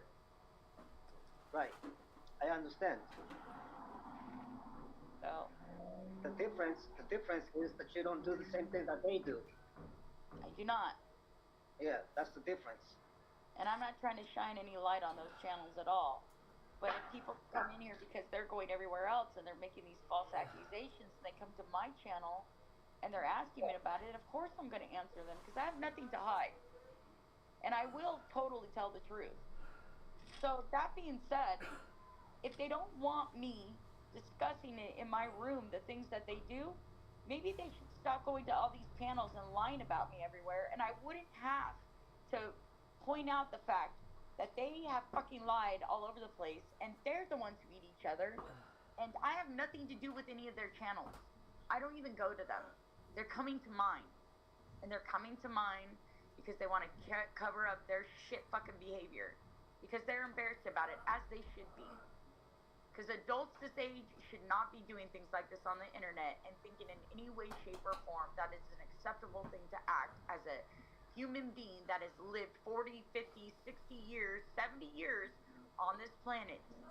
And if you are still acting like you were in fucking high school when you are in your middle ages and older, you need to self-reflect. Seriously. Honestly.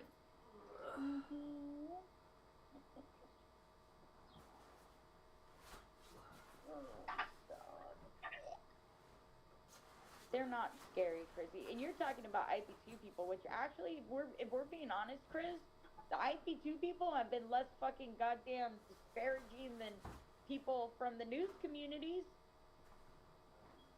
I mean, if you go to Alex, you're somewhere expecting a fucking expose, right? That's all her stream is exposés, right? So, like, you know you're gonna get that over there. Like, but nobody's safe from that, right?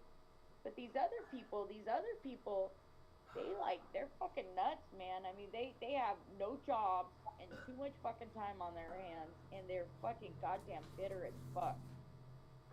Because they're trying to compete where they can't compare. Comparing those people to me is like comparing apples and oranges, and I'm not saying I'm better or worse. I'm just saying I'm completely different than them, and I do things completely different than they do. And they get away with a lot of it because I refuse to engage in that same behavior, because it makes me feel bad as a person, because I'm a mother, because I want my kids to be able to interact in this world without carrying vengeance and hate, because that shit destroys you. So I just try to do my fucking best to be the best person I can. And not every day is a good day. So I won't even say that it is. But I try each day to get up, start with a fresh start, and fucking let shit in the past go and move forward. It's them that can't do it. It's True them that. you starting shit. True. Some people have a hard time. Some people have a hard time doing just that. You know what I mean? Some people do. Some And a people lot do. of people here don't do their own homework and they just listen and they think, oh, this person's my friend. Why would they lie to me? Because they don't want you to know that they're a terrible person. That's why. And that they do terrible things to people. And that they've been kicked out of several communities for those things. So they don't want you to know the truth about them. They're trying to have a new start every day. Because that's what they do.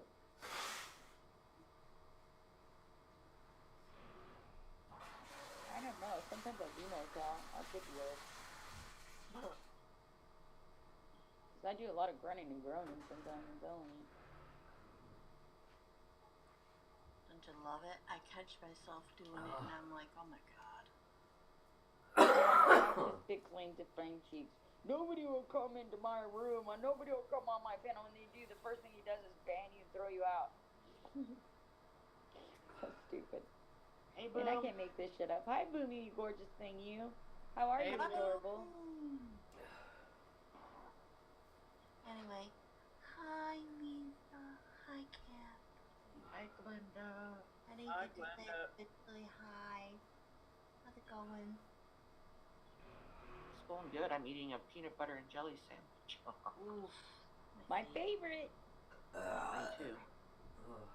Well, that's better than peanut butter and tuna, like someone I know. Carrie B. Carrie B eats peanut butter and tuna. Yeah, really? I've never thought about trying it. Yeah, Yo, peanut that's butter and nasty. tuna fish. Or tuna salad.